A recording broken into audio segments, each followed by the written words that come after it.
Manish, how are you? Ma'am बिल्कुल बढ़िया। आप बताएं कैसे हैं? बस फर्स्ट क्लास, तुम बताओ। मैम सब अच्छा। आज दरअसल सानी सर नहीं ज्वाइन करेंगे तो आज मैं ही मॉडरेट करूंगा। अच्छा ठीक है, नो प्रॉब्लम। अभी टाइम है अपना? मैम बस 1 मिनट और 7:01 पे शुरू कर लेंगे। ठीक है, चलो। जी मैम। नमस्कार सभी को मेरा प्रणाम।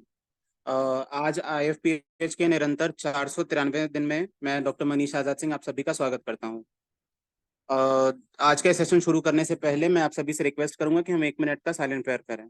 जी धन्यवाद। जैसा हम सभी जानते हैं ये IFPH का हिंदी सेशन है। IFPH an international forum for promoting homeopathy का हिंदी सेशन है जो 7 से 8 बजे तक के लिए चलेगा। ये वेबिनार डेली होता है जूम के प्लेटफॉर्म पे और जिसका ये रेगुलर रूटीन है और आज इसका 493rd डे है। आज की हमारी मेहमान है डॉक्टर रुचि सिंह मेहता, सॉरी डॉक्टर रुचि मेहता। डॉक्टर रुचि मेहता मैम को गायनी एंड ऑब्स की असिस्टेंट प्रोफेसर है मैम, होम्योपैथी यूनिवर्सिटी जयपुर से। और मैं मैम को पहले से इसलिए जानता हूँ क्योंकि मैं डायरेक्ट स्टूडेंट रहा हूँ मैम का। एंड आज मैम हम लोग को मेंसेस के बीमारी में फॉलिकुलिनम मेडिसिन का क्या रोल हो सकता है वो समझाने की कोशिश कर रही हैं। तो मैम आपका IFPH के मंच पे बहुत बहुत स्वागत है। एंड प्लीज आप अपना आज का सेशन शुरू कीजिए और हमेशा की तरह हम लोग का ज्ञानवर्धन कीजिए। Thank you Manish. आज का मेरा टॉपिक है पीसीओडी, जो कि एक बहुत कॉमन डिजीज है, उसके बारे में कि उसमें अगर फीमेल को मेंस्ट्रुअल रेगुलेशन में कैसे हम हेल्प आउट कर सकते हैं।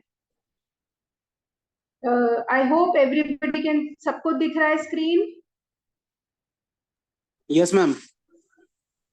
ठीक है, लेट्स स्टार्ट।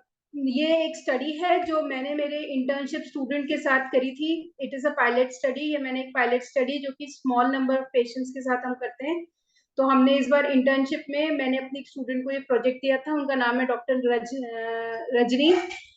उनकी हेल्प से मैंने ये स्टडी पूरी कंप्लीट की। तो thanks to doctor Rajni for helping me out in this.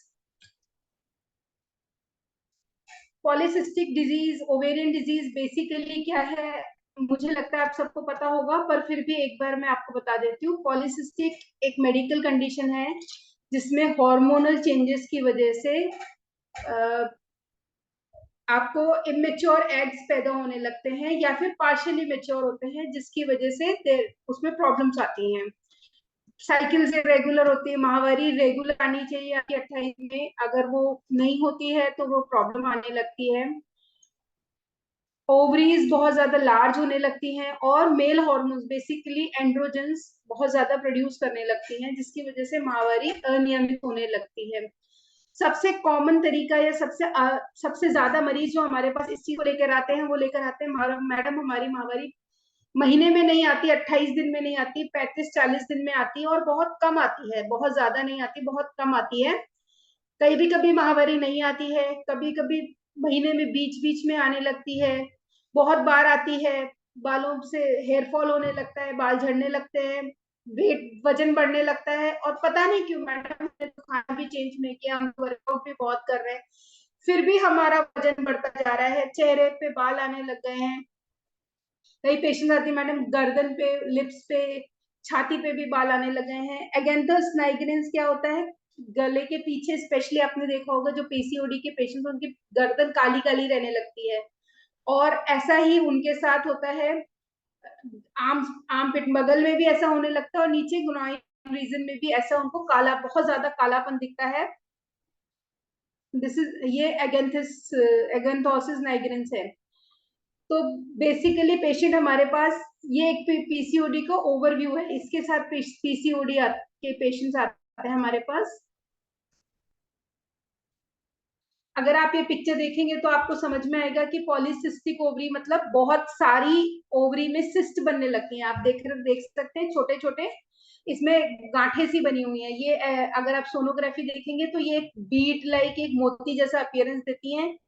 अगर इनकी संख्या ज्यादा होती है तभी हम इस पेशेंट को, नहीं तो नॉर्मली आपके 8 से कम तो हर बार माहवारी के बाद साइकिल में मेच्योर होती ही होती है, पर ज्यादा होती है तो इसको हम पॉलीसिस्टिक ओवरी बोलते हैं। तो हमने इस स्टडी को करने के लिए सबसे इम्पोर्टेंट रिसर्च क्वेश्चन क्या बनाया था कि हम ये देखना चाहते हैं कि क्या फॉलिकुलाइनम 30 माहवारी को नियमित करने में मदद करेगी उन लोगों की जिनको पीसीओडी है।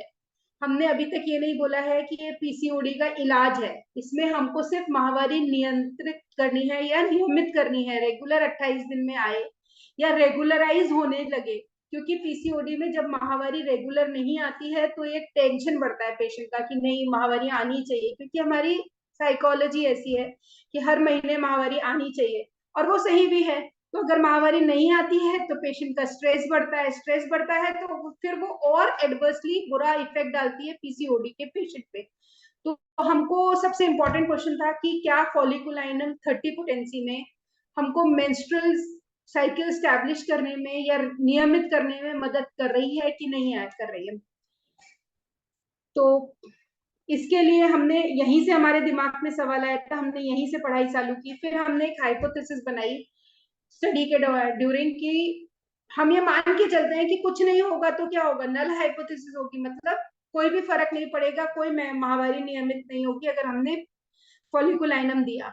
पर हमने उसके ऑल्टरनेटिव थॉट क्या रखा कि अगर हमने फॉलिकुलाइनम दिया, देखिए कोई भी चीज होती है, जब हम हाइपोथेसिस की बात करते हैं तो हम अपने एक धारणा बनाते हैं। हाइपोथेसिस क्या एक धारणा है, अगर हम एक धारणा बनाते हैं तो या तो ये काम होगा या नहीं होगा।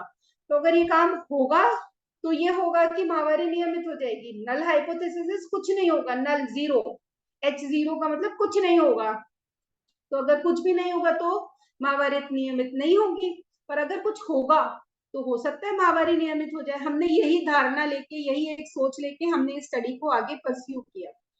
तो हमने इसका सबसे मेन एम क्या रखा, to find out the effect of folliculinum, folliculinum का असर देखना था माहवारी नियमित करने के लिए। यही हमारा मेन ऑब्जेक्टिव था। और हमने ये देखना चाहा कि हमारे आसपास के एरिया में या जहाँ पे भी ये स्टडी की गई है वहां पे किस उम्र की लड़कियां या किस उम्र की फीमेल्स हमारे पास सबसे ज्यादा आती हैं complaining of polycystic ovarian disease. अगर हम इसका थोड़ा सा लिटरेचर देखते हैं तो बेसिकली पीसीओडी क्या है, पीसीओडी है स्मॉल सैक्स होते हैं और जो फ्लूइड के जो कि भरे होते हैं, आउटर एज ऑफ ओवरी, बाहर की ओवरी के बाहर की परत की तरफ देर आर छोटे छोटे सैक्स भरे होते हैं फ्लूइड के, जिसको हम सिस्ट कहते हैं। और जब इसमें इमेच्योर एग्स होते हैं तो दीज आर कॉल्ड फॉलिकल्स। ये फॉलिकल्स रेगुलरली एग रिलीज नहीं करते, इसलिए पीसीओडी के पेशेंट में कंसेप्शन होता है, बट थोड़ी सी मदद के साथ, कोई भी ट्रीटमेंट के साथ पीसीओडी का पेशेंट कंसीव कर सकता है, बट उसको थोड़ी सी सहायता चाहिए ही चाहिए होती है। ऐसा नहीं है कि वो नहीं हो, उससे प्रेगनेंसी नहीं हो सकती, प्रेगनेंसी हो सकती है, पर उसको हमेशा एड की जरूरत पड़ेगी। पीसीओडी के वो पेशेंट्स भी हम लोगों ने क्लिनिकली देखे हैं, क्योंकि ये प्रॉब्लम अभी से नहीं है, बहुत टाइम से है, जो अपने आप कंसीव करते हैं, पर उनमें फिर थोड़ी बहुत कॉम्प्लिकेशंस रहती हैं, हार्मोनल इश्यूज रहते हैं।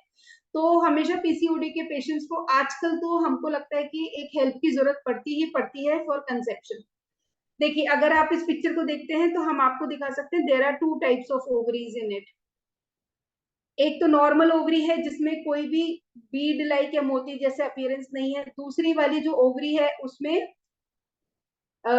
छोटे छोटे से मोती जैसे दिख रहे हैं बाहर की तरफ।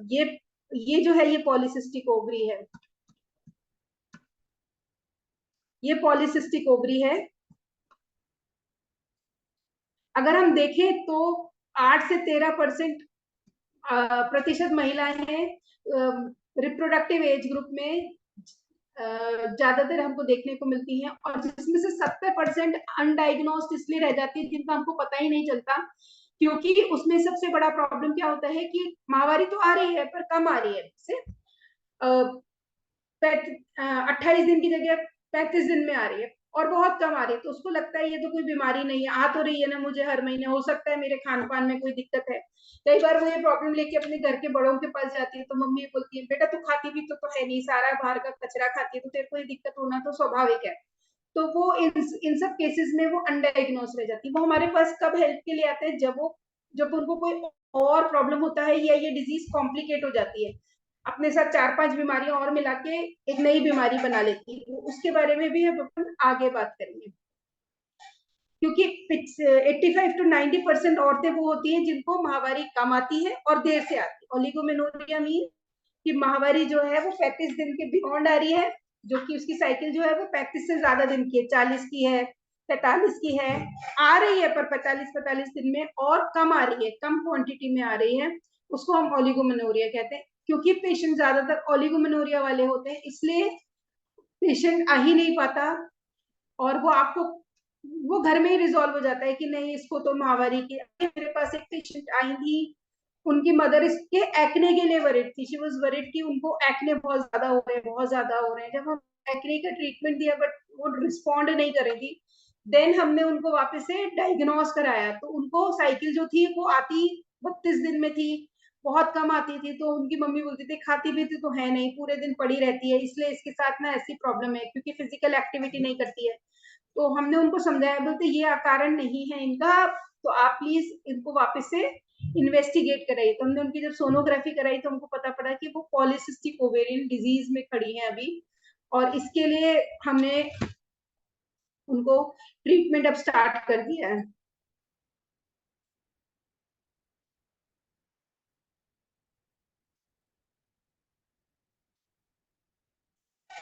क्या साइन एंड सिम्टम्स होते हैं, क्या लक्षण होते हैं जिससे हम पता करें कि पीसीओडी है? सबसे पहला, या तो कम माहवारी आ रही है या माहवारी नहीं आ रही है, 6 महीने से ज्यादा या 3 महीने से ज्यादा, 2 महीने से ज्यादा माहवारी आ ही नहीं रही है। बहुत ज्यादा माहवारी के टाइम पे दर्द हो रहा है, वजन बढ़ता जा रहा है, मैडम मैं तो खा भी नहीं रही हूँ ज्यादा, चल फिर भी उतना ही एक्सरसाइज कर रही हूँ, पर फिर भी मेरा वजन बढ़ता जा रहा है, चेहरे पे बाल आने लगे हैं, मुहासे बहुत ज्यादा होने लगे हैं, गर्दन के पीछे कालापन आ गया है ना, और बाल झड़ने की बहुत ज्यादा समस्या है। कई बार पेशेंट सिर्फ बाल झड़ने की समस्या लेकर आता है, और फिर हम जब उसको पूछते हैं तो पता पड़ता है इसको ये भी तकलीफ है, ये भी तकलीफ है, ये भी तकलीफ है। पर उसकी सबसे ज्यादा चिंता क्या होती है, माहवारी तो ठीक है आ रही है, कम ज्यादा करके आ रही है, पर बाल बहुत झड़ रहे हैं मेरे। तो कई बार पेशेंट सिर्फ ये साइन एंड सिम्टम। अब हम बात करते हैं एक और प्रॉब्लम जो कि हो पीसीओडी, और आप लोग बहुत सारे लोग पूछना चाह रहे हैं पीसीओएस, क्या पीसीओडी पीसीओएस सेम है? पीसीओडी में सिर्फ हार्मोनल दिक्कत है, थोड़ा जेनेटिक ट्रेट है जिसकी वजह से उसकी साइकिल रेगुलर नहीं हो रही है। वो दो तीन जो ओवरीज में से कभी इधर से अंडे निकलने चाहिए वो नहीं निकल पा रहे हैं। जबकि पीसीओएस में क्या हो गया, उसने बहुत सारे मेटाबॉलिक डिसऑर्डर्स को अपने साथ जोड़ लिया, जैसे हार्ट डिजीज हो गया, स्ट्रोक हो गया, डायबिटीज हो गया, इंसुलिन रेजिस्टेंस होना बहुत कॉमन कंडीशन है पीसीओएस के पेशेंट्स का। तो वो डायबिटिक हो जाते हैं, और उनको एक और प्रॉब्लम हो जाती है स्लीप एपनिया। स्लीप एपनिया मतलब रात को नींद के बीच बीच में उनको सांस नहीं आती है, जिसकी वजह से वो रात को सांस नहीं ले पाते, सो नहीं पाते, या फिर सोने में उनको बीच बीच में टुकड़े टुकड़ों में उनको ब्रीथिंग में प्रॉब्लम होने लगती है, जिसकी वजह से उनकी बहुत ज्यादा डिस्टर्ब स्लीप रहती है। और फिर वो ये बोलते हैं हमारी स्लीप डिस्टर्ब रहती है, इसकी वजह से शायद बॉडी में बहुत सारे चेंजेस आ रहे हैं, इसलिए हमको वेट गेन हो रहा है। पर वो एग्जैक्ट कारण नहीं पकड़ पाते कि जो स्लीप एपनिया है वो पीसीओएस की वजह से है।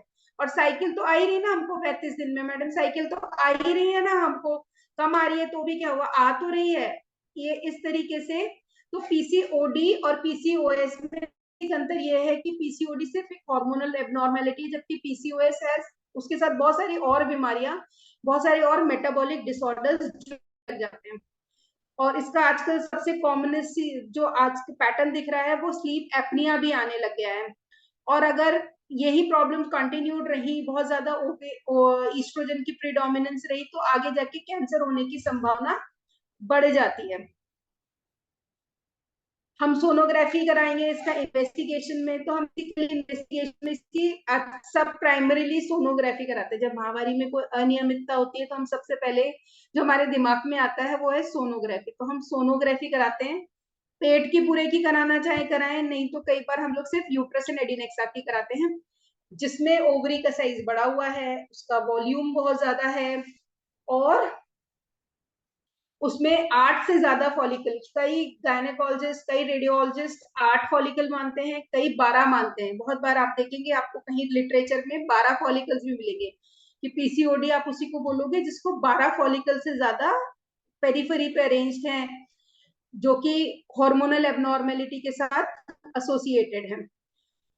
वॉल्यूम ओवरी का बढ़ जाता है, साइज बढ़ जाता है, volume more than 10 ml। Generally जो पेशेंट्स आपके पीसीओ आप देखेंगे, जब आप रिपोर्ट्स देखेंगे तो पीसीओडी वाले जो पेशेंट होंगे उनका वॉल्यूम जो होगा मोर देन 11, 12, 13 बस इतने में ही वेरी करेगा। जबकि अगर आपको पेशेंट पीसीओएस में आ गया, उसको बहुत ज्यादा प्रॉब्लम हो रही है, मल्टी सिस्टम डिसऑर्डर्स हो रहे हैं, तो कई बार उसमें वॉल्यूम 14, 15, 17, 18 तक भी हम लोगों ने देखा हुआ है। तो वॉल्यूम बहुत ज्यादा बढ़ जाता है, बल्कि ओवरीज हो जाती हैं। दूसरे टेस्ट जो हमको कराने चाहिए, FSH, LH, TH, follicle stimulating hormone, luteinising hormone, thyroid stimulating hormone, testosterone, prolactin, DHEAS 17, ये भी हमको रूटीन। मेरे एक पेशेंट की है, इसमें आप देख सकते हैं कि ओवरीज के आसपास छोटे छोटे ना दाने जैसे, ये मोती जैसी एक लाइन बनी हुई है, मोती बने हुए हैं। अगर आप गिनेंगे तो ये नंबर में ज्यादा होते हैं, 8 से ज्यादा है। देखिए ये है 1, 2, 3, 4, 5, 6, 7, 8, 9, 10।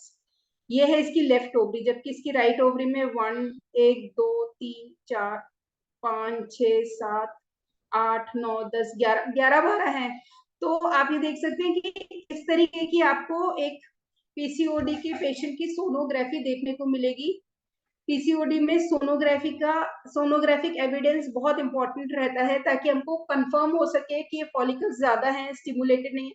पर हार्मोन प्रोफाइल भी कराना आजकल का लेटेस्ट पैटर्न हो गया है, क्योंकि कई बार आप ऐसे देखेंगे कि पीसीओडी के पेशेंट्स को 8 फॉलिकल है, अब 8 फॉलिकल वाला है, पर उसकी साइकिल्स कम आ रही हैं, उसको और प्रॉब्लम्स हो रही हैं। तो हमको उसके लिए हार्मोन प्रोफाइल एक बार करा लेना चाहिए।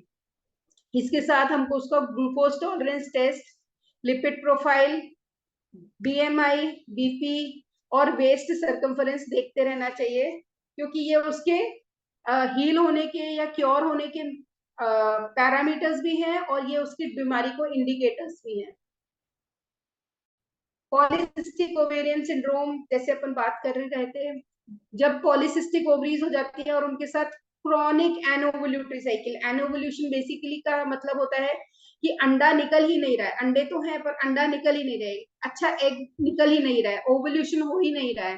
And clinical and biochemical androgen excess, अगर क्लिनिकली या बायोकेमिकली एंड्रोजन एक्सेस हो जाएगा।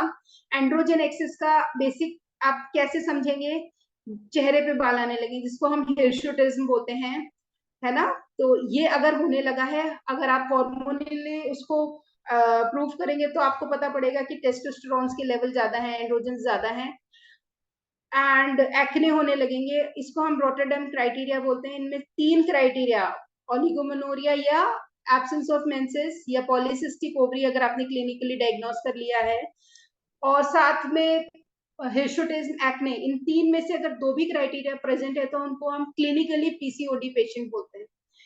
कई फैमिली हिस्ट्री में हिर्शुटिज्म प्रीडोमिनेंट होता है, बहुत आपको ऐसे मिलेंगे कि फैमिली में हिर्शुटिज्म इज अ प्रीडोमिनेंट फीचर। तो अगर उसके साथ एक्ने है और ओलिगो या एमेनोरिया है, तो फिर हम उसको कंसिडर करेंगे। इसलिए हार्मोन प्रोफाइल कराना आज के टाइम पे जरूरी हो गया है। अगर हम इसको नहीं ट्रीट करते, क्या फर्क पड़ता है, साइकिल तो आ ही रही है, कम ज्यादा करके आ ही रही है, कोई बात नहीं, 4 महीने में आ रही, 3 महीने में आ रही। तो सबसे बड़ा कॉम्प्लिकेशन क्या है, टाइप 2 डायबिटीज मेलाइटस। क्यों, क्योंकि ये बेसिकली पॉलीसिस्टिक ओवरी, जितना मैंने समझा है, ये लाइफस्टाइल डिसऑर्डर है। जेनेटिक प्रीडोमिनेंस है, पर लाइफस्टाइल डिसऑर्डर, हमारी लाइफस्टाइल में कुछ ऐसा प्रॉब्लम्स आने लगते हैं कि हम स्ट्रेस के साथ, लाइफस्टाइल सेडेंटरी लाइफ हो गई, हम पूरे टाइम बैठे रहते हैं, चलना फिरना बंद हो गया है, घर से गाड़ी पे बैठते हैं, निकलते हैं, अपने जहां भी ऑफिस में जाते हैं या क्लिनिक पे जाते हैं, हॉस्पिटल में जाते हैं, वहीं बैठे रहते हैं, फिर उठते हैं वहां से गाड़ी में बैठते हैं और घर आ जाते हैं। तो डायबिटीज मेलाइटस वैसे भी लाइफस्टाइल डिसऑर्डर का बहुत बड़ा रीजन है। तो डायबिटीज मेलाइटस हमेशा चांसेस होते हैं कि आपका पेशेंट पीसीओडी से पीसीओएस में जाएगा, तो डायबिटीज मेलाइटस अपने साथ ही लेके जाएगा। कार्डियोवेस्कुलर डिजीज भी बहुत ज्यादा कॉमन मिलती है। हार्ट में आर्थेरोस्क्लेरोसिस, थिकनिंग ऑफ द या फ्लेक्सिबिलिटी खत्म हो जाना आपके हार्ट के वेसल्स का is very common. Uterine cancer कब होता है, क्योंकि एनोवोल्यूटरी साइकिल से ईस्ट्रोजन का प्रीडोमिनेंस है, बहुत ज्यादा ईस्ट्रोजन है, तो estrogen is basically a carcinogenic agent, तो बहुत ज्यादा एनोवुलेटरी साइकिल में हाइपर ईस्ट्रोजेनिक कंडीशन होने की वजह से, और ये प्रोलॉन्ग रहे, बहुत लंबे टाइम तक रहे, तो chances of developing uterine cancer and endometrial cancers are also there. अभी अपन ने बात किया था स्लीप एपनिया। स्लीप एपनिया दो तरीके का होता है, या तो वो ऑब्स्टेटिक स्लीप एपनिया होता है या न्यूरोलॉजिकल ओरिजिन का होता है। तो इसमें generally we find sleep apnea because of obesity. Depression and anxiety both are seen, दोनों देखने को मिलते हैं। डिप्रेशन, माहवारी नहीं आती रेगुलर, ये भी एक बहुत बड़ा कारण है। अगर हम बात करें लिपिड प्रोफाइल, अगर आपको याद हो हमने इन्वेस्टिगेशन में लिपिड प्रोफाइल बोली थी, तो लिपिड प्रोफाइल हम इसलिए कराते हैं क्योंकि डिसलिपिडीमिया इसका कॉम्प्लिकेशन है। डिसलिपिडिया में हाई डेंसिटी लिपिड्स डिक्रीज हो जाते हैं, लो डेंसिटी इंक्रीज हो जाते हैं, ट्राइग्लिसराइड्स इंक्रीज हो जाते हैं, जो कि कार्डियोवैस्कुलर या दिल की बीमारी के मेन कारण होते हैं। मैनेजमेंट क्या करना है बिफोर गोइंग टू फॉलिकुलाइनम, हमको एक थोड़ा सा पता होना चाहिए। हम सबसे पहले पेशेंट की डाइट रेगुलेट करेंगे और उसके साथ उसकी एक्सरसाइज, रेगुलर एक्सरसाइज के लिए हम उसको मोटिवेट करेंगे। रिच इन फाइबर डाइट जो होती है वो फाइबर और प्रोटीन में रिच होती है, होनी चाहिए उनकी। हमारे यहाँ पे एक ट्रेंड होता है कि पेशेंट, हमारा जनरल आप देखोगे तो कार्बोहाइड्रेट रिच डाइट खाते हैं, फाइबर और प्रोटीन को हम थोड़ा सा कम इस्तेमाल करते हैं। कार्बोहाइड्रेट मतलब पेशेंट आपकी रोटी खा रही है, सब्जी खा रही है, प्रोटीन में दाल चावल खा रही है, पर दाल एक ही कटोरी ले रही है, चावल ढेर सारे ले रही है। तो हमारी जो डाइट है वो मोर ओवर कार्बोहाइड्रेट, कार्बोहाइड्रेट ज्यादा होता है उसमें, फाइबर और प्रोटीन कम होता है। तो इसके लिए कई डॉक्टर्स बोलते हैं कि अगर आपको खाना खाना है तो बहुत सारा, एक आपकी डाइट के बराबर या एक डाइट से ज्यादा आप अपना फाइबर लीजिए, सलाद लीजिए और प्रोटीन लीजिए। अब जब हम ट्रीटमेंट की बात करते हैं तो बहुत सारी जगह एनिमल प्रोटीन को मना करते हैं कि एनिमल प्रोटीन में मिल्क एंड मिल्क प्रोडक्ट्स भी मत लीजिए, एग्स भी मत लीजिए। तो फिर प्रोटीन का मेजर सोर्स हमारे लिए क्या बचता है? दालें बचती हैं। अगर आप बात करते हैं, कई बार विटामिन डी और कैल्शियम सप्लीमेंट्स की भी बात की जाती है जब हम पॉलीसिस्टिक ओवरी के बारे में बात करते हैं। तो अगर हम पॉलीसिस्टिक ओवरी के बारे में बात करते हैं और हम बात कर रहे हैं कैल्शियम, तो आप फिर एक बहुत कॉमन क्वेश्चन जो हमारे को पेशेंट्स पूछते हैं, मैडम आपने खाने के लिए ये तो दूध तो बना कर दिया, दूध के प्रोडक्ट्स बना कर दिए, तो हमारे पास कैल्शियम कहाँ से आएगा? तो कैल्शियम के लिए वेजिटेबल सोर्सेज या प्लांट किंगडम के सोर्सेज को हम ज्यादा प्रेफर करेंगे। फिर उस प्लांट किंगडम के सोर्सेज में आपके लिए कैल्शियम के लिए सबसे अच्छा सोर्स है मखाने, फूल मखाने जो आते हैं, सफेद तिल, ये भी कैल्शियम के अच्छे सोर्सेज हैं। तो इनको आप मिल्क की जगह हम उनका इस्तेमाल कर सकते हैं। अगर हम कन्वेंशनल थेरेपी के बारे में बात करें तो हम जनरली क्या देखते हैं? हार्मोनल थेरेपी, जो कि हमको ओरल कॉन्ट्रासेप्टिव के फॉर्म में दी जाती है पेशेंट को। जो हमारे पास कई बार पेशेंट्स आते हैं जो कि ओरल कॉन्ट्रासेप्टिव्स ले रहे होते हैं और बहुत लंबे टाइम से ले रहे होते हैं, और फिर उनको एक बहुत बड़ा डर या टेंशन क्या होती है कि अगर हम ओरल कॉन्ट्रासेप्टिव्स छोड़ेंगे तो फिर हमारे को, क्योंकि ओरल कॉन्ट्रासेप्टिव को विड्रॉ करना भी एक बहुत बड़ा चैलेंज होता है। कई बार क्या होता है, पेशेंट आपके पास ओरल कॉन्ट्रासेप्टिव पे जाता कैसे है कि उसको जब पीरियड्स आते हैं तो वो पीरियड्स बहुत लंबे टाइम तक आते हैं, क्योंकि ईस्ट्रोजन प्रिडोमिनेंस होता है, बहुत ज्यादा प्रोलिफरेटिव फेज होता है। प्रोलिफरेटिव फेज होने की वजह से एंडोमेट्रियम बहुत थिक हो जाती है। तो पेशेंट को जब ब्लीड होता है तो बहुत लंबा ब्लीड होता है, बहुत दिनों तक ब्लीड होता रहता है। तो वो फिर हार्मोनल थेरेपी लेता है उसको रोकने के लिए।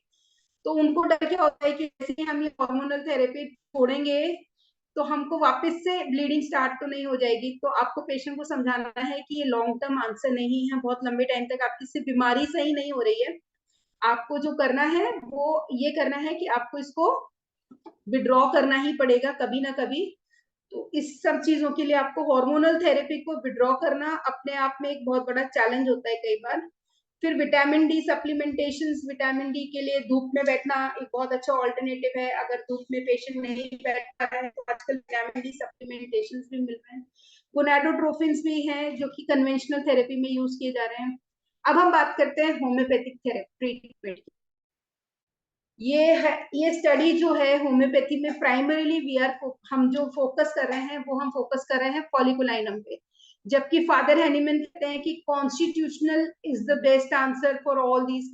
इस तरीके की कॉन्स्टिट्यूशनल थेरेपी जो दी जानी चाहिए वो देनी चाहिए, पर कई बार कॉन्स्टिट्यूशनल थेरेपी जो जवाब देती है या उसका ट्रीटमेंट का आंसर आता है वो कई साइकिल्स के बाद आता है।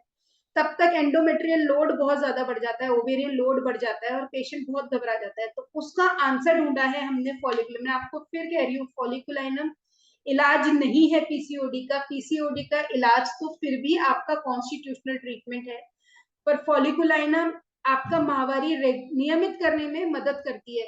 ये इसकी वजह से पेशेंट को जो साइकोलॉजिकल स्ट्रेस होता है, कि स्ट्रेस की वजह से पेशेंट को साइकिल नहीं आ रही है या स्ट्रेस की वजह से उसका पीसीओडी बढ़ रहा है, वो रुक जाता है। तो फॉलिकुलाइनम जो हमने 30 में यूज किया था, पर आंसर इसका फिर भी पेशेंट की कॉन्स्टिट्यूशनल रेमेडी है जो कि फादर हैनीमैन ने दी है।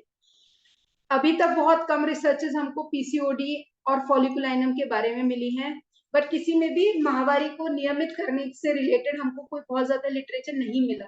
इसलिए हमने इस टॉपिक को उठा के हमारे कॉलेज में एक छोटी सी रिसर्च करवाई। अगर हम एक ओवरव्यू देखते हैं कि कहाँ पे पीसीओडी और कहाँ पे फॉलिकुलाइनम साथ साथ चल रहे हैं, तो फॉलिकुलाइनम इज बेसिकली एक फीमेल रेमेडी है और जो प्राइमरीली हार्मोनल सिस्टम को अफेक्ट करती है। वैसे ही मेंस्ट्रुअल साइकिल में क्या है, ये कंडीशन है जो कि हार्मोन्स की वजह से होती है, जिसमें इमेच्योर या पार्शियली मैच्योर एग्स बनते हैं। सिम्टम्स की अगर हम फॉलिकुलाइनम की बात करें तो मेंसेस प्रोलॉन्ग्ड होते हैं, ब्राइट रेड कलर के होते हैं, क्लॉटेड होते हैं, कई बार ब्राउनिश डिस्चार्ज चलता रहता है, बीच बीच में ब्लीडिंग होती है। तो सब तरीके की माहवारियों की अनियमितता फॉलिकुलाइनम में देखने को मिलती है, जिसको हम मॉडर्न साइंस में या पीसीओडी के साथ जब हम रिलेट करके बात करते हैं तो हम इसको डिसफंक्शनल यूट्राइन ब्लीडिंग का नाम देते हैं। फॉलिकुलाइनम में लिटरेचर बोलता है या कहता है कि वेट गेन होता है, जबकि पेशेंट ज्यादा नहीं खा रहा है, एक्ने है, ये पीसीओडी का सिम्टम है। और माहवारी में दर्द होता है, जो कि अब पीसीओडी का फिर से सिम्टम है। माहवारी नहीं होती है, ये भी आप देख सकते हैं कि पीसीओडी का, या कम माहवारी होती है, ये भी पीसीओडी का सिम्टम है। अब अगर हम सिर्फ फॉलिकुलाइनम की बात करते हैं, तो फॉलिकुलाइनम प्राइमरी फीमेल्स के लिए बहुत अच्छी होम्योपैथिक मेडिसिन है, जो कि प्री मेंस्ट्रुअल टेंशन में भी आप लोग इस्तेमाल करके देख सकते हैं। और जितनी भी फंक्शनल प्रॉब्लम्स है, जब आप अभी अपन फॉलिकुलाइनम पढ़ेंगे तो आपको लगेगा कि हर फीमेल को ट्रीटमेंट दौरान एक ही डोज फॉलिकुलाइनम की इंटरकरेंट देनी ही चाहिए। अगर हम इस केमिकल फॉर्मूला की बात करते हैं, C18H22O2, इसको सिनोनिमस बहुत सारे हैं, ईस्ट्रोनोम, ईस्ट्रोजन, फॉलिकुलाइन, ये सब इसके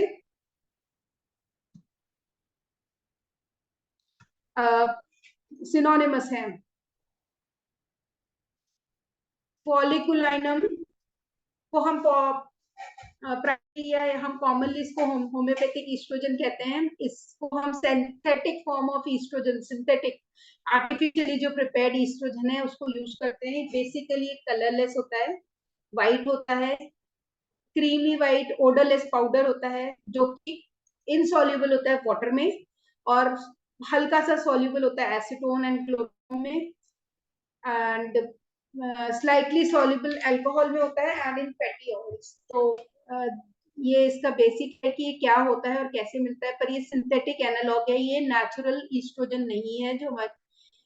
अब अगर हम ईस्ट्रोजन की बात करते हैं तो हमारी ओवरीज बहुत लार्ज क्वांटिटी में ईस्ट्रोजन करती हैं, और थोड़ा बहुत अमाउंट होता है जो एड्रिनल कॉर्टेक्स से सीक्रेट होता है। क्योंकि माहवारी जाने के बाद भी फीमेल की बॉडी में बहुत सारी टाइम तक ईस्ट्रोजन की कमी नहीं होती है, क्योंकि उसके एड्रिनल कॉर्टेक्स उसको मेंटेन करने की पूरी कोशिश करते हैं। अगर प्रेगनेंसी होती है तो बहुत सारा अमाउंट ऑफ ईस्ट्रोजन निकलता है, बट ईस्ट्रोजन को अगर हम रफली समझे तो 3 तरीके के ह्यूमन फीमेल्स में ईस्ट्रोजन मिलता है।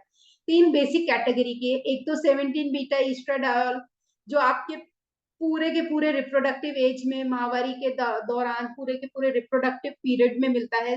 वो बेसिकली उसमें लार्जर क्वांटिटी होती है 17 बीटा ईस्ट्राडायोल।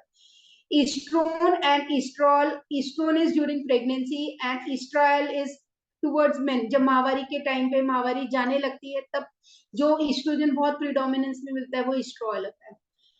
जो ईस्ट्रोजन है वो प्राइमरीली जो है 17 बीटा ईस्ट्राडायोल है, वो ही आपकी ओवरीज में से मैक्सिमम निकलता है। और इसका बेसिक फंक्शन या इसका जो बेसिक काम है वो है फॉलिकुल एंडोमेट्रियम का प्रोलिफरेटिव फेज कराना और सेक्स ऑर्गन्स की ग्रोथ, उनके टिश्यू से रिलेटेड आपके लुब्रिकेशन होना, पूरा रिप्रोडक्टिव सिस्टम में ये सब पार्ट है 17 बीटा ईस्ट्राडायोल, जो कि पूरा रिप्रोडक्टिव एज में सबसे ज्यादा हमको मिलता है। पॉलीकाइनम में बहुत सारे ऑथर्स ने भी काम किया है। वही जूलियन ने अपनी materia Medica of new homeopathic remedies 131 remedies हैं उसकी, उसमें इसको बहुत अच्छे से एक्सप्लेन किया है। उन्होंने बोला है कि उन्होंने अपनी स्टडी में बहुत सारे अलग ऑथर्स के लिए भी काफी ऑब्जर्वेशन इंक्लूड किया है, जैसे डॉक्टर एल.डी. मैटोस का है और डॉक्टर डोरथी जे कूपर का है, इवन विद मेलिसा एल्सन है। उन्होंने बहुत सारा काम किया है फॉलिकुलाइनम पे। ये हमने आपको पहले ही बता दिया कि फॉलिकुलाइनम जो है वो सिंथेटिक फॉर्म है, ये नेचुरल ईस्ट्रोजन नहीं है, सिंथेटिकली प्रिपेयर्ड ईस्ट्रोजन, जो कि केमिकल एनालॉग है बॉडी के नॉर्मल ईस्ट्रोजन का। क्रिस्टलाइन फॉर्म में अवेलेबल है, इसको आप 1/10 में यानी कि डेसिमल स्केल में बना सकते हो, हायर पोटेंसी भी बना सकते हो, आप इसकी जंपिंग पोटेंसी भी बना सकते हो। बहुत ज्यादा ट्रेडिशनल फॉर्म में हैनीमैन मेथड से इसकी प्रूविंग नहीं हुई है, बट सिंथेटिक हार्मोन की प्रूविंग शुरू से हो रही है 1940s में, जब से ये बना है तब से ओरल कॉन्ट्रासेप्टिव पिल्स के फॉर्म में, कभी कभी HRT हार्मोनल रिप्लेसमेंट थेरेपी में बहुत लंबे टाइम तक, कम से कम 1 महीने तक वो लोग कई बार ईस्ट्रोजन पे ही रखते हैं। जब बहुत ज्यादा वजाइनल ड्राइनेस होने लगती है तो वो ईस्ट्रोजन पे रखते हैं, पर 1 महीने से ज्यादा, क्योंकि ये कार्सिनोजेनिक एलिमेंट है तो वो लोग इसको विड्रॉ कर लेते हैं और फिर कंबाइंड थेरेपी पे आ जाते हैं। तो इसलिए ये सिंथेटिक, पर इसकी प्रूविंग हैनीमैन स्टाइल में कभी भी नहीं हुई है कि आप ये बोले कि हमने प्रूविंग मेडिसिन देके और इसको प्रूव करवाया है, ऐसा कभी भी नहीं हुआ है। बट इसका इस्तेमाल 1940 से रेगुलर होता आ रहा है।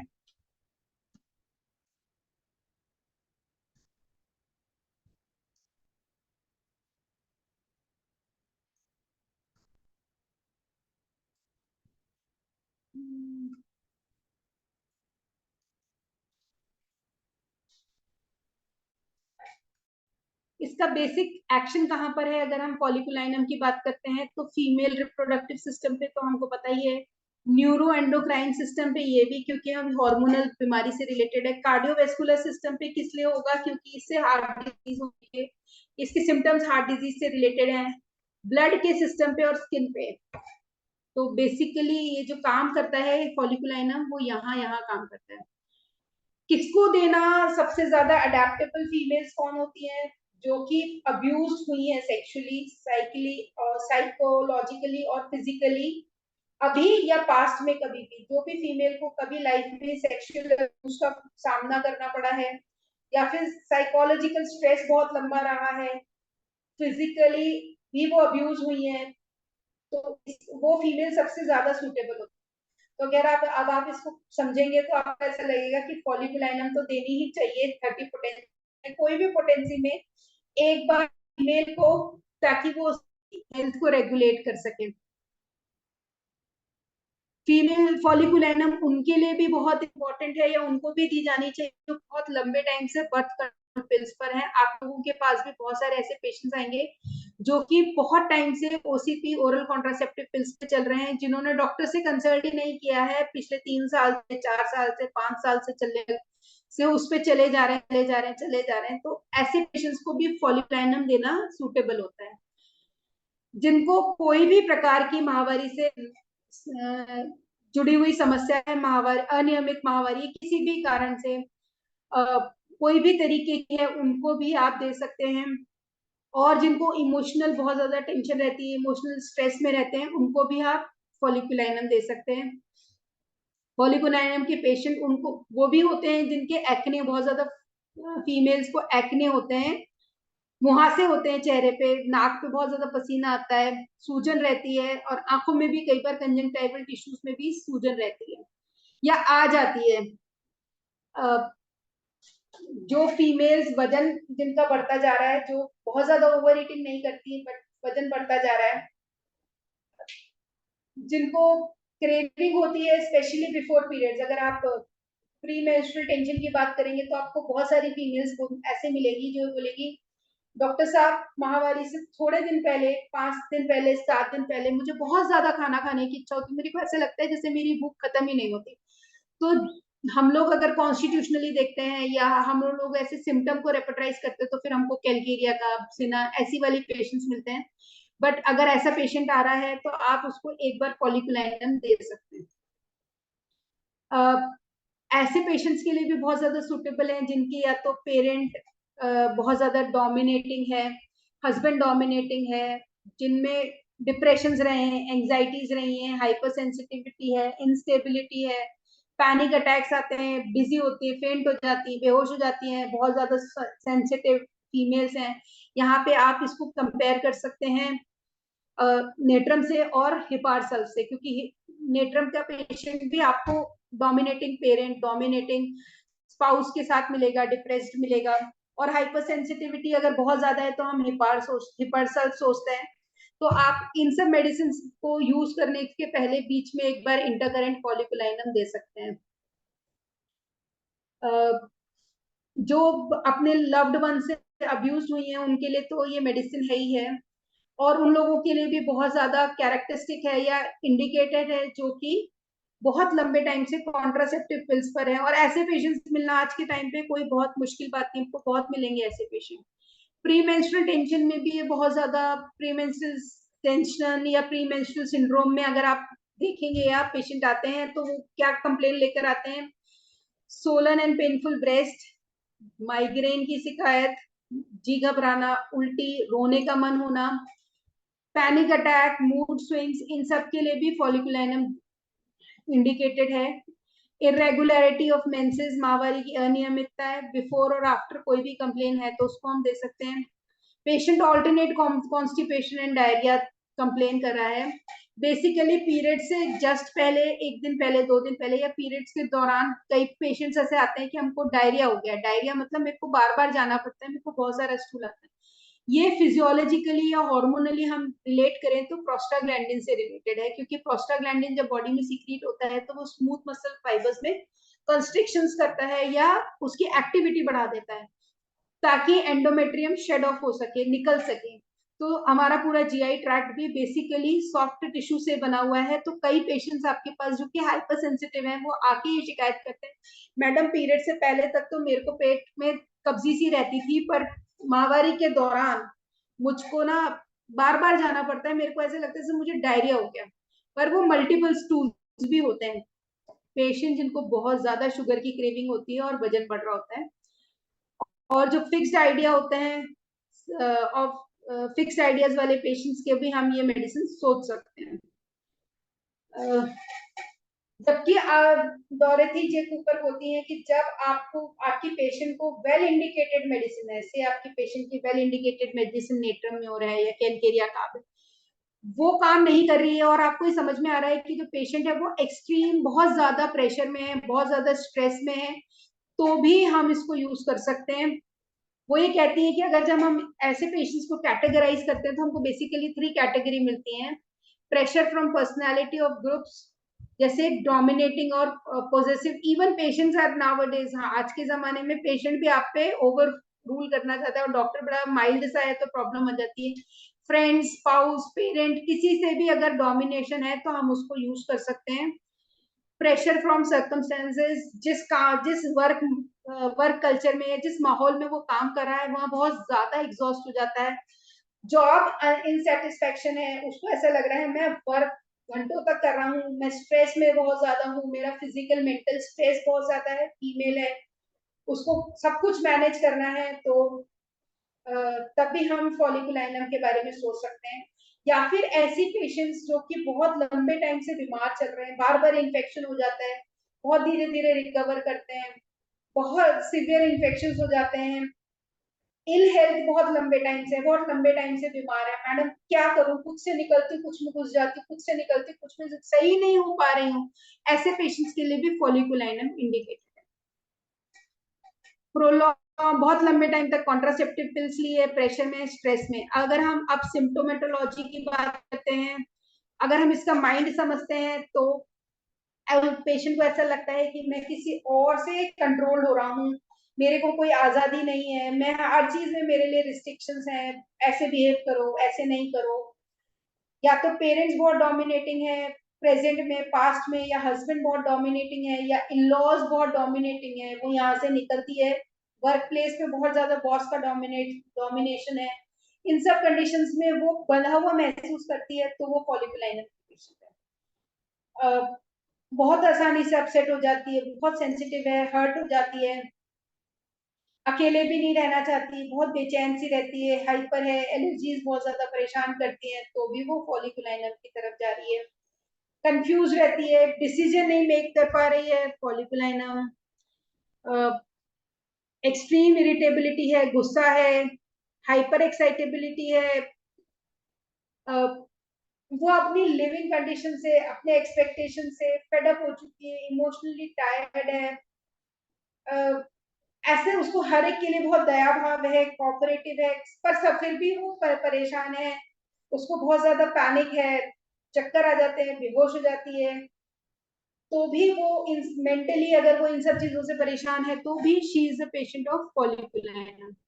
अगर हम फिजिकल की बात करें, तो उसको क्या बहुत ज्यादा पसंद होता है, शुगर, चीनी, रोटी नहीं खाती हूँ तो मुझे नींद नहीं आती। नॉर्थ इंडियंस में ये बहुत कॉमन वो है कि मुझे, मैडम मैं, आप मुझे कुछ भी खिला लो, पर मैं जब तक रोटी सब्जी नहीं खाऊंगी या रोटी नहीं खाऊंगी, मुझे नींद नहीं आएगी, या मैं फुल नहीं फील करती, मेरा पेट ही नहीं भरता जब तक मैं खाने में रोटी नहीं हो, आप चाहे टिक्की खिला लो, चाहे कुछ भी खिला लो, पर रोटी तो चाहिए ही चाहिए।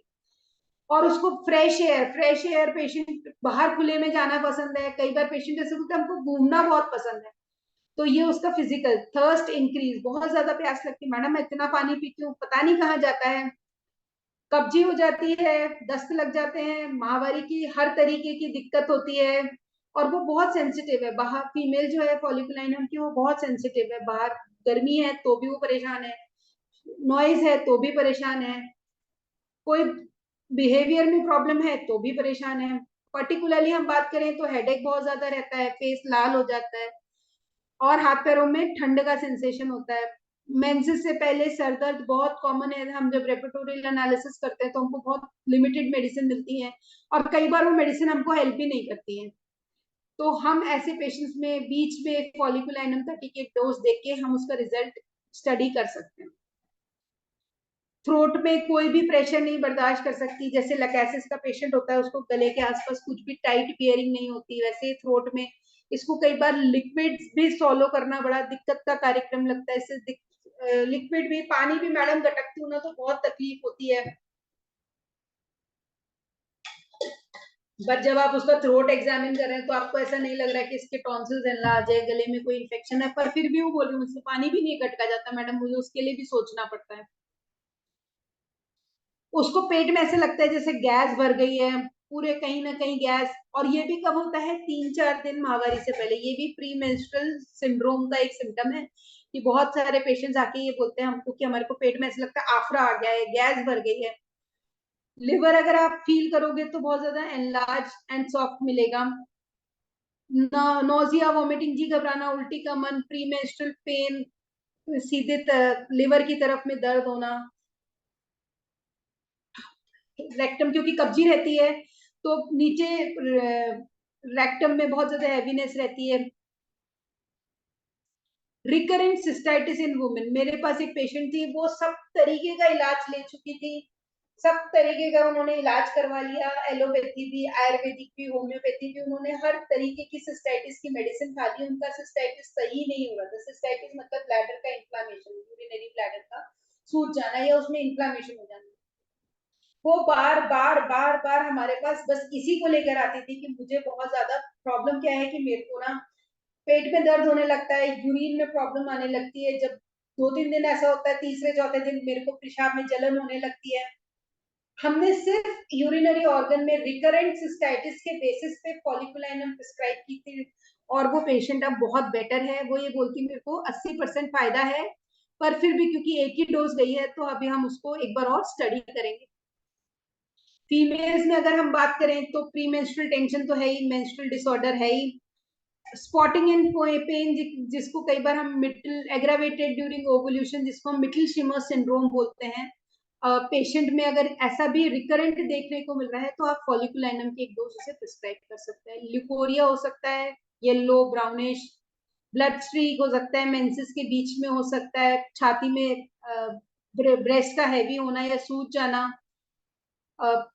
हाथ भी लगाना। फाइब्रोइड में भी फॉलिकुलाइनम साइकिल्स को रेगुलेट और ट्यूमर को रिड्यूस करने में, क्योंकि कॉन्ट्रासेप्टिव की अगर आपको याद हो तो ये बहुत लॉन्ग टाइम तक कॉन्ट्रासेप्टिव में प्रीडोमिनेंट ईस्ट्रोजन प्रोजेस्टेरोन हार्मोन होता है, तो उसको हेल्प आउट करती है, उसको एंटीडोट करती है, आप एक तरीके से कह सकते हैं, या ऐसे पेशेंट्स को हेल्प करती है, तो उनके साइज ऑफ ट्यूमर्स भी रिड्यूस करती है। मिसकैरेजेस, फीमेल बहुत बार बार मिसकैरेज हो रहा है, उसको कुछ तो भी कारण है जो कि नहीं ट्रेस आउट हो रहा है, हमने उसके सारा करा लिया, टॉर्च भी करा लिया, सारा हार्मोन प्रोफाइल, सारा प्रोफाइल करा लिया, फिर भी प्रॉब्लम है, तो आप उसको एक डोज फॉलिकुलाइनम की दे सकते हैं। पोस्टनेटल डिप्रेशन वगैरह में, मेनोपॉज में भी मेरी पहले ऑलरेडी स्टडी है ईस्ट्रोजन की मेनोपॉज में, सो मैं ये कह सकती हूँ कि मेनोपॉज में फॉलिकुलाइनम या estrogen is very good medicine. Test में डीप डीप ब्रेथ लेगी, प्रॉब्लम होगी, हमेशा उसको ऐसे लगेगा बाहर चली जाऊं, लाइट चलेगी बाहर चली जाऊं, कहीं भी हो गया बाहर चली जाऊं, घबराहट है बाहर चली जाऊं, जुकाम जुकाम हो जाता है, सर डिस्चार्ज होता है रहता है, नाक के ऊपर फुंसियां बहुत ज्यादा होती हैं, या सुबह उठती है तो नाक पे से बहुत ज्यादा ऑयल जैसा दिखता है। देन अगर हम इसकी बात करते हैं, ट्रैकीकार्डिया है, घबराहट है, बेहोशी आ जाती है, एंजाइना जैसे सिम्टम्स होते हैं। एक्सट्रीमिटीज में बात करते हैं, कमर दर्द बहुत कॉमन, फीमेल्स आपको बताएंगे कि हमको बहुत ज्यादा कमर दर्द होता है मेंसेस से पहले या मेंसेस के ड्यूरिंग, उसके लिए बहुत अच्छी मेडिसिन है। नमनेस, एंजाइटी या रेनॉल्ड फिनोमिना के लिए भी बहुत अच्छी मेडिसिन है। एक्ने के लिए है ही ये, एक्जिमा, जो भी कंप्लेन ड्यूरिंग ओवुलेशन या बिफोर मेंसेस बढ़ रही है उसके लिए it is a very good medicine. Even hair fall, female में हेयर फॉल, क्योंकि हम इसको पीसीओएस से रिलेट कर रहे हैं, पर फॉलिकुलाइनम के अपने लिटरेचर में एलोपेशिया इन वुमेन या फिर हेयर फॉल, जो बहुत ज्यादा हेयर फॉल हो रहा है उसके लिए भी, हेयर फॉल फीमेल में मैक्सिमम टाइम या तो डेफिशिएंसी की वजह से होता है या मेल हार्मोन प्रीडोमिनेंस की वजह से होता है। अगर हम इसकी बात करें तो इसका एग्रावेशन है before menses, during ovulation, at night, from noise, touch, heat and pre menopausal, जबकि इसको एमिलेट होता है मेंसेस के तीसरे दिन से मुझे आराम आ जाता है मैडम, मुझे दर्द भी महसूस नहीं होता, मूवमेंट से, चलने फिरने से, फ्रेश ओपन एयर से और कोल्ड एयर से। डोजेस की हम बात करें तो डोजेस में बहुत ज्यादा कंट्रोवर्सीज हैं, डोजेस में बहुत ज्यादा डिस्कशंस हैं, डोजेस, होम्योपैथी की पोटेंसीज एंड रिपिटेशन एक ऐसा चैप्टर है जिसका अगर आंसर कहीं एक जगह मिल जाए तो मुझे ऐसा लगता है कि हमारी प्रैक्टिसिंग या हमारा आंसर या हमारी चीजें बहुत आसान हो जाए, हम चीजें बहुत यूजफुल हो जाए। पर अभी भी पोटेंसीज और रिपिटेशन हम इसलिए कुछ नहीं कह पाते क्योंकि ये ससेप्टिबिलिटी, इंडिविजुअलाइजेशन पे हमारा पूरा का पूरी फिलॉसफी बेस्ड है। तो पोटेंसीज का और डोजेस का और रेपिटेशन का एक बहुत बड़ा क्वेश्चन मार्क है हर जगह। अगर हम डोरेथी कूपर की बात करते हैं तो वो कहती है single dose of folliculinum to be repeated, 3 महीने से पहले आप फॉलिकुलाइनम की एक भी डोज उसको रिपीट मत करिए। फॉलिकुलाइनम की अगर 30 की एक पोटेंसी भी, एक डोज भी आपने दे दी है तो 3 महीने तक आराम से काम करेगी। इसके साथ वो ये कहती हैं कि आप चाहें तो बीच में अदर कोई भी उनकी नोसोड या कोई भी इंडिकेटेड कॉन्स्टिट्यूशनल रेमेडी दे सकते हैं, पर ये सिर्फ इन बिटवीन ही फॉलिकुलाइनम की एक डोज ही देना सफिशिएंट है। अगर आप 30 में स्टडी करो, हमने भी अपनी स्टडी ऐसे ही करी है कि हमने फॉलिकुलाइनम 30 की एक डोज दी है और फिर भी forgot the patient for a long period of time. हमने सिर्फ फॉलिकुलाइनम पे स्टडी की है, हमने बीच में और कोई कॉन्स्टिट्यूशनल मेडिसिन अभी तक नहीं दी है। हमने सिर्फ फॉलिकुलाइनम का एक्शन देखा, इसलिए हमने उसको कॉन्स्टिट्यूशनल को बीच में इंटरवीन नहीं किया, पर वो पेशेंट्स अभी भी हमारे पास आ रहे हैं, तो हाँ अब हम उनको बीच में कॉन्स्टिट्यूशनल दे रहे हैं, तो हमको बेटर रिजल्ट्स मिल रहे हैं।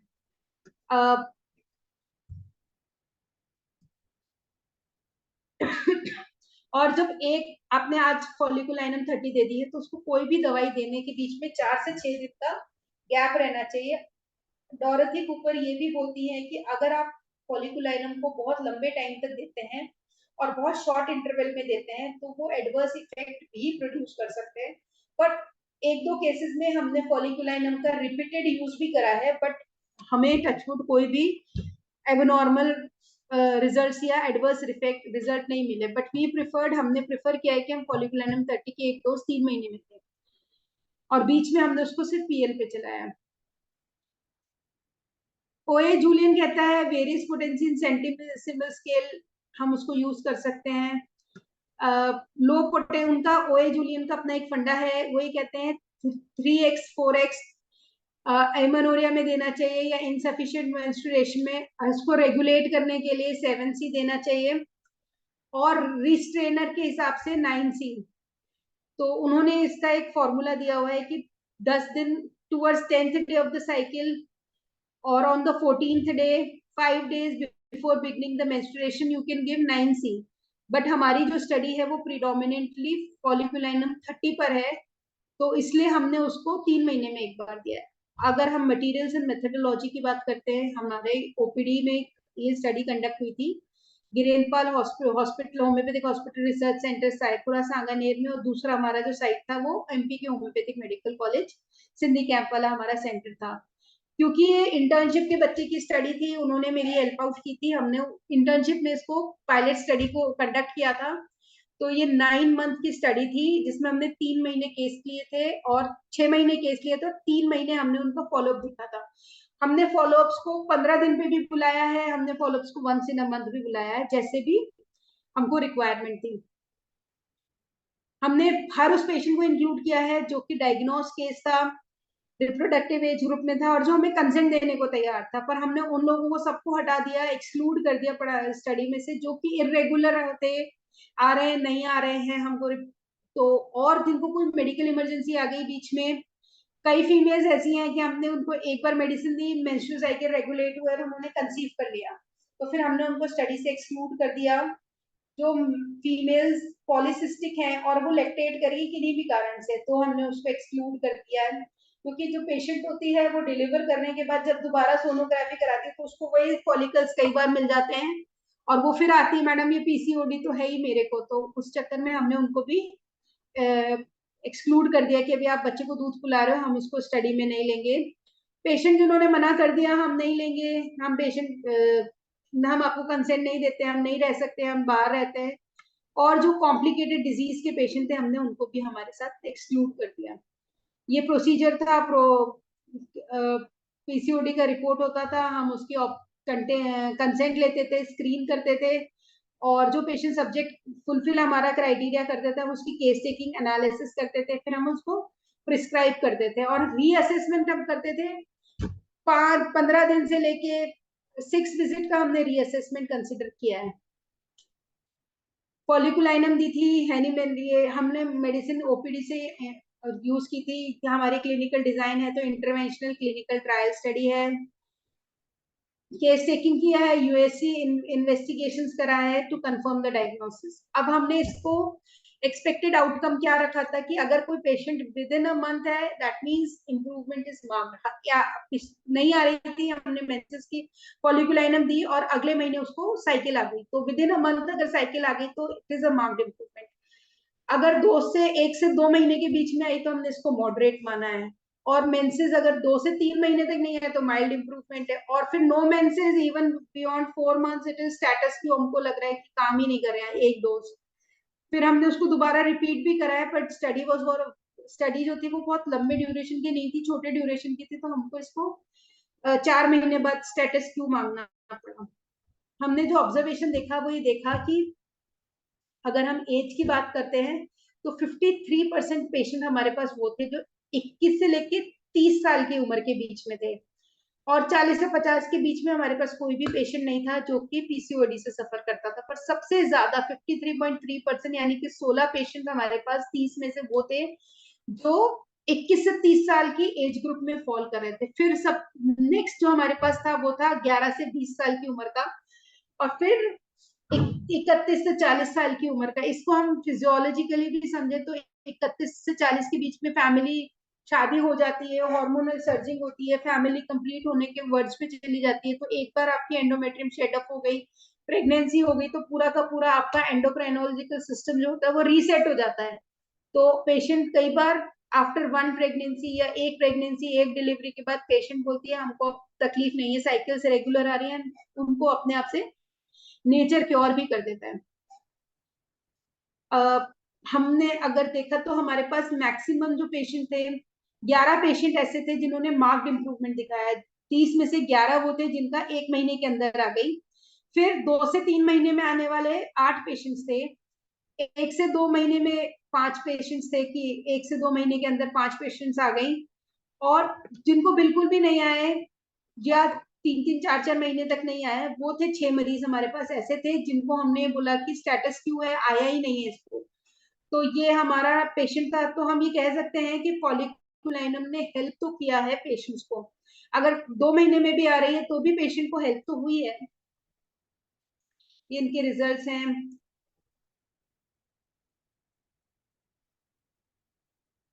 हमने स्टडी का कंक्लूजन जो हमने पायलट स्टडी करी वो ये था कि फॉलिकुलाइनम इफेक्टिव है मेंस्ट्रुअल साइकिल को स्टैब्लिश करने में।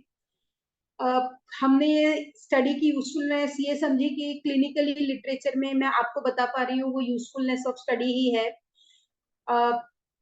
ताकि अब मैं ये चाहती हूँ कि और बच्चे इसको यूज करें और हम आपस में कम्युनिकेट करें कि फॉलिकुलाइनम मुझे तो रिजल्ट दे रही है, क्या आपको भी दे रही है, हर तरीके की कॉम्प्लिकेशन में, मेंटल स्ट्रेस में या कॉन्ट्रासेप्टिव ओवर यूज में।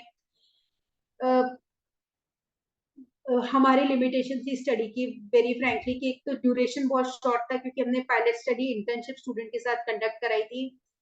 ये प्रॉपर आंसर नहीं है, मैं आपको बार बार बोल चुकी, ये ट्रीटमेंट नहीं है पीसीओडी का, ये सिर्फ और सिर्फ उसका मैनेजमेंट है या साइकिल को रेगुलेट करना है। हमने वेरियस पोटेंसीज नहीं स्टडी करी। आगे अगर कोई स्टडी करना चाहता है तो 6x 3x 4x 8x ये भी स्टडी की जा सकती है। मैम हाँ जी, just 2 minutes remaining. yes sir, this is the last thing, take away message is the last. The study of folliculinum आपकी साइकिल को स्टैब्लिश करने में बहुत ज्यादा हेल्प करती है। तो अगर आप एनीबडी कोई भी चाहता है इसको यूज करना तो आप, मेरा सजेशन ये है कि आप एक बार प्लीज इसको यूज करके देखिए, ताकि हम पता कर सके कि क्या ये मतलब हमारे को तो रिजल्ट मिले हैं, पर जब तक हम बहुत सारी जगह पे रिसर्च नहीं करेंगे या स्टडी नहीं करेंगे तो हम कैसे बोलेंगे कि ये बहुत ज्यादा इफेक्टिव है। तो I would suggest, I would request everybody to use folliculinum as an intercurrent, specially in the cases of female, ताकि फीमेल की जो इतनी मिजरी है उसमें कहीं ना कहीं हम हेल्प आउट कर सकें। So this was all with me, thank you sir.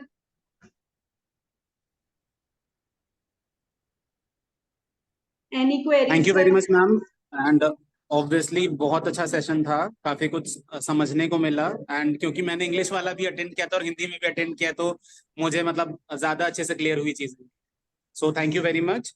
And हमारे पास एक कमेंट है आपके लिए, डॉक्टर राम प्रवेश शाह ने लिखा है कि it was a very nice presentation, dynamic lecture, excellent session.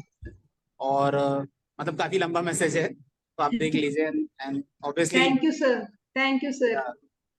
So thank you very much ma'am, काफी अच्छा सेशन था। एंड आज हमारी स्ट्रेंथ अच्छी है आपकी वजह से। ऑब्वियसली आज हम लोग को करीबन मतलब ऐसे लीव करते पर ज्वाइन करते हुए भी 36 लोगों ने ज्वाइन किया है। So thank you very much. And I think online वाला सेशन ज्यादा अच्छा होगा। Thank you sir, thank you for your nice encouragements. And folliculinum बहुत कम यूज होती है, अवेलेबल है मार्केट में भी, अब तो एसबीएल भी बना रहा है, तो प्लीज आप लोग सब एक बार इंटरकरेंट के रूप में यूज करिए। एंड हम एक डिस्कशन सेशन रखना चाहेंगे कि किसको कितने रिजल्ट्स मिले। मैम आप ऐसे ही आईएफपीएच पे आते रहिएगा और ऐसे ही हम लोग को सिखाते रहिए please. Thank you. Thank you, ma'am. Thank you very much. Thank you. Thank you, And sir. so- Thank you, everybody. You are muted. You are muted.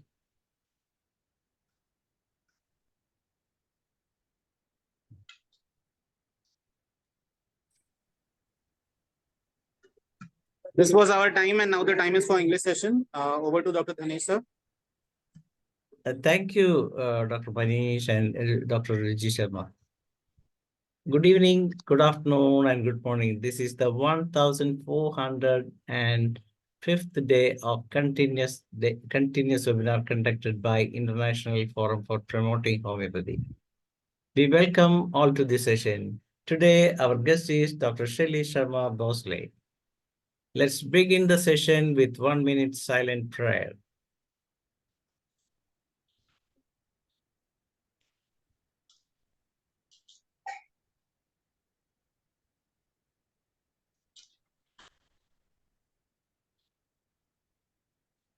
Thank you all. The International Forum for Promoting Homeopathy comprises of homeopathic lovers, students, and doctors, and we have 3 sessions every day. 7 to 8, we have the Hindi session, 8 to 9, our international session in English, and 9 to 10, we have the local language session in Malayalam. We are lucky to have doctors from 65 countries present at various purposes in this forum. And today, our guest is Dr. SHELLY Sharma BHOSALE, and she has completed her MD and she's a PhD scholar. And she has been awarded her PhD by a very important person, that is the Defense Minister of India, Sri Rajnath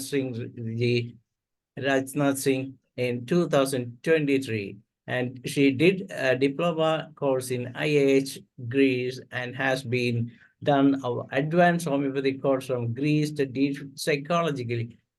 psychiatry, and has done fellowship in psychiatry and counseling and practicing since 2011. She has successfully treated wide variety of patients from children to elderly, and she has helped to resolve and heal a variety of illness, including incurable and emergency diseases, cancer, psychiatry, and many more. She is running 2 clinics independently in Maharashtra, India, one in Mumbai and the other in Sangli.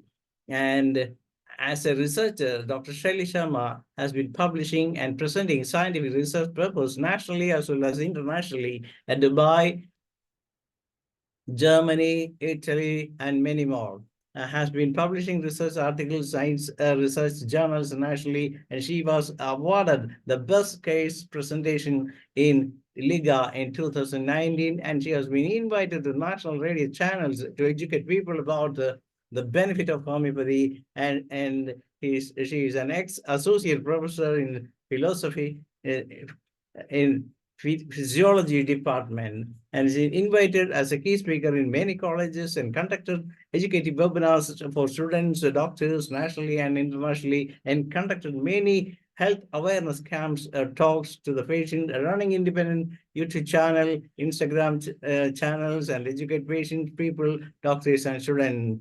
And though she is supposed to take a session on understanding the autistic approach, a case of autistic spectrum disorder with the differential material, due to some unavoidable circumstances, doctor will be presenting the psychiatry of children. That's the best subject that we are very happy to have such sessions. And doctor has presented so many sessions in our webinars, and hope that she will be presenting today's paper in some other date later as per her convenience. So let us proudly welcome the guest of the day, Dr. SHELLY Sharma. Welcome, madam. Thank you, Dr. Danish, sir. And I'm very glad to be back again. So let us start with this session. This will be very interesting for everyone because here, till today, I've taken a lot of materia medica. I've shown a lot of cases. Here, I'll dive a little bit into human psychology, understanding the the evolution of human psychiatry. I'll just put a little bit light to all of you with an interesting case. So, so this quote which I'm sharing on the screen is very important. just go through it. When you cannot control what's happening, challenge yourself to control the way you respond to what's happening. That's where your power is. Why do we fall sick? Why people fall sick? Why there is a pathology? Because there is a constant conflict going inside. We just want to change the circumstances. Since we are born, we just want to change things around. We want to change circumstances around, and sometimes things change, and we feel we did it, right? And we feel we are so powerful. But actual power is, what? When you control the way you respond to what's happening. Usually what we do, we react. Why I'm telling you is, this is because this is very important to understand the psychology of a patient whenever you see a case. So there are two things. One is you react, one is you respond. I have heard a very good story about Sachin Tendulkar. So Sachin Tendulkar, he went for batting. And you must be knowing about Harbhajan Singh and all the cricketers. So whenever they used to go for batting, Harbhajan Singh is a very aggressive cricketer. So the opposite team used to tease him. He used to get very aggressive, and he used to shout and sometimes get abusive on the ground. And he used to lose the match many of the time. So out ho jata tha. But they started teasing Sachin Tendulkar as well. Sachin Tendulkar never responded. He never reacted. He went, they used to tease him. He used to go to the ground, and he makes century and come. Now this is responding. Reacting is what Harbhajan Singh used to do. He used to get angry. He used to become aggressive, which was Virat Kohli initially. But what Sachin used to do, he used to start responding. So when we start responding to the situations, we are going towards health. And we are reacting, this is where the pathology begins. So whenever you have a case, see where your patient is reacting, what is causing the pathology. Okay. So thank you to Dr. Samuel Hahnemann for such a wonderful science, which is homeopathy.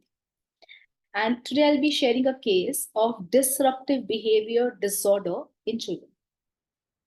So what is disruptive behavior disorder? So this is a disorder which is very easily to find in children. That if you will see, many parents will tell, doctor, I don't know why, but my daughter or my son has a lot of temper tantrums. He hits people. He tears the clothes of the people. They are very argumentative. They steal things. They tell lie. And you have a lot of complaints from the college or from the school. Okay. They are not behaving normally. There's some behavioral changes in the child. Okay. And the first time a family notices this is from school, because this is where their reaction is seen amongst their peer groups. Secondly, they come to know it from their friends. Mostly it will not be seen in the house, right? And as the time goes, this reaction intensifies. So it's a condition known as disruptive behavior disorder. So this was a case of a 10-year-old girl who was brought to my consultation for her following complaints. She is very aggressive child. She has fights with her friends every 2 to 3 days. Her mother said, doctor, every 2 to 3 days, I get a complaint from the school, or I get complaint from her. In Mumbai, we have a building system. So you have a colony, and she plays with children. And every 2 or 3 days, her mother used to get complaint that she is just fighting with children. Not just fighting, she's becoming very aggressive. She will throw the stone, she will tear the dress, she will hit that person, just a 10-year-old girl. Her fights turned very aggressive to an extent that she would tear clothes of the opposite child. The situation had worsened so much that other parents did not want their child to play with her. So see, it is very okay if children are fighting. It is very much okay if children are having, arguments. But if a thing turns out of control, an argument turns into aggression, a common misunderstanding goes into aggressive and destructive behavior, it is the time we have to take a note of why this is happening. Must disturb, as daily some or the other parents approached her complaining about her daughter. She mostly fought with boys. Now, very important thing was she used to fight mostly with the boys. Despite many warnings and repetitive counseling, her condition worsened. She was left ultimately with no friends, right? So she was being counseled in a school, outside, no change. Now this is important. Why? Because despite of warnings, the girl couldn't stop her aggressive behavior. Despite of counseling, the girl couldn't stop her aggressive behavior. It means it is not her conscious behavior. It is something which is coming from deep within. You know, what is psychiatric issue? What are mental diseases? Mental diseases are something which is not in our control. I'll explain you later on. We have a conscious mind, we have a pre-conscious mind, we have an unconscious mind, right? We are sad. Suppose a person is sad. He's sad for some time, maybe 1 day, 2 days, but he can, divert his mind. He can be happy. It is in his control. If a person is thinking negative, he's having a multiple thoughts, if he has a conflict, but if that conflict is under his control, he can, he can shape it, or he can take it in control. It's normal. But when the thing goes out of control, when it is not in his hands, it is schizophrenia, it is bipolar mood disorder. I'm giving you a very simple, I'm explaining you very simply, which I see day to day in my practice, because I've been seeing a lot of psychiatric cases, working beautifully with homeopathy and understanding psychiatry, understanding human psychology deeply. I've understood we have to understand in a case taking from where this reaction is coming. When the things are not in our control, it is coming from subconscious mind. That is a disease, right? So this has to be treated, and no amount of counseling will help such kind of cases. Remember that. Again, a question comes, ma'am, when does counseling helps, right? I always get this question from my patients. Nowadays, people go for counseling. Counseling can help only at conscious level. Counseling cannot change something at unconscious level. And I'm very pleased to say, I'm very proud to say, it is just and only homeopathic medicines which can work at the subconscious level. It has the capacity to penetrate deep into your subconscious level, treat you until and unless the remedy is the simile. You've gone to the root cause and not just seeing any mental disease from a very superficial aspect. Homeopathy has no scope for that. Like, for example, the patient is violent, patient is aggressive, and you give just belladonna. I'm sorry, it will never help, because you have to understand from where the violence is coming, why the patient is violent, how is the violence expressed. Now that is a remedy, right? Hahnemann speaks in mental diseases of organ and of medicine. You have to go to that depth of the case, right? Now this is what happened with the girl. She has left with no friends. She came with all these things. She is left with no friends. Every day she has been, having fights. She's become very aggressive. Despite of counseling, there is no change. Her mother is frustrated. She is all alone. Now, what next? Like, she gets angry when children teases her.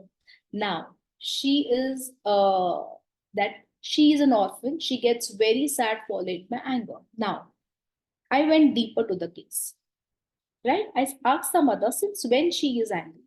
Is this kind of nature since her childhood, or it has become now? Number one. Second thing is that what made a shift in her nature? It is very important to know, not only from the mother, but also from the child, right? So the child said, doctor, yes, I get angry because she doesn't have a father. She lost her father maybe 1 or 2 years back. Since then, children started teasing her that she's an orphan, she doesn't have a father. So she started feeling sad, and they kept on teasing her about it.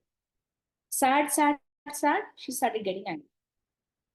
She also feels that her mother does not give her enough time, and she is sad about it. Now, her father died. They are not very rich people. They are middle class family. Her mother has to run the house. So she goes for job. She works. She goes early in the morning. If people are aware of her from Mumbai, she leaves early in the morning at 7 o'clock. She comes at 10 o'clock at night, right? But she has no option. She doesn't have a choice because she is the whole and soul bread earning member. One. Second, her mother herself is a sepia patient. I know her very well. She is my patient. She is a sepia patient. So sepia is a remedy who will not even put efforts to take care of the child. They are so indifferent, but they are very ambitious, they're very hardworking, they are very outgoing. They will not understand the need of a field. Maybe if her mother would have been Kasimosin, she would have given that little bit attention to her daughter, right? So she felt neglected from her mother and she feels sad about it. On asking her that why she hits boys in bus, she said that they tease her as she is fat. She's a dark-skinned girl. Unfortunately, in India, it's racism. People,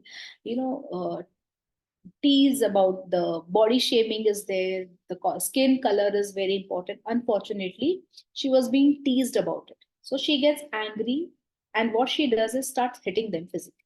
10 years old girl, right? Her mother said that at home she is very quiet girl.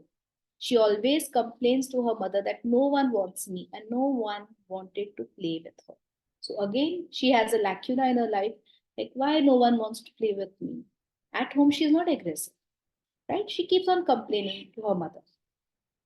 I asked the child whether she's having I asked her mother whether she's having the same nature since childhood. To this, her mother replied that she was totally different girl few years back. There's a sudden change in her nature after the death of her father. Now, this is important. Okay, and this is an important event happened in her life. After her father's death, she had suddenly grown up mentally, emotionally. My daughter thinks too much over little things, which a girl of her age is not supposed to think. So her mother was worried. Like, doctor, I don't know, since her father's death, she's suddenly grown up, I feel. She thinks too much of her age. Like what? Like, she's become very mature. She keeps worrying about her mother that, how is my mother managing all the finances? How is she able to do all alone? How will she manage everything? Okay, nothing should happen to my mother. What if she dies? Okay, and she feels a lot of gratitude for her mother that she's doing a lot for me. She goes at 7 in the morning, she comes at 10. So she has a lot of gratitude, she has a lot of worries for her mother.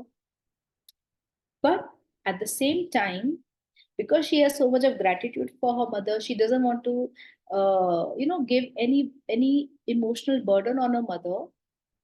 She started hiding things from her mother. She has developed a lot of fears. She is always fearful that what if I make any mistake, my mother will hurt. So she started hiding things from her, which was not her nature initially. So past history, no any major disease. Personal history, diet, non-vegetarian, appetite is good. Food desires, she desires sour, sweet, chicken, fish. Food aversion, no specific. Thirst on lower side, respiration scanty, dreams startle sometimes in sleep, unfresh in the morning, sleeps in abdomen. Now, this is the video of the child. So we have understood so far that she was a very mild girl. Her father died. She has developed a lot of worries for her mother, like what will happen to my mother, what will happen to her. She has become very angry and aggressive and violent in her school. No amount of counseling helps her. She's sad that why there's no friend. Now I'll show you her video. This is after the medicine, but still, before what I observed in this case, I want you all to just pick up if you can observe something in the case, about the child. You will just have an idea. And she used to be quiet. And this emotional level पे no one wants me, no one to play with me or like those things. Then इसकी वजह से friends के साथ भी बहुत problem होती. Like every after 2 days, 3 days, there used to be very much problem between them. Then वो say be वैसे नहीं. She's very friendly with her friends, and also there is no issues between friends and all. Those kind of things are not there. Even if she's fighting with someone, immediately she's leaving all those things. She's not getting stuck with those things and not repeating. Now this is a follow-up. Her mother's telling after the remedy, see how deep this single remedy has helped, that before she used to get stuck, now she's not getting this stuck with the things. This is after the remedy, the change. Now I want you all to look at the child, look at the girl, make some observations in this case, because observations are also very important in this case. And emotional level, I think now she's very much strong. So that thing is there. Then behavior at somewhere, too much thinking, too much noticing about it. How she used to think? आपने क्या notice किया? Because before बाप रे बहुत कुछ मतलब जहाँ पे मैं भी नहीं ज्यादा सोचती हर एक छोटी बहुत छोटी छोटी चीजों को बहुत ज्यादा मैच्योरिटी के साथ सोचती हूँ बहुत ज्यादा एक एग्जांपल दे सकते हैं छोटा सा example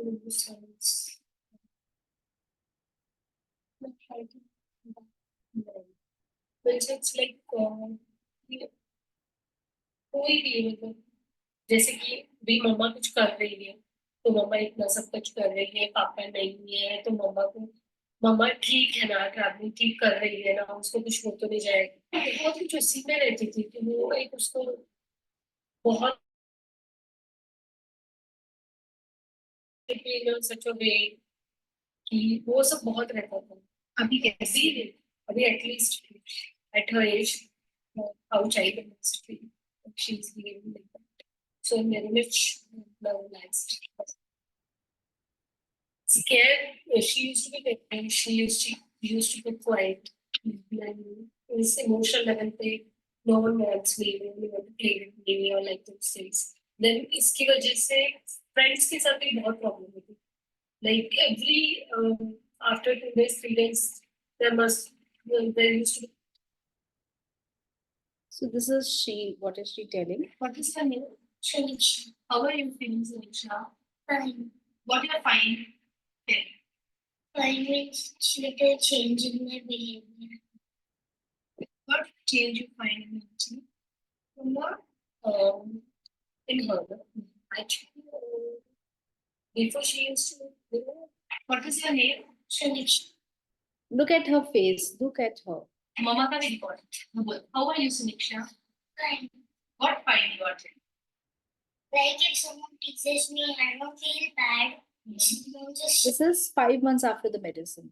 Because my father is not there, so I just ignore them. Before what you used to do? I used to feel sad and I used to beat them. Now you don't beat them. And now I'm not feeling bad about like my mom gets angry that she don't get sad for me.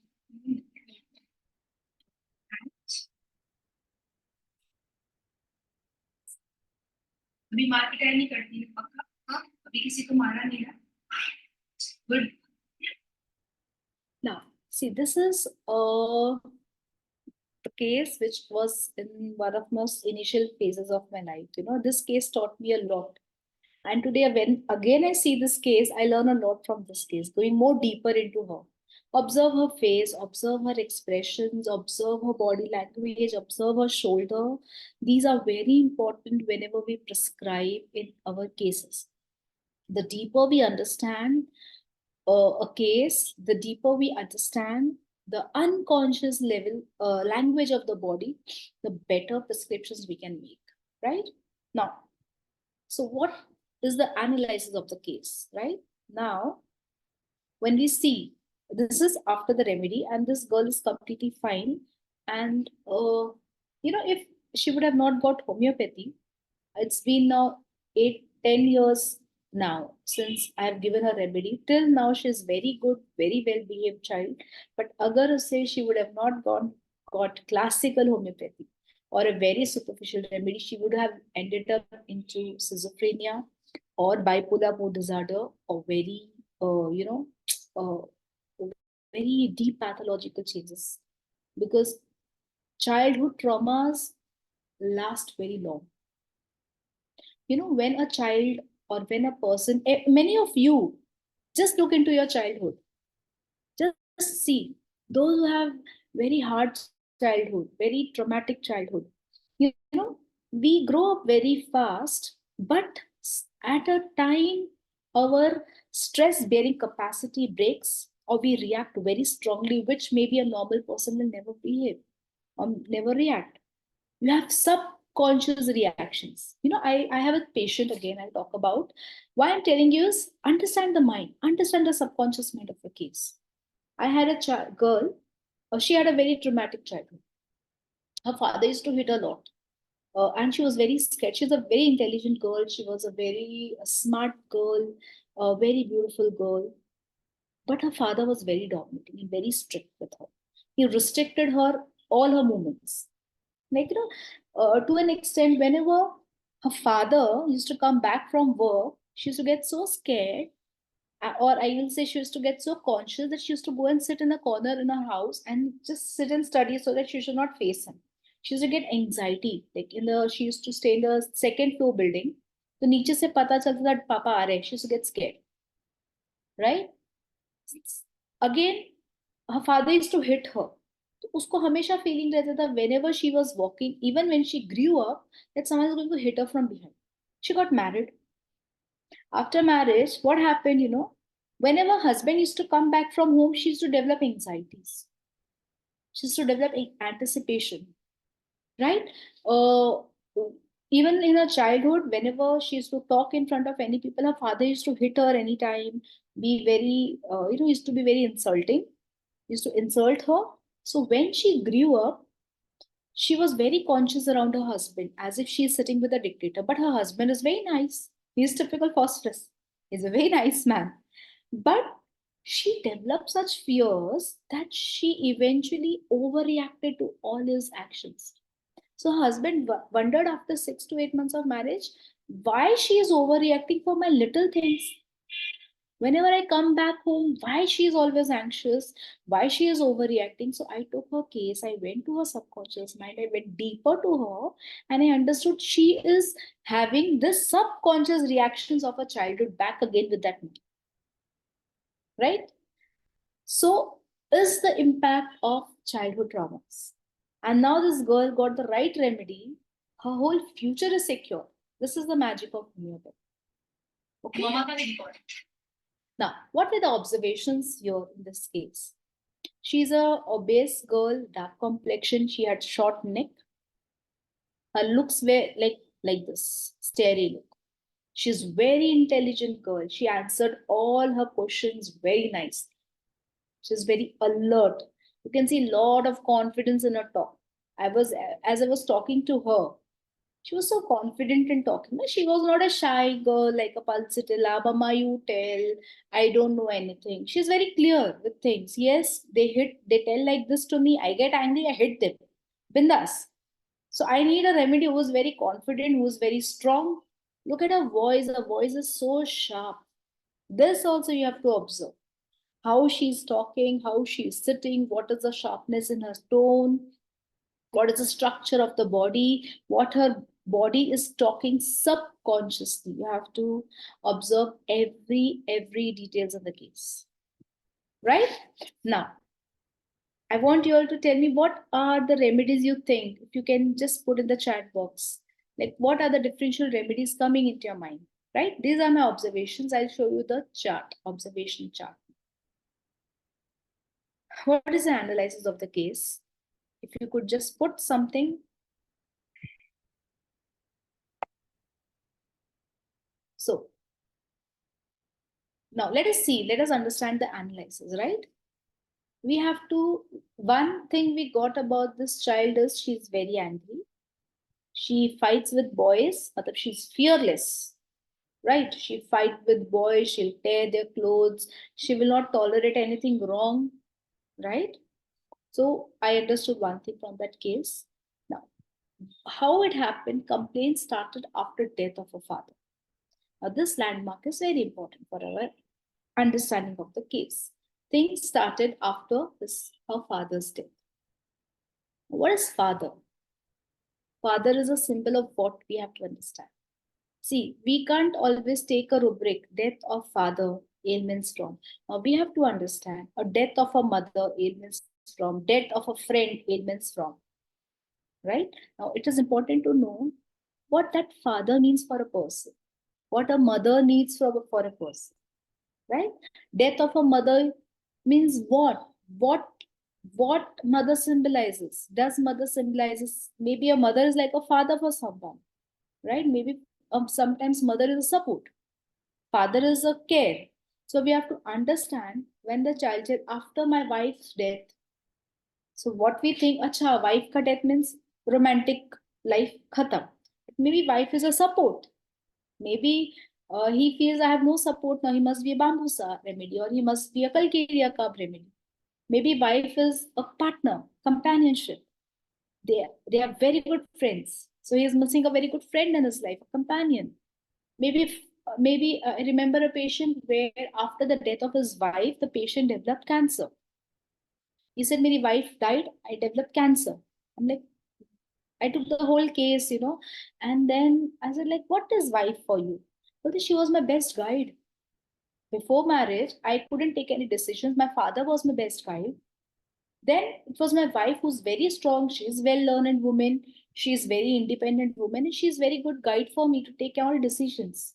So he lost a guide in the form of mother, wife. So I gave him strontium carb, taking other totality as well. So what is father? Father symbolizes support. Father symbolizes protection. Father symbolizes caretaker. Future. Father symbolizes future. Father symbolizes money, right? Father symbols resources. Now, she is worried about future, right? What is she worried now? How will my mother manage all the finances? How she is going to take care of everything? Okay? She has been troubled in in her school. So what rubric will take here? She is not just troubled and teased, she is abused. So I've taken the rubric ailments from being abused. Fear of alone, she is very sad. Sad, father ka death hua, she is sad. She has no friend, she has sadness. She has sadness everywhere. She has a strong disappointment.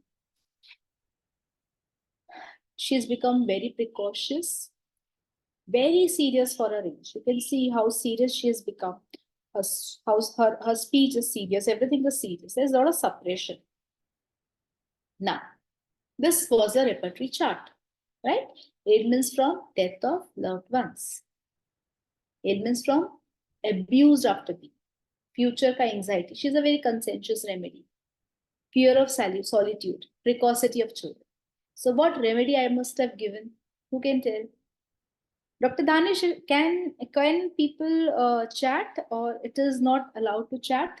Yes, yes, everybody can chat, but unfortunately, nobody is responding. That name is carcinosin.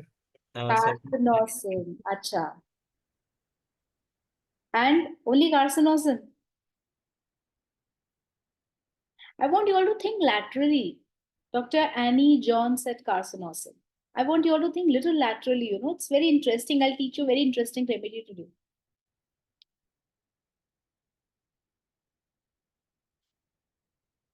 Fine. So what we did was, there are too many before I go ahead, there are two important observatory rubrics which I have not put in the chart. The remedy is here. It's not carcinosin. Okay. Again, what I'm telling is, we are limiting our mind. We're just looking at conscious level. We have to learn to go deep inside, dive deep into the subconscious mind. Okay. Remedy is not carcinosin. And there are two important rubrics, very important rubrics, which are observatory rubrics, which I have put.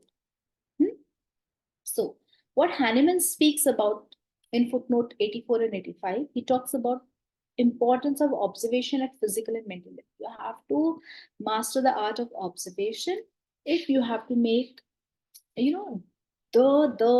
master prescriptions, because all your observations never fail. But you have to be a very unprejudiced observer. So for that, you have to learn the art of being unprejudiced. To learn how to be unprejudiced, you have to be an unprejudiced person. To be an unprejudiced person, you have to be a spiritual person. Okay. Now, in footnote, in aphorism 221, he talks about how important it is that state of chiefly determines the selection of homeopathic remedy as being decidedly characteristic symptom, which can least of all remain concealed from the accurately observing physician, right? So disposition is important, but it is also important to see deeper aspects. So two important observations which I noticed and have put in my chart. One is speech is serious. You see her speech. She was so serious in her speech. And if you could see to her voice, there was shrill in her speech. There's a shrill. It's so sharp and it's so shrilling that it gives you chill. That's voice shrill. So the remedy which I gave for the patient was stramonium. Okay, we just know one aspect of stramonium. Stramonium is having this mania, that mania. But a remedy has 360 views. Today I'll show you another beautiful aspect of stramonium, because after this prescription, I got to learn one aspect of stramonium very deeply. And I'm going to share about that aspect of stramonium. For me, I've been understanding stramonium in many aspects now. This is grief aspect of stramonium, which I'm going to show you, right?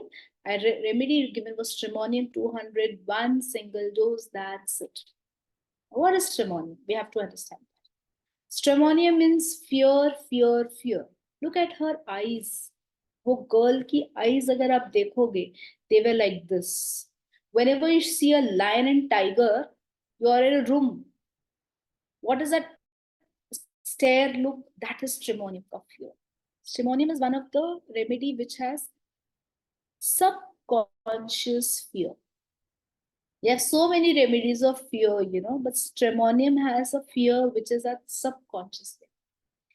Like magnesium has subconscious level of unloved and orphan feeling. So stramonium, remember, has subconscious element of fear. You just have to understand that. And his responses, which comes out, the violence, the fight, is just the response to the fear. Like for example, a dog is chasing you. You have a fear of dog. In that response, a dog jumps at you. You will subconsciously give a box, and you will say, I don't know, I'm a very non-violent person, but I just attacked the dog. Why? Because a subconscious element of fear, when you face the situation, subconsciously a reaction came, you punch the dog. So this is the subconscious reaction of stramonium. Stramoniums, all anger, violence, are the output of subconscious fear. Remember. Now, I'll just talk in short about stramonium. It is a very, very deep remedy. We can talk a lot about stramonium. But a normal stramonium personality, whenever a stramonium child, a stramonium adult, a stramonium old person will come. They will talk a lot. They will talk to you. Like dhatura, you have dhatura. Stramonium hum Shivji ko chadhate. You have a dhatura. Like you are intoxicated. A person who is intoxicated, they will have no senses. They will just talk. The stramonium talks a lot. It is one of the most talkative remedy of a homeopathic materia medica. Now, how will they be when they come? When they are normal, they have no much fears or there's no much things happening. They are very happy-go-lucky people. They sing, they dance, Jai Jai Bholenath and all that stuff. The Shiv lovers and all. They are of those types. Laughing and singing, full of life people. They love to dance. Stramonium wants a lot of support in their life. We don't know that. They want a lot of support. Okay? Till that, when they have a support, they are just having chill life. They are also very boasters. One of the most boasting remedy is stramonium. They are emotionally vulnerable. Very intense emotions they carry inside. And they are actually very fearful people. They have a strong fear of violence because they have a strong history of violence. So they have strong fear of violence, which has gone so down, that there's a subconscious dark element in them, which they even don't know maybe. And we just see his violence or her violence, but we are unaware about the subconscious dark element. Okay. Now, what are the sensitivities of stramonium, or how does a pathology develop? Okay, till everything is okay, they are fine, they are, stramonium, when they'll come to your clinic, they'll sit, there's a rubric affectation in stramonium. Dhongi. they will not have this is another aspect of stemming. They will not have a tone. They will not have a normal tone.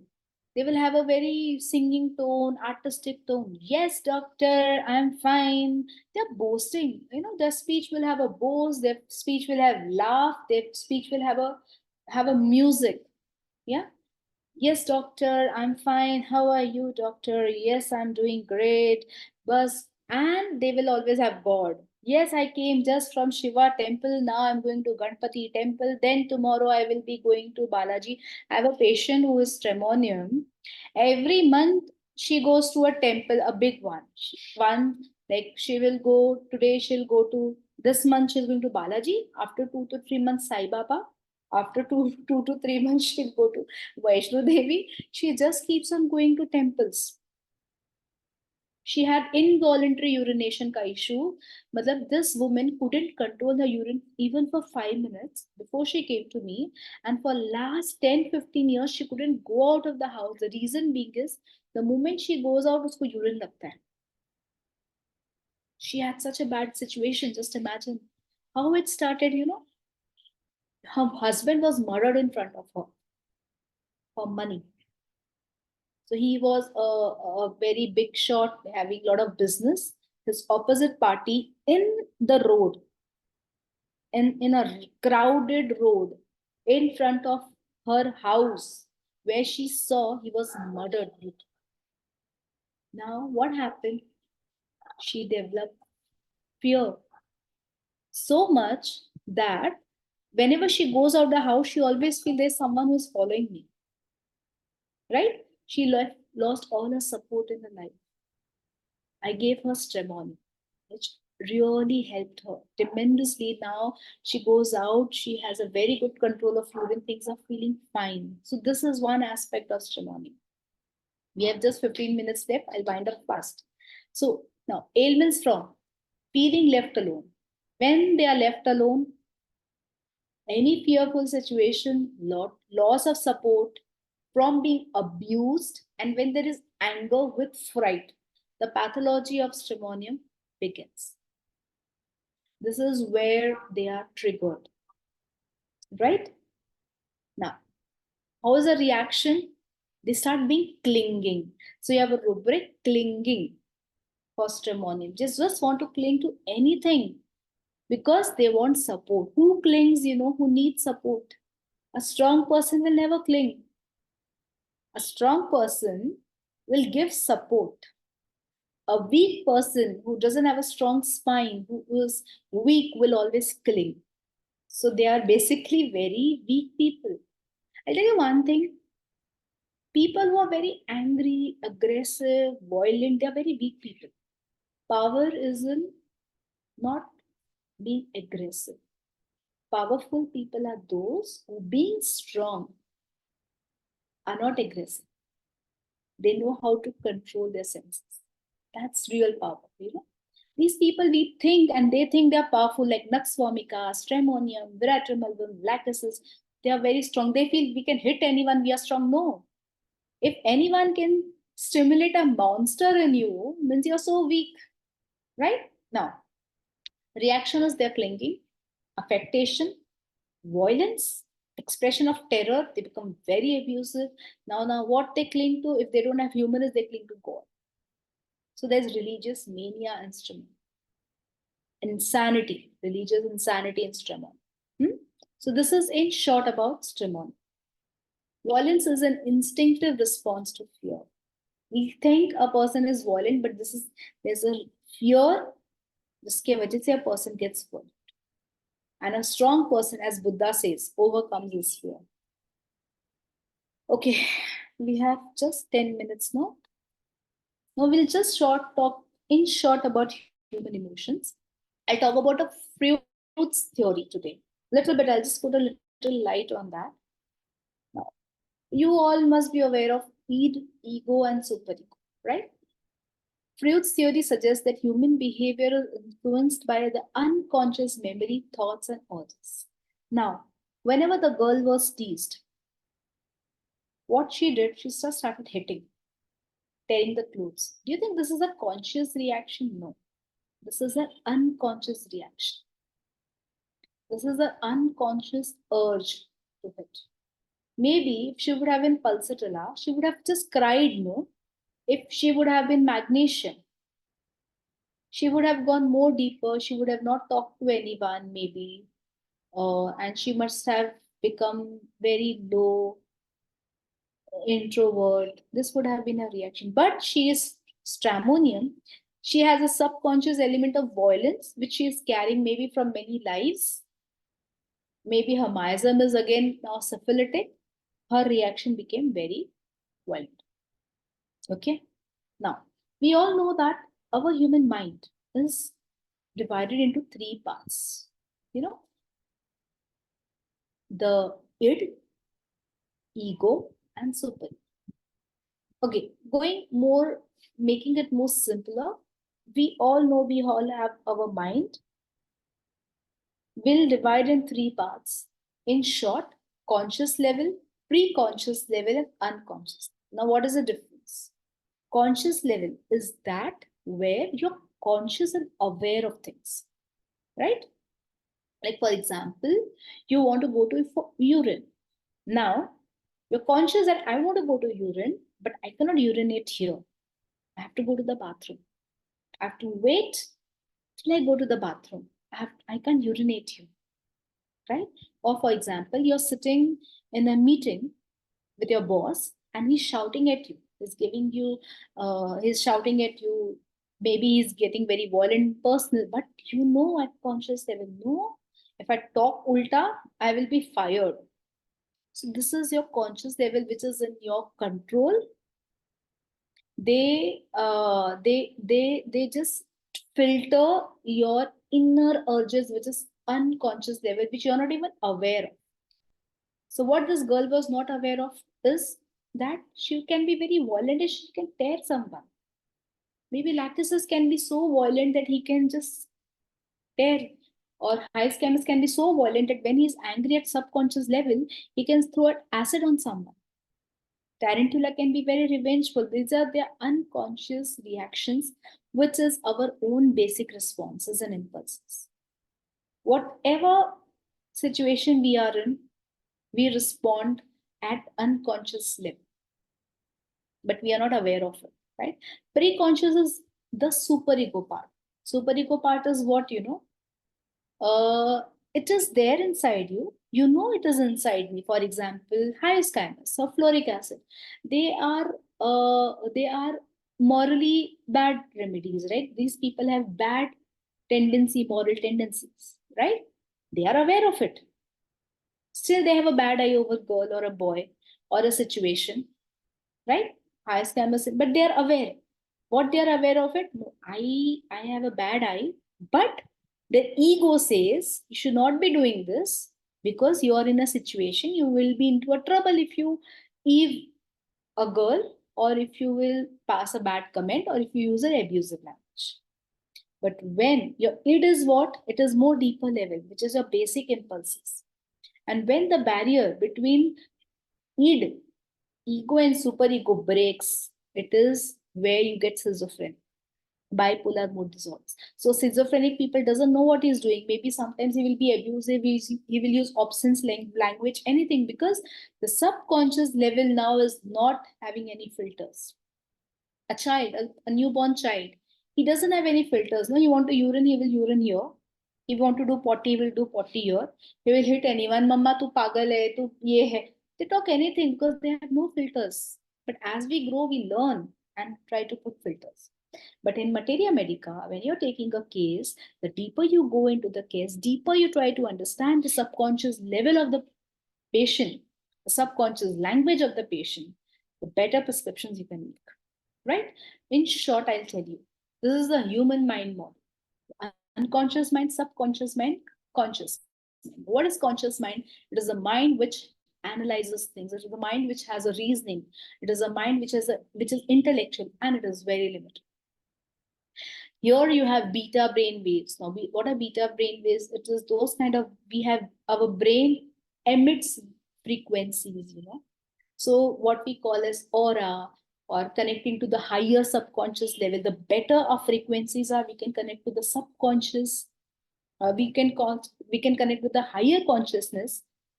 The purer we get, the more data we can download, which is in the universe. So people like Steve Jobs, Sai Baba, great people, they are not working at the conscious level. They have purified the conscious mind, subconscious mind, unconscious mind. The more you purify, the more you eradicate your miasms, you can become more supernatural, right? Now, subconscious mind are about your feelings. They are just like a hard drive. You have inside, but you know when to take it out and when you should not take it out. So when you drink, sometimes subconscious things come up, okay, you do masti, you forget everything, you talk all nonsense. Subconscious materia medica will come when you see someone is drinking. Feelings and emotions come here. Okay. Here, sometimes you get angry, the subconscious things may come up. Here, mostly of alpha or theta brain waves. Why? The subconscious mind ka kaam kya hota hai? It just absorbs. It is not active. It is passive. It just absorbs. And your unconscious mind is somewhere which is you're not aware of. आपको ही पता नहीं आप क्या हो. Maybe अच्छा सुन के you're trying to be good, you're trying to be very good, but आपको ही पता नहीं अंदर हम कितने बड़े राक्षस हैं. Because unconscious mind is something which you're carrying from many births, and in this birth you have to try to make it more purer. This is a aim, so that you can become more higher, right? Now, your autonomic nervous system comes under it, because constant unconscious level of stress causes pathology, because they will stimulate your autonomic nervous system you will not be aware of. Your breathing, your heart rate, your digestion, your immune system comes under it. Delta brain waves are seen. Dreams, they come in unconscious mind. So dreams are very important in your case, because they speak the language of unconscious mind. When a person is, I just winding up, I had a patient, she's a very lovely person, very lovely, very, very decent girl, when you see her. She was under anesthesia, and when, when she was in anesthesia and when she was coming out, she became very abusive, because her conscious mind is not working.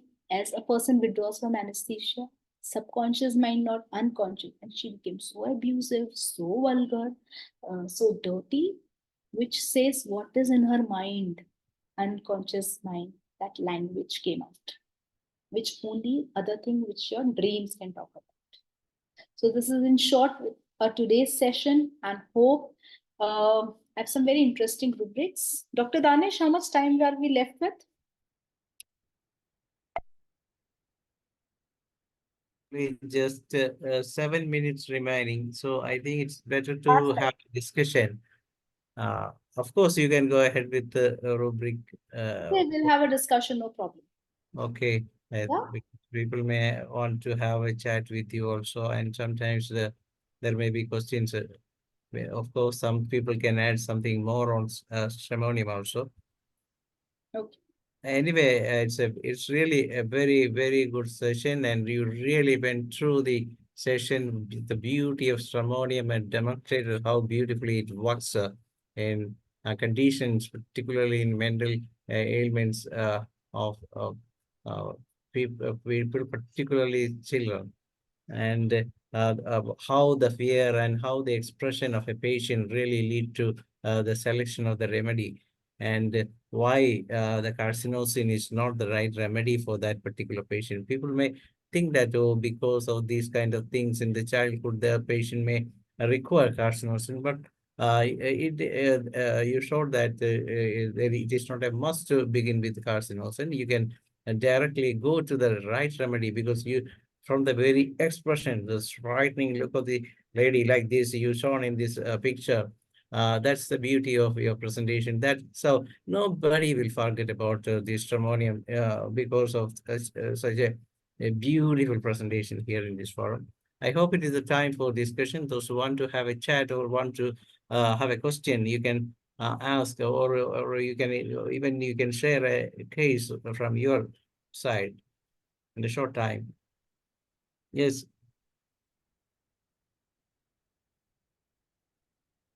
Yes, nobody is raising hands, so I think you can add something, a short history, because maybe positive time.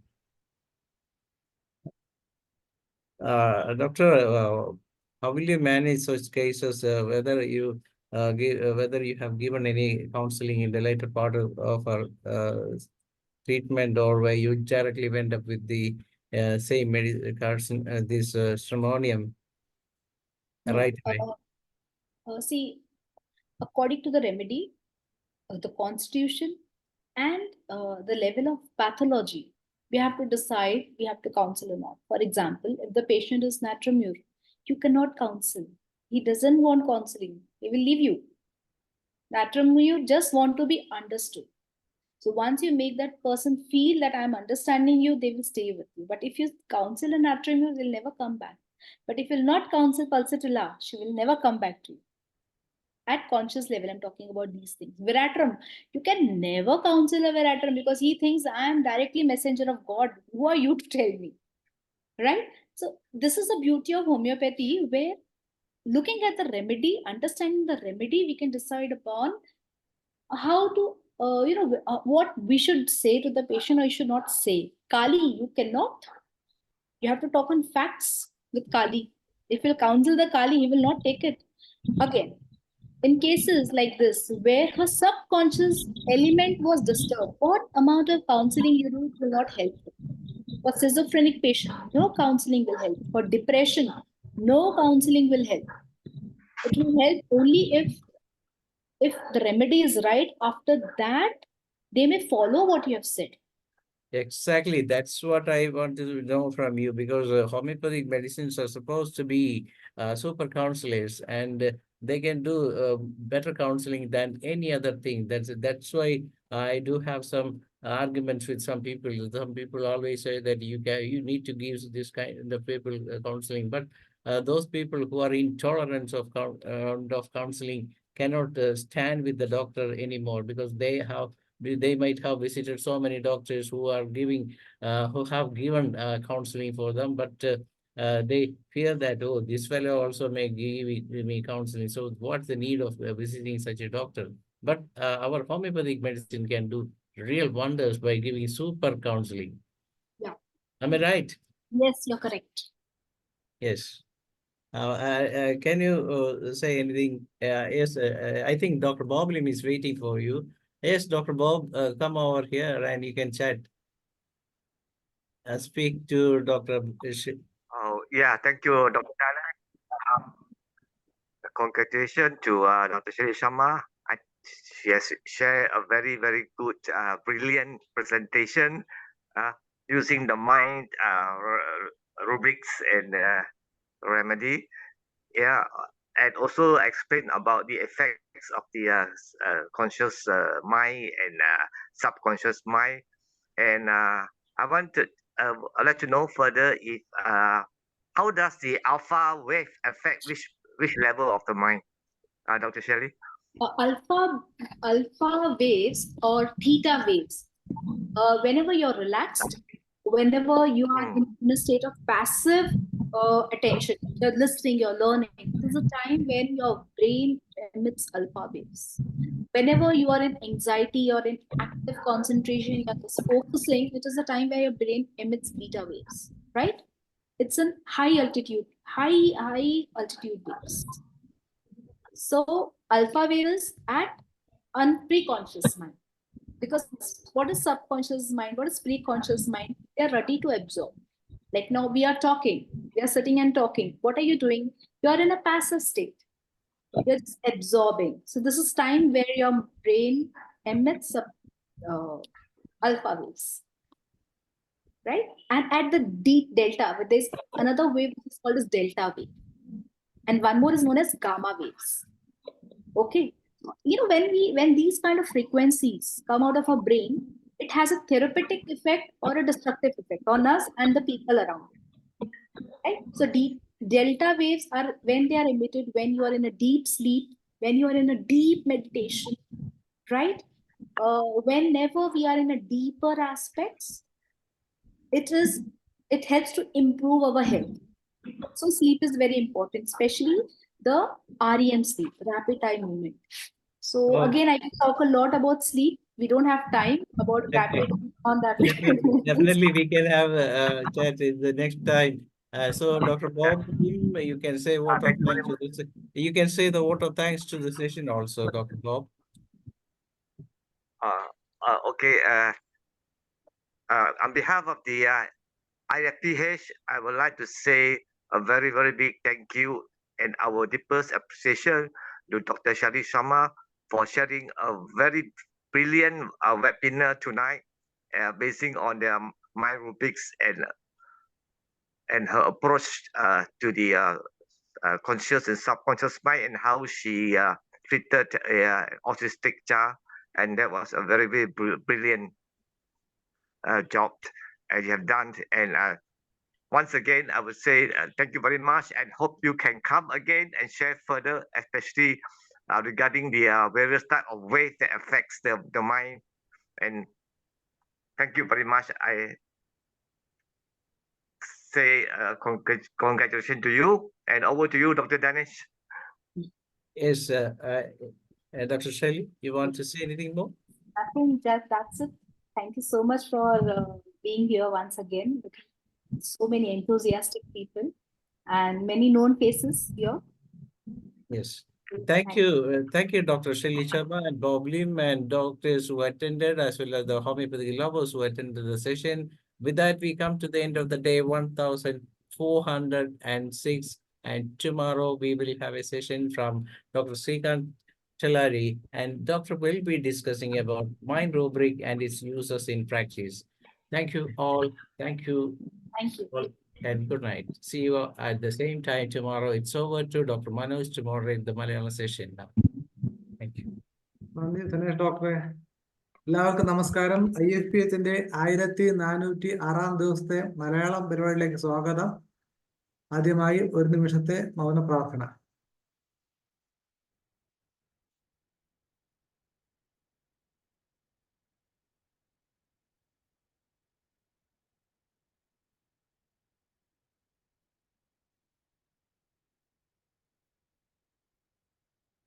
നന്ദി. IFPHന്റെ ഉദ്ദേശം തന്നെ എല്ലാവർക്കും അറിയാം, ഹോമിയോപ്പതിയെ promote ചെയ്യുക എന്നുള്ളതാണ്. അതോടൊപ്പം തന്നെ ഹോമിയോപ്പതിയിൽ നടക്കുന്ന മാറ്റങ്ങൾ, എല്ലാ തലത്തിലുള്ള മാറ്റങ്ങൾ ഹോമിയോപ്പതി ഡോക്ടർമാരെയും ഹോമിയോപ്പതിയുടെ സ്നേഹികളെയും വിദ്യാർത്ഥികളെയും അറിയിക്കുക എന്നുള്ള ഒരു ചരിത്രപരമായ ദൗത്യം കൂടി നമ്മൾ നിർവഹിക്കുകയാണ്. എന്താണ് ഡിപ്പാർട്ട്മെന്റിൽ നടക്കുന്നത്, അല്ലെങ്കിൽ ഹോമിയോപ്പതി കോളേജുകൾ എന്ത് ചെയ്യുന്നു എന്നുള്ളത് പലപ്പോഴും നമ്മുടെ സമൂഹത്തിൽ അറിയുന്നില്ല. അപ്പൊ തീർച്ചയായിട്ടും ആ ഒരു ഗ്യാപ്പ് ഫില്ല് ചെയ്യുക എന്നുള്ള ഒരു ഉത്തരവാദിത്വം നമുക്കുണ്ട്. അതിന്റെ ഭാഗമായിട്ട് നമ്മൾ കഴിഞ്ഞ ദിവസങ്ങളിൽ അഹിംസ എന്ന സോഫ്റ്റ്വെയറിനെ കുറിച്ച് പറഞ്ഞിരുന്നു.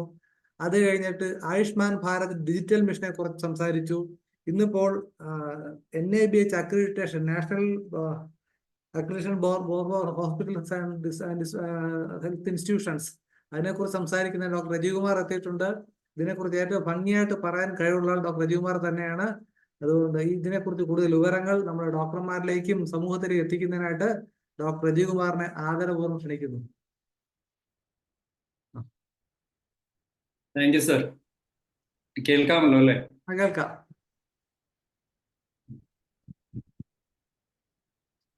എന്തായാലും IFPHന്റെ എല്ലാ പ്രേക്ഷകർക്കും സ്വാഗതം. ശരിക്കും നമ്മള് NABH അക്രഡിറ്റേഷൻ അല്ലെങ്കിൽ NABH സർട്ടിഫിക്കേഷൻ എന്നുള്ള വിഷയത്തെക്കുറിച്ചാണ് പ്രധാനമായിട്ട് ഇന്ന് സംസാരിക്കാൻ ഉദ്ദേശിക്കുന്നത്. പക്ഷെ നമ്മൾ പൊതുവായിട്ട് ക്വാളിറ്റി എന്താണ്, ഗുണമേന്മ എന്താണ്, അത്തരം കാര്യങ്ങൾ കൂടെ നമ്മൾ ഇതിനോടൊപ്പം ഡിസ്കസ് ചെയ്യുന്നുണ്ടാവും. ഞാൻ എന്നിട്ട് പ്രസന്റേഷൻ ഒന്ന് ഷെയർ ചെയ്യാം.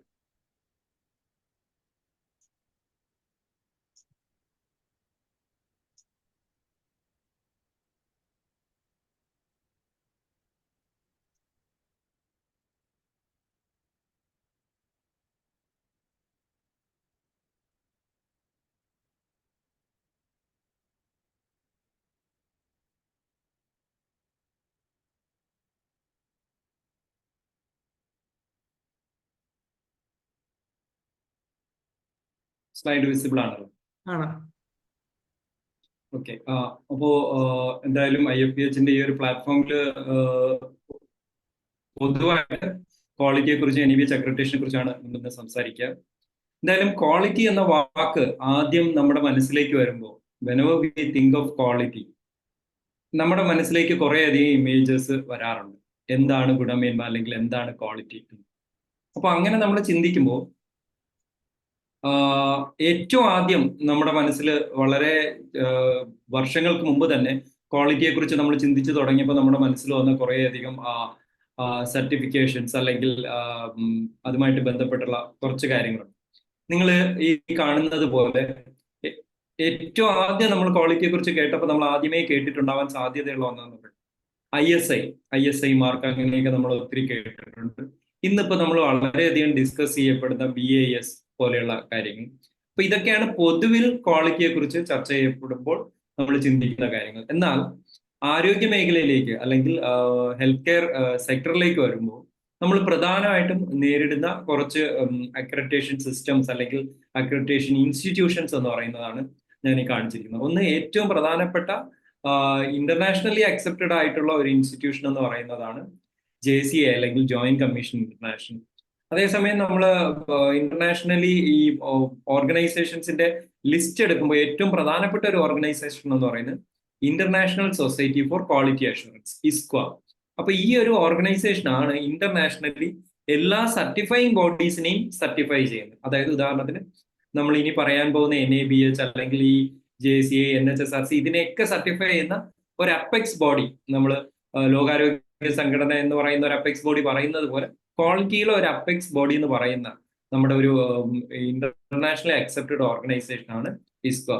അതുപോലെ ഏഷ്യയിൽ നമുക്ക് Asian society for quality assurance ഉണ്ട്. അപ്പൊ ഇതിന് കീഴിൽ അക്രഡിറ്റഡ് ആയിട്ടുള്ള കുറേയധികം അക്രഡിറ്റേഷൻ ബോഡീസ് ഉണ്ട്.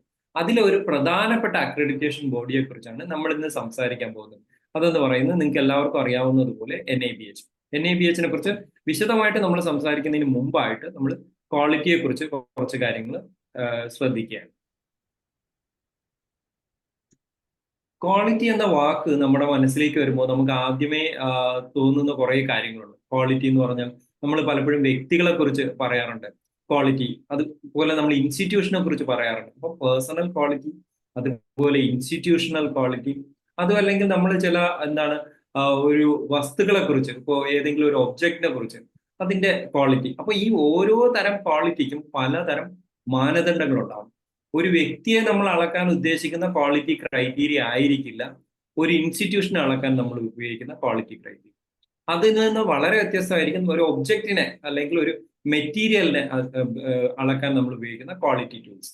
അപ്പൊ ഇത്തരത്തിലുള്ള ധാരാളം ക്വാളിറ്റി ടൂൾസ് ഉണ്ടെങ്കിലും പൊതുവിൽ നമ്മൾ ഒരു ഇൻസ്റ്റിറ്റ്യൂഷന്റെ ക്വാളിറ്റിയെ കുറിച്ച് ചോദിച്ചു കഴിഞ്ഞാൽ നമ്മുടെ മനസ്സിൽ പെട്ടെന്ന് വരുന്നത് നമ്മുടെ ഫോർഡ് അദ്ദേഹം നൽകിയ ഒരു ഡെഫിനിഷനാണ്.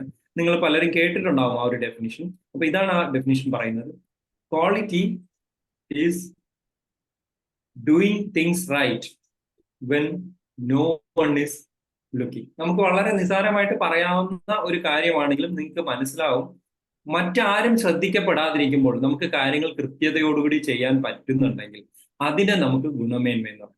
നമുക്ക് ഒരുപക്ഷെ അറിയാം, നമ്മുടെ ഹോമിയോപ്പതിയുടെ പിതാവായ ഡോക്ടർ സാമുവൽ ഹനിമൻ ആദ്യമായിട്ട് ഇത്തരത്തിലൊരു മെഡിക്കൽ ഫീൽഡിൽ ഒരു ക്വാളിറ്റി വേണം എന്ന് പറഞ്ഞ് വ്യക്തമായ ഒരു കൺസെപ്റ്റോടുകൂടി വന്ന ഒരു വിഷകരനാണ്. കാരണം എന്തിനും ഏതിനും ഒരു അടിസ്ഥാന പ്രമാണം ഉണ്ടാവണം. അല്ലാതെ ഉപഭോഗങ്ങൾ കൊണ്ടോ ഒരു കൺജങ്ചർ കൊണ്ടോ അതല്ലെങ്കിൽ വളരെ ബേസ്ലെസ് ആയിട്ടുള്ള കുറച്ച് കൺസെപ്റ്റ്സ് കൊണ്ടോ ട്രീറ്റ് ചെയ്യേണ്ടതല്ല ഒരു ഡോക്ടർ എന്ന് പറഞ്ഞ്, അതുകൊണ്ട് തന്നെയാണ് അദ്ദേഹത്തിന്റെ ഫസ്റ്റ് അഫോറിസത്തിൽ തന്നെ ഓർഗനുണ്ട് പറയുന്നത് മിഷനെ കുറിച്ചാണ്.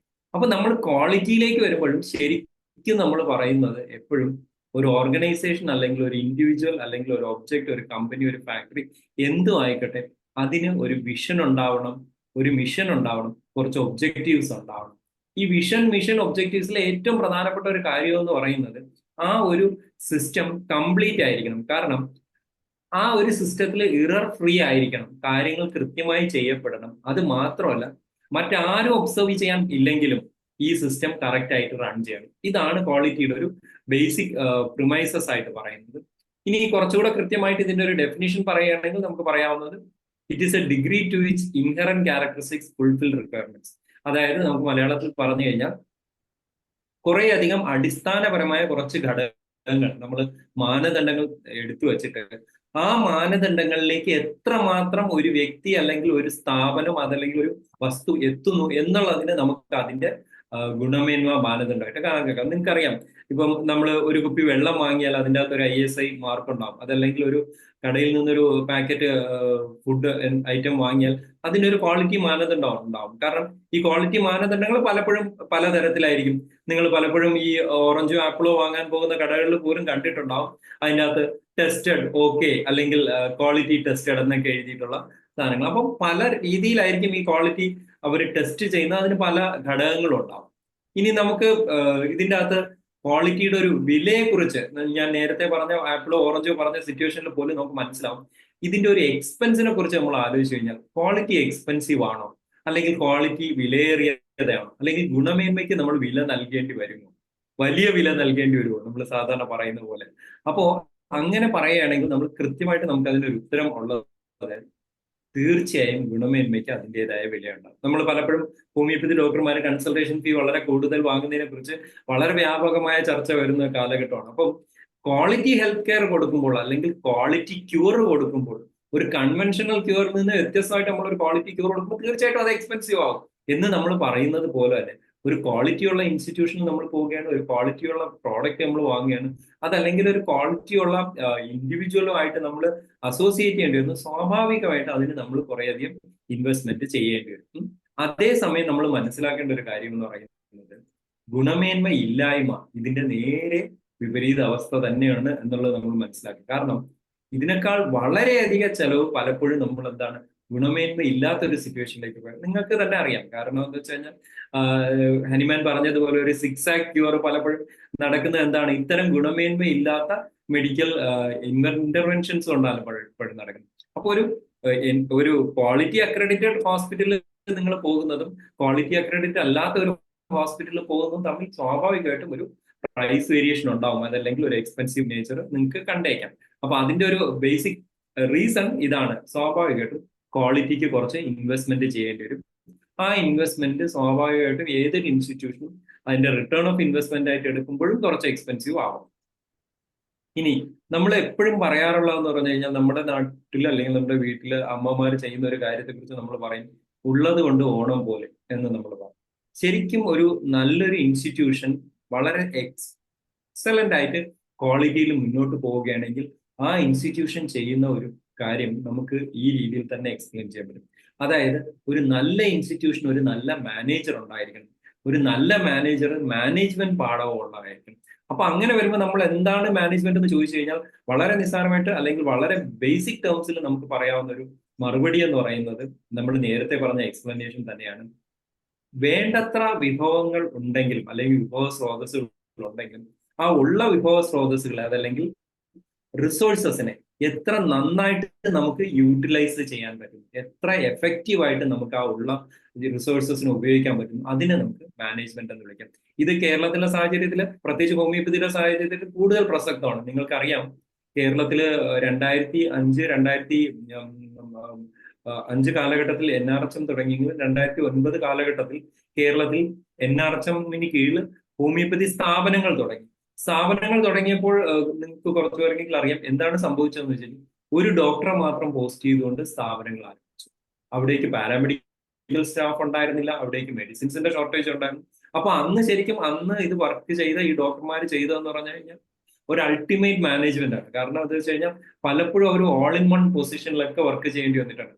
Doctor cum pharmacist cum attender cum even PTS എന്നുള്ള അവസ്ഥയിൽ പോലും വർക്ക് ചെയ്യേണ്ടി വന്നിട്ടുണ്ട്. അപ്പൊ ഇത് മാനേജ്മെന്റിന്റെ ഒരു അങ്ങേയറ്റത്തെ കൺസെപ്റ്റ് എന്ന് നമുക്ക് പറയാം. അതായത് എക്സ്ട്രീം മാനേജ്മെന്റ്, റിസോഴ്സ് ക്രഞ്ച് അല്ലെങ്കിൽ വിഭവത്തിന്റെ വളരെയധികം വിഭവത്തിന്റെ കുറവുള്ള ഒരു സ്ഥലത്ത് നിന്നുകൊണ്ട് വർക്ക് ചെയ്യുന്ന അവസ്ഥ. നമ്മുടെയൊക്കെ പൂർവികരായിട്ടുള്ള നമ്മുടെ വളരെ സീനിയർ ആയിട്ടുള്ള ഡോക്ടർമാരും പറഞ്ഞിട്ടുണ്ടാകും പണ്ട് കാലത്ത് ആശുപത്രികൾ നമ്മൾ നേരിടുന്ന ഇതേ ഒരു റിസോഴ്സിന്റെ അപര്യാപ്തത. പക്ഷെ ഇന്ന് നമുക്കറിയാം, ഞാനിപ്പോ പറയാൻ പോകുന്ന വെൽനസ് സെന്റേഴ്സിന്റെ ഒക്കെ കാര്യത്തിലാണെങ്കിലും നമുക്കറിയാം, ഇന്ന് നമുക്ക് ഫിനാൻഷ്യലി അത്തരത്തിലൊരു റിസോഴ്സസിന്റെ വലിയൊരു പ്രശ്നം നേരിടുന്നില്ല. സ്വാഭാവികമായിട്ടും മാൻ പവറിന്റെ ഒരു പ്രശ്നം നമ്മൾ നേരിടുന്നുണ്ട്, ഹ്യൂമൻ റിസോഴ്സിന്റെ പ്രശ്നമുണ്ട്. പക്ഷേ ബാക്കി ഫിനാൻഷ്യൽ റിസോഴ്സസിന് ഒരു വലിയ പരിധി വരെ നമുക്ക് നാഷണൽ ആയുഷ് മിഷനും അതുപോലെ നാഷണൽ ഹെൽത്ത് മിഷന്റെയൊക്കെ ഫിനാൻഷ്യൽ സപ്പോർട്ട് നമുക്ക് കിട്ടി വരുന്നു.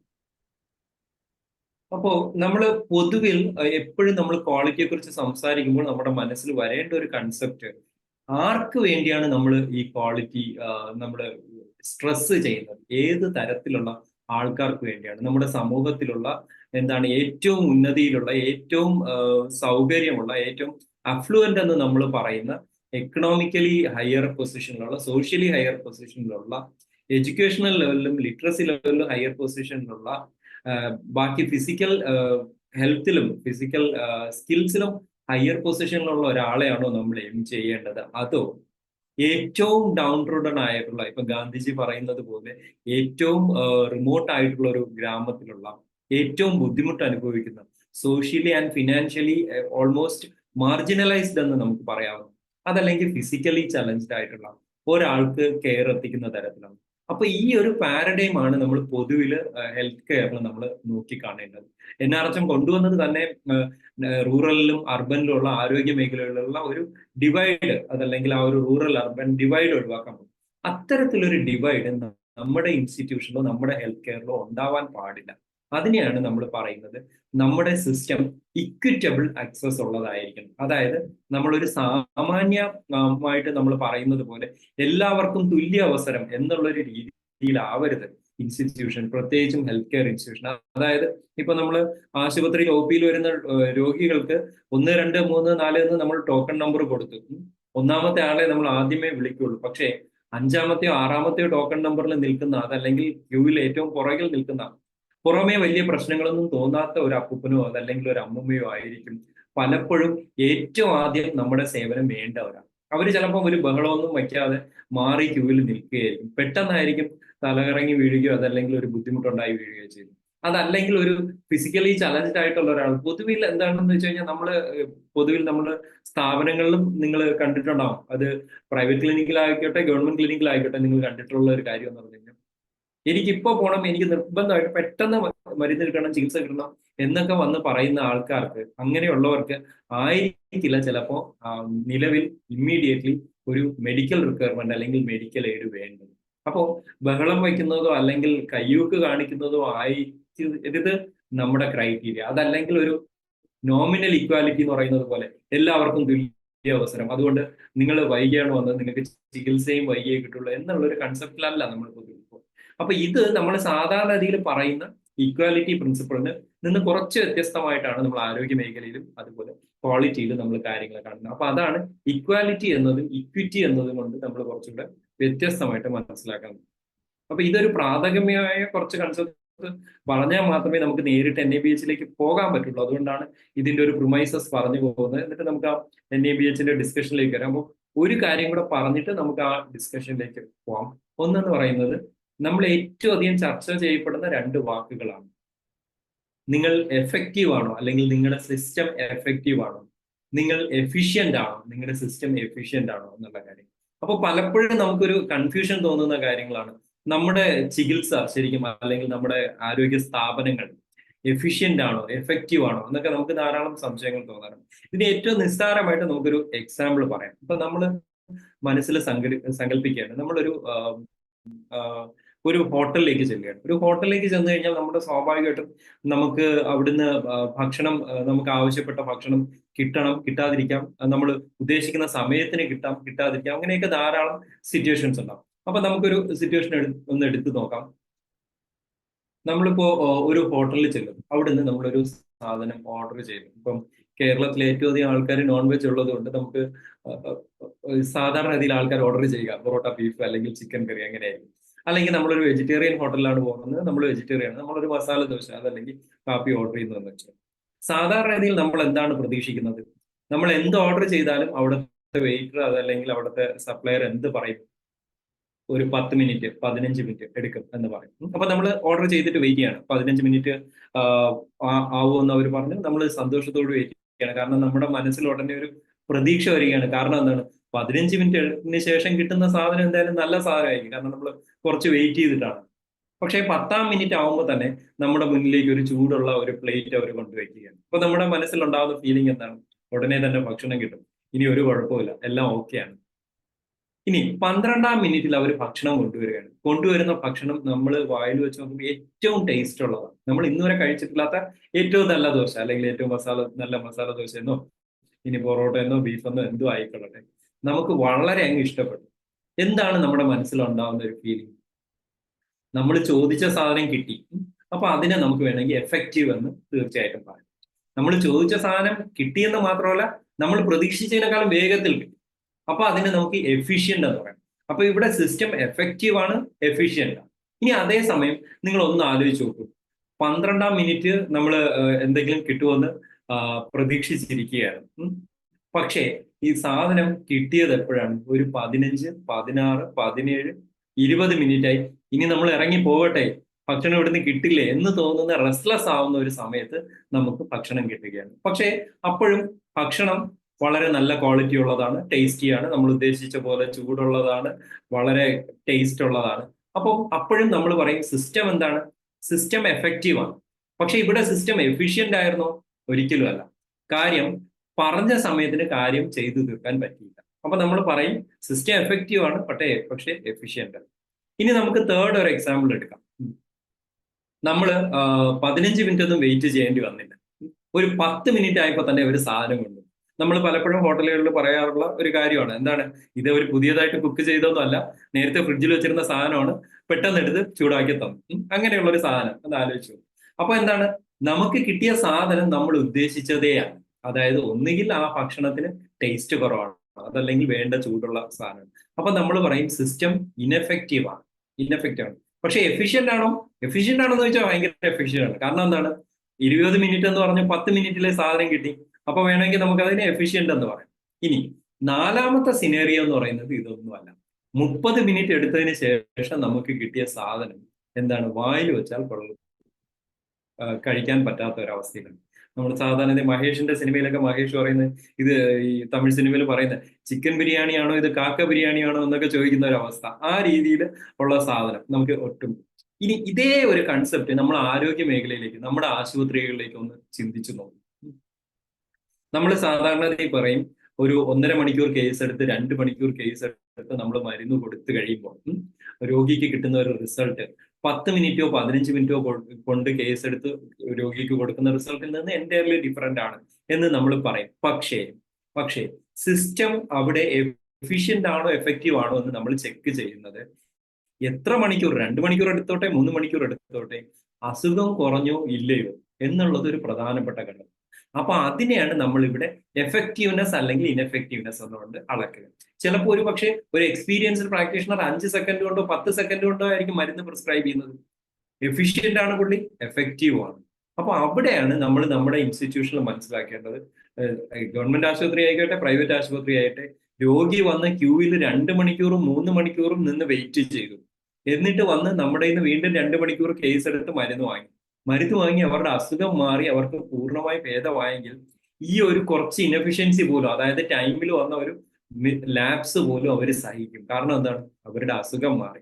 അൾട്ടിമേറ്റ്ലി നോക്കുകയാണെങ്കിൽ, നമ്മൾ നേരത്തെ പറഞ്ഞ ഒരു എക്സാമ്പിൾ വെച്ച് നോക്കുകയാണെങ്കിൽ, ക്വാളിറ്റിയുടെ കോസ്റ്റ് അനുസരിച്ച് നോക്കുകയാണെങ്കിൽ അവരുടെ ടോട്ടൽ ക്വാളിറ്റി കോസ്റ്റ് എന്ന് പറയുന്നത് അവർ ഒരു ബാഡ് ട്രീറ്റ്മെന്റ് എടുത്തിരുന്നെങ്കിൽ ഉണ്ടാകുന്ന കോസ്റ്റിൽ നിന്ന് വളരെ കുറവാണ്. അപ്പോൾ അവർക്ക് സന്തോഷമായി. പക്ഷേ നമ്മൾ ഈ 4 മണിക്കൂറോ 5 മണിക്കൂറോ എടുത്ത് കേസ് എടുത്തിട്ടും അതല്ലെങ്കിൽ ഇനി 5 മിനിറ്റ് കൊണ്ട് കേസ് എടുത്തിട്ടും എഫിഷ്യന്റ് ആയിട്ട് കേസ് എടുത്തിട്ടും അവരുടെ അസുഖം മാറിയില്ലെങ്കിൽ എന്താ?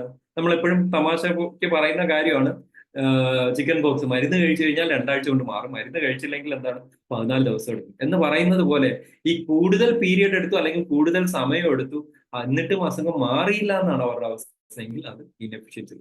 അപ്പൊ നമ്മുടെ ഇൻസ്റ്റിറ്റ്യൂഷനിൽ ക്വാളിറ്റിയിൽ നമ്മൾ പരമപ്രധാനമായിട്ട് നോക്കി വരുന്ന ഒരു പ്രധാനപ്പെട്ട ഒരു കാര്യം എന്ന് വെച്ച് കഴിഞ്ഞാൽ സിസ്റ്റം എഫക്റ്റീവ് ആയിരിക്കണം, അതുപോലെ തന്നെ എഫിഷ്യന്റ് ആയിരിക്കണം. അപ്പൊ ഈ ഒരു ഇക്വിറ്റി, അതുപോലെ എഫക്റ്റീവ്നെസ്, എഫിക്കസി എന്ന് പറയുന്ന ഈ ഒരു ബേസിക് കൺസെപ്റ്റ് വെച്ചാണ് നമ്മൾ നമ്മുടെ ക്വാളിറ്റി അളക്കുന്നത്.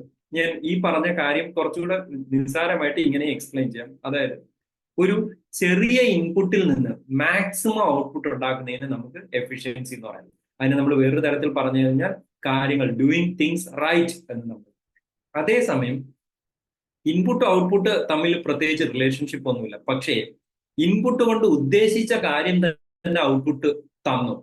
അതായത് ഇപ്പൊ ചായ ഇടാൻ നമുക്ക് പഞ്ചസാരയും തേയിലയും പാൽപ്പൊടിയും വെള്ളവും എടുത്തു കഴിഞ്ഞാൽ നമുക്ക് ചായ ആവണമെന്നില്ല. ഈ ഇൻപുട്ട് എല്ലാം കറക്റ്റ് ആണ്, പക്ഷെ ഔട്ട്പുട്ട് കറക്റ്റ് ആവണമെന്നില്ല. എന്താണ്? നമ്മുടെ പ്രോസസ്സ് കറക്റ്റ് അല്ലേ? അപ്പൊ നമ്മുടെ കയ്യിൽ ബെൽഡോണയും അക്കണൈറ്റും റെസ്റ്റോക്സും എല്ലാം ഉണ്ട്. പക്ഷേ നമ്മുടെ പ്രോസസ്സ് കറക്റ്റ് അല്ലെങ്കിൽ എന്താണ്? ഈ അക്കണൈറ്റിനും ഒന്നും ചെയ്യാൻ പറ്റില്ല, ബെൽഡോണയ്ക്കും ഒന്നും ചെയ്യാൻ പറ്റില്ല, കെമോമിലേക്കും ഒന്നും ചെയ്യാൻ പറ്റില്ല. അപ്പൊ അവിടെയാണ് നമ്മൾ പറയുന്നത് ഡൂയിങ് റൈറ്റ് തിങ്സ്. അപ്പൊ അതാണ് നമ്മുടെ ഇൻസ്റ്റിറ്റ്യൂഷൻസിൽ നമ്മൾ പ്രധാനമായിട്ടും ചെയ്യാൻ ഉദ്ദേശിക്കുന്നത്. അപ്പം ശരിക്കും എൻ്റെ ഒരു എന്താണ് ക്വാളിറ്റിയിൽ ഒരു ചെറിയ അനുഭവം, ഇതുവരെയുള്ള അനുഭവം വെച്ചിട്ട് കുറച്ച് കാര്യങ്ങൾ ഞാൻ പറയാം. ഒന്നെന്ന് വെച്ച് കഴിഞ്ഞാൽ നമ്മൾ ധാരാളം ക്വാളിറ്റി സിസ്റ്റംസിനെ നമ്മൾ കണ്ടുകൊണ്ടിരിക്കുകയാണ്. അതിൽ ധാരാളം ക്വാളിറ്റി സിസ്റ്റംസ് ഉണ്ടെങ്കിൽ നമ്മൾ മുമ്പ് കേട്ടിട്ടുള്ള ക്വാളിറ്റി സിസ്റ്റംസ് എന്ന് പറയുന്നത് ഒരു വീട് വയ്ക്കുകയാണ്, നിങ്ങളൊരു കെട്ടിടം വയ്ക്കുകയാണ്, അതല്ലെങ്കിൽ നിങ്ങളൊരു ആശുപത്രി കെട്ടിടം പണിയാണ്. ഏതൊക്കെ രീതിയിൽ അത് പണിയണം, അല്ലെങ്കിൽ എന്തൊക്കെ കാര്യങ്ങൾ ശ്രദ്ധിക്കണം എന്നതിന് വളരെ വർഷങ്ങൾക്ക് മുമ്പ് തന്നെ ധാരാളം കോഡുണ്ട്. അതിന് നമ്മൾ പറയുന്ന ഒരു സിമ്പിൾ എക്സാമ്പിൾ എന്ന് പറയുന്നത് NBC ആണ്, നാഷണൽ ബിൽഡിംഗ് കോഡ്. 2016 തന്നെ നമ്മൾ പറയുന്ന ഈ BIS, bureau of Indian standards കൊണ്ടുവന്ന ഒരു സ്റ്റാൻഡേർഡ്സ് ആണ്. അപ്പോൾ ഓരോന്നും അതിൻ്റെ അകത്ത് അവരൊരു ആശുപത്രി കെട്ടിടം എങ്ങനെയായിരിക്കണം എന്ന് വ്യക്തമായിട്ട് പറയുന്നുണ്ട്. പലപ്പോഴും നമ്മുടെ ഡോക്ടർമാർ, പ്രൈവറ്റ് ഡോക്ടർമാരാണെങ്കിലും ഗവൺമെന്റ് ഡോക്ടർമാരാണെങ്കിലും, അവരൊരു പുതിയ ക്ലിനിക്ക് രൂപകൽപ്പന ചെയ്യുമ്പോൾ അല്ലെങ്കിൽ ഒരു കെട്ടിടം, ആശുപത്രി കെട്ടിടത്തെ കുറിച്ച് ചിന്തിക്കുമ്പോൾ അവർ ധാരാളം കാര്യത്തിൽ കൺസേൺ ആവാറുണ്ട്, എന്തൊക്കെ കാര്യങ്ങൾ ശ്രദ്ധിക്കണം. അപ്പൊ അത്തരമുള്ള ബേസിക് കൺസെപ്റ്റ്സ് ഒക്കെ ഈ നാഷണൽ ബിൽഡിംഗ് കോഡിൽ തന്നെ പറഞ്ഞു വെച്ചിട്ടുണ്ട്. അതിന്റെ ഭാഗമായിട്ടാണ് നമ്മൾ ഈ കാണുന്ന ഫയർ ആൻഡ് സേഫ്റ്റി അങ്ങനെയുള്ള കുറേയധികം കാര്യങ്ങൾ. അപ്പൊ അതിനുശേഷം സെൻട്രലി സ്പോൺസേർഡ് സ്കീംസ് വന്നപ്പോഴും നാഷണൽ ആയുഷ് മിഷൻ വന്നപ്പോഴും ഒരു OP റൂമിൻ്റെ അകത്ത് എത്ര സ്പേസ് ഉണ്ടാവണം, അങ്ങനെയൊക്കെയുള്ള കുറേയധികം കാര്യങ്ങൾ വ്യക്തമായിട്ട് ഡിസ്കസ് ചെയ്യപ്പെട്ടു.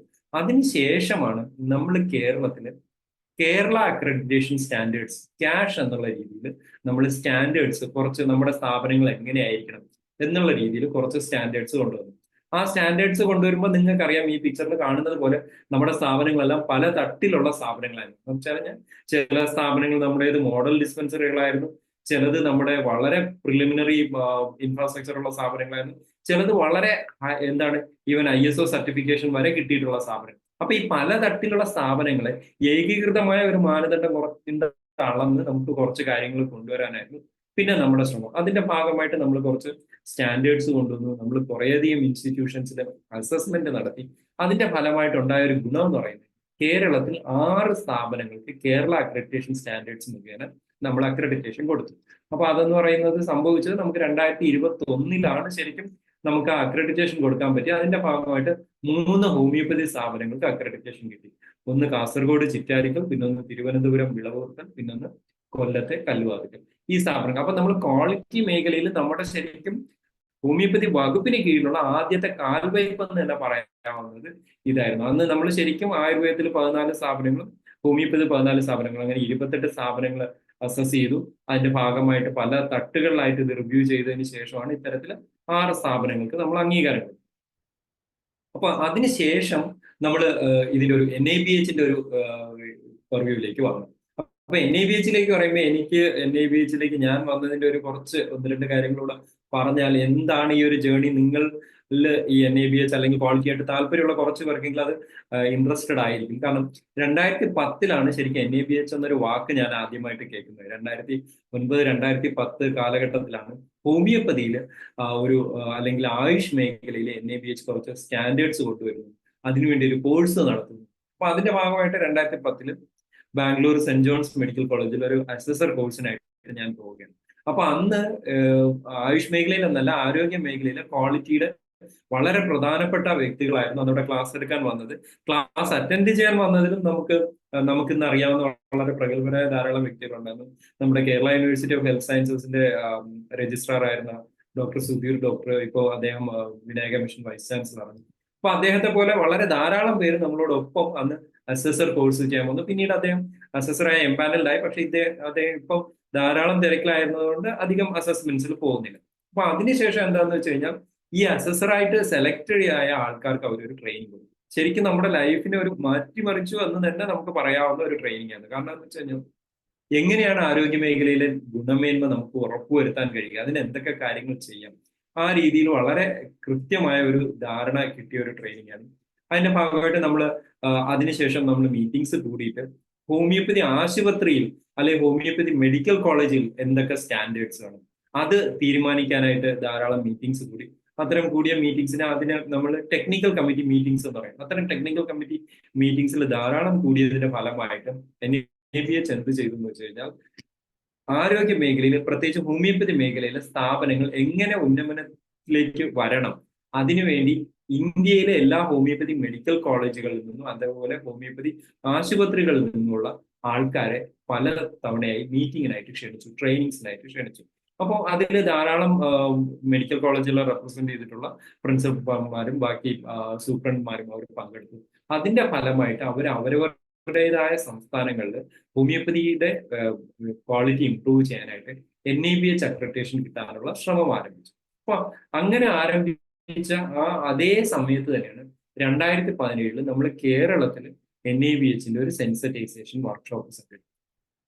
അപ്പൊ നിങ്ങൾക്കറിയാം ഏതാണ്ട് 7 വർഷമായി ഇപ്പൊ കേരളത്തിൽ നമ്മൾ NABH എന്നൊരു വാക്ക് അല്ലെങ്കിൽ NABH ആയുഷ് മേഖലയിലേക്ക് ഇതിനെക്കുറിച്ച് ആദ്യമായിട്ട് പറയുന്നത് ആ സമയത്താണ്. അന്ന് ശൈലജ ടീച്ചറായിരുന്നു നമ്മുടെ ഹെൽത്ത് മിനിസ്റ്റർ, അന്ന് സെക്രട്ടറി എന്ന് പറയുന്നത് ശ്രീനിവാസ് സാറായിരുന്നു. അപ്പൊ ശ്രീനിവാസ് സാർ വളരെ ആക്റ്റീവ് ആയിരുന്നു. സാറ് പറഞ്ഞു നമ്മൾ അടുത്ത ഒരു 1-2 വർഷത്തിനുള്ളിൽ തന്നെ നമ്മുടെ ഹോമിയോപ്പതി മെഡിക്കൽ കോളേജുകളിലും, ഹോമിയോപ്പതി അല്ല ആയുഷ് മെഡിക്കൽ കോളേജുകളിലും അതുപോലെ നമ്മുടെ ഹോമിയോപ്പതി സ്ഥാപനങ്ങളിലും ഇത്തരത്തിൽ ക്വാളിറ്റി ഇംപ്ലിമെന്റ് ചെയ്യാനുള്ള ഒരു ശ്രമം ആരംഭിക്കണം. ഇപ്പൊ 2017 നമ്മൾ ആ ശ്രമം ആരംഭിച്ചു വെച്ചെങ്കിലും ഏതാണ്ട് 7 വർഷത്തോളം ഇപ്പുറമാണ് നമുക്ക് ഇതിന്റെ ഒരു രണ്ടാം ഘട്ടം എന്നുള്ള നിലയ്ക്ക് ക്യാഷ് അക്രഡിറ്റേഷന് ശേഷം നമ്മുടെ അക്രഡിറ്റേഷനിലേക്ക് നമുക്ക് എത്താൻ പറ്റിയത്. അപ്പൊ അതിന്റെ ഭാഗമായിട്ട് നമ്മൾ എന്ത് ചെയ്തു എന്ന് വെച്ച് കഴിഞ്ഞാൽ ഹോമിയോപ്പതിക് മെഡിക്കൽ കോളേജുകൾക്ക് മാത്രമായിട്ട് നമ്മളൊരു അവയർനെസ് സെമിനാർ, അത് പാലക്കാട് അഹല്യ ഹോസ്പിറ്റലിൽ വെച്ചാണ് നമ്മൾ ചെയ്തത്. അതിലും കേരളത്തിലെ എല്ലാ ഹോമിയോപ്പതി മെഡിക്കൽ കോളേജുകളെ റെപ്രസെന്റ് ചെയ്തത്. നമുക്കറിയാമല്ലോ അന്ന് കേരളത്തിൽ 2018 കേരളത്തിൽ 5 ഹോമിയോപ്പതി മെഡിക്കൽ കോളേജേ ഉള്ളൂ. കാരണം കുറിച്ചിയിലെ നാഷണൽ ഇൻസ്റ്റിറ്റ്യൂട്ട് അന്ന് പോസ്റ്റ് ഗ്രാജുവേഷൻ കോഴ്സ് ആരംഭിച്ചിട്ടില്ല. അപ്പൊ ഈ 5 ഹോമിയോപ്പതി മെഡിക്കൽ കോളേജുകളെ റെപ്രസെന്റ് ചെയ്തും ബാക്കി ആയുർവേദ കോളേജുകളെയും സിദ്ധ കോളേജിനെ റെപ്രസെന്റ് ചെയ്തും ആൾക്കാർ വന്നിരുന്നു. ഇതിന്റെ ഭാഗമായിട്ട് പിന്നീട് ഹൈദരാബാദിൽ ഒരു ക്വാളിറ്റി അഷുറൻസിന്റെ ഒരു സർട്ടിഫിക്കറ്റ് കോഴ്സ് അന്നത്തെ ഹോമിയോപ്പതി ഡെപ്യൂട്ടി ഡയറക്ടറും പിന്നീട് ഡയറക്ടർ വിജയാംബിക മാഡം, അതുപോലെ ISMന്റെ ഡയറക്ടർ, അങ്ങനെ പ്രഗത്ഭരായ കുറേയധികം ആൾക്കാരെ കൊണ്ടൊരു ട്രെയിനിങ് അവർക്ക് നൽകിയിട്ടുണ്ടായി. ഭാഗ്യവശാൽ അത്തരത്തിലൊരു ട്രെയിനിങ് പങ്കെടുക്കാൻ എനിക്കും സാധിച്ചു. കാരണം അന്ന് നാഷണൽ ആയുഷ് മിഷന്റെ സപ്പോർട്ടോട് കൂടി കേശവേന്ദ്രകുമാർ സാർ എന്ന് പറഞ്ഞു കഴിഞ്ഞാൽ വളരെ വിഷണറി ആയിട്ടുള്ള, പിന്നീട് അദ്ദേഹം ഇപ്പം ഫിനാൻസിൽ സെക്രട്ടറിയാണ്, അദ്ദേഹത്തിന്റെ ഒരു സപ്പോർട്ടോട് കൂടി നല്ലൊരു ട്രെയിനിങ് പ്രോഗ്രാം നടക്കുകയും അന്ന് പങ്കെടുത്ത ഏറെ DMOമാരും ഇന്ന് നമുക്ക് സർവീസിലുണ്ട്. അപ്പൊ അതിന്റെ ഒരു റിഫ്ലക്ഷൻ സർവീസിൽ ഉണ്ടായിട്ടുമുണ്ട്. അവർക്ക് എന്താണ് ക്വാളിറ്റി, എങ്ങനെ ഇത് നടപ്പിലാക്കാം എന്നുള്ളതിനെ കുറിച്ചുള്ള വ്യക്തമായ ഒരു ധാരണ കിട്ടുകയും അതിൻ്റെയൊക്കെയുള്ള ഒരു ചുവടുവയ്പ് വയ്ക്കാൻ അവർക്ക് സാധിക്കുകയും ചെയ്യും.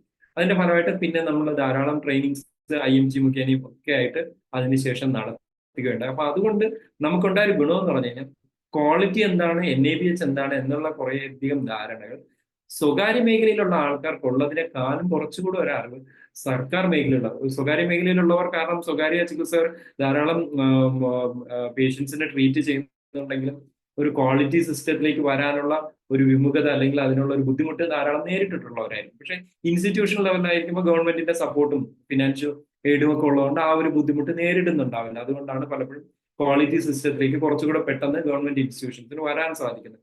അതേസമയം കോർപ്പറേറ്റ് മേഖലയിലുള്ള വളരെ മൾട്ടിനാഷണൽ കമ്പനിയായിട്ട് ടൈപ്പ് ഉള്ള ഇൻസ്റ്റിറ്റ്യൂഷൻസിന് വളരെ പെട്ടെന്ന് അവർക്ക് ക്വാളിറ്റി സിസ്റ്റം കൊണ്ടുവരാൻ പറ്റുന്നുണ്ട്. അതുകൊണ്ടായിരിക്കും നിങ്ങൾ ശ്രദ്ധിച്ചിട്ടുണ്ടാകും പല വളരെ ലീഡിംഗ് ആയിട്ടുള്ള കോർപ്പറേറ്റ് ഹോസ്പിറ്റൽസും അവർ പെട്ടെന്ന് തന്നെ NABH അതുപോലെയുള്ള അക്രഡിറ്റേഷൻ നേടിയെടുക്കും. അപ്പൊ ഇവിടെ നമ്മൾ ആദ്യമായിട്ട് ചെയ്തതെന്ന് പറയുന്നത് 2 സോൺ തിരിച്ചിട്ട്, നോർത്ത് സോണും സൗത്ത് സോണും തിരിച്ചിട്ട് നമ്മുടെ ഡോക്ടർമാർക്ക് അവരിൽ നിന്ന് സെലക്ടഡ് ആയിട്ടുള്ള ആൾക്കാർക്ക് ഒരു ട്രെയിനിങ് കൊടുക്കും. എന്താണ് ആ ട്രെയിനിങ്ങിന്റെ ഉദ്ദേശം എന്ന് വെച്ച് കഴിഞ്ഞാൽ അവർക്കൊരു ഓറിയന്റേഷൻ പ്രോഗ്രാം കൊടുക്കുക. ശൈല ഡോക്ടർ, ഇതിന്റെ ഇടയിൽ വേറെ സെഷൻ ഉണ്ടോ അതോ ഞാനിത് കണ്ടിന്യൂ ആണോ? ശൈല ഡോക്ടറുടെ മൈക്ക് ഓഫ് ആണ്. ഡോക്ടറുടെ ക്ലാസ്സേ ഉള്ളെന്ന് ഇനി അഥവാ അവസാനം ഒരു 10 മിനിറ്റ് എന്തെങ്കിലും അപ്പൊ നമ്മൾ ഇത്തരത്തിൽ സൗത്ത് സോണും നോർത്ത് സോണും ഇത് എന്തിനാണ് ഞാൻ പറയുന്നത് വെച്ച് കഴിഞ്ഞാൽ നമ്മൾ ഈ ചെയ്ത ഒരു പ്രോസസ് അതല്ലെങ്കിൽ സ്വകാര്യ ചികിത്സകർക്കും അതേപോലെ ഗവൺമെന്റ് ഡോക്ടേഴ്സും അതെല്ലാം ബാക്കി ഇത് കേട്ടുകൊണ്ടിരിക്കുന്നവർക്കും കുറച്ചുകൂടെ വ്യക്തമാവാൻ വേണ്ടി ഈ ഒരു പ്രോസസ്സ് എങ്ങനെയാണ് ചെയ്തത് എന്ന് നമ്മൾ പറഞ്ഞു വരുന്നത്. അപ്പൊ സൗത്ത് സോണിൽ നമ്മൾ എന്ത് ചെയ്തു എന്ന് വെച്ച് കഴിഞ്ഞാൽ ഇന്ത്യയിലെ തന്നെ പ്രഗത്ഭ ക്വാളിറ്റിയുടെ ഫാക്കൽറ്റികളുടെ ഒരാളായ ഡോക്ടർ ഭാവന ഗുലാത്തി മാഡം ഹൈദരാബാദിൽ ഞാൻ നേരത്തെ കാണിച്ച institution administrative staff college of ഇന്ത്യയിലെ ഫാക്കൽറ്റിയാണ്. അതിനു മുമ്പ് NABHന്റെ അസിസ്റ്റന്റ് ഡയറക്ടറാണ്. അപ്പൊ മാഡം വന്ന് നമ്മുടെ ഇവിടെ ഉള്ള ഡോക്ടേഴ്സിന് വേണ്ടി ഒരു ക്ലാസ് എടുത്തു തിരുവനന്തപുരത്ത് വെച്ച്, സൗത്ത് സോൺ ട്രെയിനിങ്. അതുപോലെ നമ്മൾ നോർത്ത് സോണിൽ കോഴിക്കോട് നമ്മൾ ഡോക്ടർ വിക്രം കശ്യപ് എന്ന് പറഞ്ഞ വളരെ പ്രഗത്ഭനായിട്ടുള്ള ഡോക്ടർ. ഇവർ രണ്ടുപേരും അലോപ്പതി ഡോക്ടേഴ്സാണ്, പക്ഷെ ക്വാളിറ്റി മേഖലയിൽ വളരെ താല്പര്യത്തോടുകൂടി വളരെ ക്രിയേറ്റീവായിട്ടും ഇടപെടുന്ന രണ്ട് വ്യക്തിത്വങ്ങളാണ്. അപ്പം സാറും നേരത്തെ NABH ആയിട്ട് അസോസിയേറ്റ് ചെയ്തിരുന്നതാണ്. സാറിനെ കൊണ്ട് നമ്മൾ ഒരു സെഷൻ എടുത്തു. ഇത് ശരിക്കും കേരളത്തിലെ ആരോഗ്യ മേഖലയിൽ ഈ കോഴ്സ് പങ്കെടുത്ത ആൾക്കാർക്ക് ഉള്ളൊരു വലിയൊരു ഉണർവ് തന്നെ. കാരണം ഇവരെ നമ്മൾ അസസർ എന്നുള്ള രീതിയിൽ എംപാനൽ ചെയ്തു. ഈ കോഴ്സിന് ശേഷം നമ്മളൊരു പരീക്ഷ നടത്തി പരീക്ഷ പാസ്സായവരെ ഇന്റേണൽ അസസേഴ്സ് അല്ലെങ്കിൽ കേരളത്തിലെ സ്ഥാപനങ്ങളിൽ ക്വാളിറ്റി എങ്ങനെയാണ് കൃത്യമായിട്ട് നടക്കുന്നുണ്ടോ എന്ന് നോക്കാൻ അസസ് ചെയ്യാനുള്ള അസസേഴ്സ് ആക്കി. അപ്പൊ ഞാൻ നേരത്തെ പറഞ്ഞല്ലോ, നാഷണൽ ലെവലിൽ NABH അസസർ കോഴ്സ് നമ്മൾ നടത്തി. നമുക്ക് ലഭിച്ച അതേ ഒരു പാറ്റേൺ അത്ര കൃത്യമായിട്ട് 5 ദിവസം അല്ലെങ്കിൽ ഒരാഴ്ച ട്രെയിനിങ് കൊടുക്കാനുള്ള സൗകര്യം നമുക്ക് ഇല്ലാതിരുന്നിട്ട് കൂടി നമ്മൾ ഒരു 3 ദിവസത്തെ ട്രെയിനിങ് കൊടുത്താണ് ഇവരെ അസസർ കോഴ്സിലേക്ക്. അപ്പൊ ഇതുകൊണ്ടുള്ള ഗുണം എന്ന് പറയുന്നത് ഇത് ഒരു ട്രെയിൻഡ് പൂളായി നമ്മുടെ കേരളത്തിലുള്ള ഈ ഡോക്ടർമാരിൽ ഒരു വലിയൊരു വിഭാഗത്തിന് എന്താണ് ക്വാളിറ്റി, എങ്ങനെ ഈ ക്വാളിറ്റിയെ നമുക്ക് അളക്കാം. നമുക്ക് പലപ്പോഴും തോന്നുന്ന ഒരു സംശയം എന്ന് പറയുന്നത് ഗുണമേന്മ അല്ലെങ്കിൽ ക്വാളിറ്റി എന്നുള്ള അളക്കാൻ പറ്റുന്നതാണ്. സ്വാഭാവികമായിട്ട് നമുക്ക് സംശയം ഇപ്പൊ സ്നേഹം അളക്കാൻ പറ്റുമോ, അതല്ലെങ്കിൽ ഒരാളുടെ സന്തോഷം അളക്കാൻ പറ്റുമോ എന്നൊക്കെ നമ്മൾ പറയുന്നത് പോലെ തന്നെ ഗുണമേന്മ അളക്കാൻ പറ്റുമോ എന്ന് ചോദിച്ചു കഴിഞ്ഞാൽ തീർച്ചയായിട്ടും ഗുണമേന്മ അളക്കാം. കാരണം അതിന് കുറച്ച് മാനദണ്ഡങ്ങൾ, അളക്കാൻ പറ്റുന്ന മാനദണ്ഡങ്ങൾ ഉപയോഗിച്ച് നമുക്ക് അളക്കാം. പക്ഷെ അതൊരു 100% മെഷർമെന്റ് ആണോ എന്ന് ചോദിച്ചു കഴിഞ്ഞാൽ അല്ല, ഒരിക്കലും അതൊരു 100% മെഷർമെന്റ് അല്ല.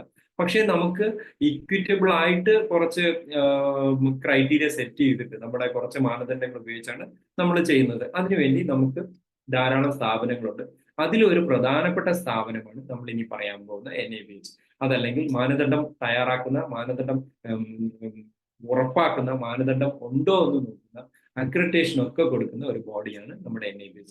അപ്പോൾ NABH പലപ്പോഴും ആൾക്കാർക്ക് തോന്നുന്ന ഒരു കാര്യം എന്ന് പറയുന്നത് ഈ NABH ഒരു സ്വകാര്യ കമ്പനിയാണോ അല്ലെങ്കിൽ ഒരു ഗവൺമെന്റ് കമ്പനിയാണോ, അങ്ങനെയൊക്കെയുള്ള കുറെ സംശയങ്ങൾ. ഇത് ഇന്ത്യയിലെ quality council of India QCI എന്ന് പറയുന്ന ഒരു ഓട്ടോണോമസ് ബോഡി, ഒരു ഇതിന് കീഴിലുള്ള സ്ഥാപനമാണ് നാഷണൽ അക്രഡിറ്റേഷൻ ബോർഡ്. അതേസമയം ഈ quality council of India autonomous ആണെങ്കിലും നേരിട്ട് അത് നിയന്ത്രിക്കപ്പെടുന്നത് നമ്മുടെ ministry of commerce and industries, അതായത് കേന്ദ്ര സർക്കാരിന്റെ മിനിസ്ട്രി ഓഫ് കോമേഴ്സ് ആൻഡ് ഇൻഡസ്ട്രീസിന്റെ ഒരു നിയന്ത്രണത്തിൽ കൂടിയാണ് ക്വാളിറ്റി കൗൺസിൽ ഓഫ് ഇന്ത്യ എന്ന് പറയുന്നത്. അപ്പൊ ആ രീതിയിലുള്ള ഒരു ഓട്ടോണോമസ് ബോഡിയാണ്. ഈ ബോഡിക്ക് താഴെ, ക്വാളിറ്റി കൗൺസിൽ ഓഫ് ഇന്ത്യക്ക് താഴെ ധാരാളം സ്ഥാപനങ്ങളുണ്ട്. നിങ്ങൾ കുറച്ച് പേരെങ്കിലും കേട്ടിട്ടുണ്ടാവും. ലാബുകൾക്ക് അക്രഡിറ്റേഷൻ കൊടുക്കുന്ന NABL, national accreditation board for laboratories, അതുണ്ട്. അതുപോലെ ഇപ്പോൾ നമ്മുടെ ഹോമിയോപ്പതി മെഡിക്കൽ കോളേജുകളിൽ റേറ്റിംഗ് കൊടുക്കുന്ന national accreditation board for education and training, NABET എന്ന് പറയും, NABET. അതൊക്കെ ഇതിന്റെ ഭാഗമായിട്ടുള്ള QCയുടെ ഭാഗമായിട്ടുള്ളതാണ്. അപ്പൊ അതുപോലൊരു ബോഡിയാണ് നമ്മൾ ഈ പറഞ്ഞ NABH. അപ്പൊ NABH പ്രധാനമായിട്ട് നടത്തുന്നത് ധാരാളം കാര്യങ്ങൾ അവർ നടത്തുന്നുണ്ടെങ്കിലും നമ്മളെ സംബന്ധിച്ചിടത്തോളം NABH നടത്തുന്ന പ്രധാനപ്പെട്ട 2 പ്രവർത്തനം എന്ന് പറയുന്നത് ഒന്ന് അക്രഡിറ്റേഷൻ ആണ്, മറ്റൊന്ന് സർട്ടിഫിക്കേഷൻ. ഇവ രണ്ടും തമ്മിലുള്ള ചെറിയ വ്യത്യാസങ്ങളുണ്ട്. അതെന്താണെന്ന് ഞാൻ ഇനി പറയുമ്പോൾ മനസ്സിലാവും. അക്രഡിറ്റേഷൻ ആണ് NABH ആദ്യമായിട്ട് കൊണ്ടുവന്നത്. അതായത് NABHന്റെ ഏറ്റവും പാരമ്പര്യത്തിലുള്ള ഒരു അംഗീകാരം എന്ന് പറയാവുന്നത് അക്രഡിറ്റേഷൻ ആണ്. അക്രഡിറ്റേഷനെ കുറിച്ച് പറയുകയാണെങ്കിൽ നമ്മുടെ ഇന്ത്യയിലെ എല്ലാ നാഷണൽ ഇൻസ്റ്റിറ്റ്യൂട്ടും, ആയുഷ് മേഖലയിലുള്ള എല്ലാ നാഷണൽ ഇൻസ്റ്റിറ്റ്യൂട്ടും NABH അക്രഡിറ്റഡ് ആണ്. 2017 ആയുർവേദ നാഷണൽ ഇൻസ്റ്റിറ്റ്യൂട്ട് ജയ്പൂരിലുള്ള അക്രഡിറ്റഡ് ആയി, യുനാനിയുടെ 2018 അക്രഡിറ്റഡ് ആയി. അതുപോലെ തന്നെ അതേ സമയത്ത് നാച്ചുറോപ്പതിയുടെ പൂനെയിലെ ഇൻസ്റ്റിറ്റ്യൂട്ട് അക്രഡിറ്റഡ് ആയി. നമ്മുടെ തമിഴ്നാടുള്ള സിദ്ധയുടെ ഇൻസ്റ്റിറ്റ്യൂട്ട് അക്രഡിറ്റഡ് ആയി. നമ്മുടെ ഹോമിയോപ്പതി ഇൻസ്റ്റിറ്റ്യൂട്ട് അതോടൊപ്പം തന്നെ ഇതിന് ശേഷം അക്രഡിറ്റഡ് ആവുകയും ചെയ്തു. അപ്പോൾ ഈ എല്ലാ ഇൻസ്റ്റിറ്റ്യൂട്ടും, ആയുർവേദ, യോഗ, നാച്ചുറോപ്പതി, യുനാനി, എല്ലാ ഇൻസ്റ്റിറ്റ്യൂട്ടും ഒരേ സമയത്ത് അല്ലെങ്കിൽ പല വർഷങ്ങളായിട്ട് ഈ അക്രഡിറ്റേഷൻ പൂർത്തിയാക്കിയിരുന്നു. അപ്പൊ അതിന്റെ ഒരു ബേസിസ് എന്ന് പറയുന്നത് ഈ നമ്മൾ പറയുന്ന സ്റ്റാൻഡേർഡ്സ് ആണ്. ആയുർവേദയ്ക്ക് വേണ്ടി ഹോസ്പിറ്റൽസിന് വേണ്ടി NABH സെപ്പറേറ്റ് സ്റ്റാൻഡേർഡ്സ് തയ്യാറാക്കി, യോഗ, നാച്ചുറോപ്പതി ഹോസ്പിറ്റൽസിന് വേണ്ടി ചെയ്തു. യുനാനിക്ക് വേണ്ടി ചെയ്തു, സിദ്ധയ്ക്ക് വേണ്ടി ചെയ്തു, ഹോമിയോപ്പതിക്ക് വേണ്ടി ചെയ്തു. അപ്പൊ ഇത് ശരിക്കും ഹോമിയോപ്പതിക്ക് ഒരു അംഗീകാരം കൊടുക്കുന്ന ഒരു അവസ്ഥ കൂടിയാണ്. കാരണം അന്ന് വരെ ക്വാളിറ്റി അല്ലെങ്കിൽ ആയുഷ് മേഖലയിൽ ക്വാളിറ്റിയുടെ ആവശ്യമുണ്ടോ, ക്വാളിറ്റി അക്രഡിറ്റേഷന്റെ ആവശ്യമുണ്ടോ എന്നൊക്കെ ആൾക്കാർ സംസാരിച്ചുകൊണ്ടിരുന്ന സമയത്ത് ഇത് നടപ്പിലാക്കാൻ പറ്റുമോ എന്നുള്ള ഒരു സംശയം ഉയർത്തിയ സമയത്ത് NABH അത്തരത്തിലൊരു ഇതുമായിട്ട് വന്നു. 2009 ഈ ഒരു സ്റ്റാൻഡേർഡ് ആദ്യമായിട്ട് കൊണ്ടുവരുന്നത്. അത് ഫസ്റ്റ് എഡിഷൻ എന്ന് പറയും. അതേസമയം ആയുർവേദത്തിന്റെയും ഹോമിയോപ്പതിയുടെയും ഇപ്പോൾ സെക്കൻഡ് എഡിഷൻ സ്റ്റാൻഡേർഡാണ് ഇപ്പൊ നടപ്പിലാക്കിക്കൊണ്ടിരിക്കുന്നത്. അത് 2016 കൊണ്ടുവന്നു. അപ്പൊ ഈ സെക്കൻഡ് എഡിഷൻ സ്റ്റാൻഡേർഡ് വെച്ചാണ് നമ്മുടെ സ്ഥാപനങ്ങൾ ഇപ്പം പലപ്പോഴും അക്രഡിറ്റേഷന് വേണ്ടി പോകുന്നത്. ഇനി അതല്ലാതെ പഞ്ചകർമ്മ ക്ലിനിക്സിന് വേണ്ടിയൊക്കെ അവർ സെപ്പറേറ്റ് സ്റ്റാൻഡേർഡ് കൊണ്ടുവന്നു. അങ്ങനെ ഇരിക്കവേ അവർക്ക് മനസ്സിലായി എല്ലാ ആരോഗ്യ സ്ഥാപനങ്ങൾക്കും ഒറ്റയടിക്ക് ഈ ഒരു അക്രഡിറ്റേഷൻ പ്രോസസ്സിലേക്ക് പോകാൻ പറ്റുന്നു. അപ്പൊ അതുകൊണ്ട് തന്നെ കുറച്ച് സ്ഥാപനങ്ങളെ അവരെ ഉദ്ദേശിച്ചു ഒരു എൻട്രി ലെവൽ അല്ലെങ്കിൽ ഒരു തുടക്കം എന്ന നിലയ്ക്ക് സർട്ടിഫിക്കേഷൻ കൊടുക്കുക. അപ്പൊ സർട്ടിഫിക്കേഷനും അക്രഡിറ്റേഷനും തമ്മിലുള്ള ഒരു പ്രധാനപ്പെട്ട വ്യത്യാസം ഇതാണ് ഞാൻ പറയാൻ ഉദ്ദേശിച്ചത്. ഒരു ആദ്യ ഘട്ടം എന്ന നിലയ്ക്കാണ് ഈ സർട്ടിഫിക്കേഷൻ അല്ലെങ്കിൽ എൻട്രി ലെവൽ സർട്ടിഫിക്കേഷൻ കൊടുക്കുന്നത്. അപ്പൊ അതിന്റെ ഭാഗമായിട്ട് പിന്നെ തുടർ പ്രക്രിയയായിട്ട് അവർക്ക് വേണമെങ്കിൽ അക്രഡിറ്റേഷൻ എന്ന് പറയുന്ന പൂർണ്ണമായ ഒരു തോതിലേക്ക് പോകാൻ പറ്റും. അപ്പൊ നമ്മുടെ കേരളത്തിൽ നമ്മൾ ആദ്യമായിട്ട് പോയത് ഇതിന്റെ സർട്ടിഫിക്കേഷൻ ചെയ്യാൻ പറ്റുമോ എന്നുള്ള രീതിയിലാണ്. അപ്പൊ അതിന്റെ ഭാഗമായിട്ട് ധാരാളം സ്റ്റാൻഡേർഡ്സ് അവർ ഇറക്കി. അതിലെ പ്രധാനപ്പെട്ട 2 സ്റ്റാൻഡേർഡ് എന്ന് പറയുന്നത് കിടത്തി ചികിത്സയുള്ള ആശുപത്രിക്ക് വേണ്ടിയുള്ള സ്റ്റാൻഡേർഡ്. ഇപ്പം ഇത് ശ്രദ്ധിച്ചുകൊണ്ടിരിക്കുന്ന ഹോമിയോപ്പതി സ്വകാര്യ ചികിത്സകർക്കും മനസ്സിലാക്കാവുന്ന ഒരു കാര്യമാണ്. ഇപ്പൊ നിങ്ങൾ നടത്തുന്നത് ഒരു 5 ബെഡിന് മുകളിലുള്ള, അതായത് മിനിമം 5 ബെഡെങ്കിലും ഉള്ള ഒരു ഹോസ്പിറ്റലാണെങ്കിൽ നിങ്ങൾക്ക് ഒരു അക്രഡിറ്റേഷൻ സിസ്റ്റത്തിലേക്ക് പോവാം. അതിന് ഫസ്റ്റ് സ്റ്റെപ്പ് എന്നുള്ള നിലയ്ക്ക് എൻട്രി ലെവൽ സർട്ടിഫിക്കേഷനിലേക്ക് പോവാം. അതിനെയാണ് entry level standards four Ayush hospital എന്ന്.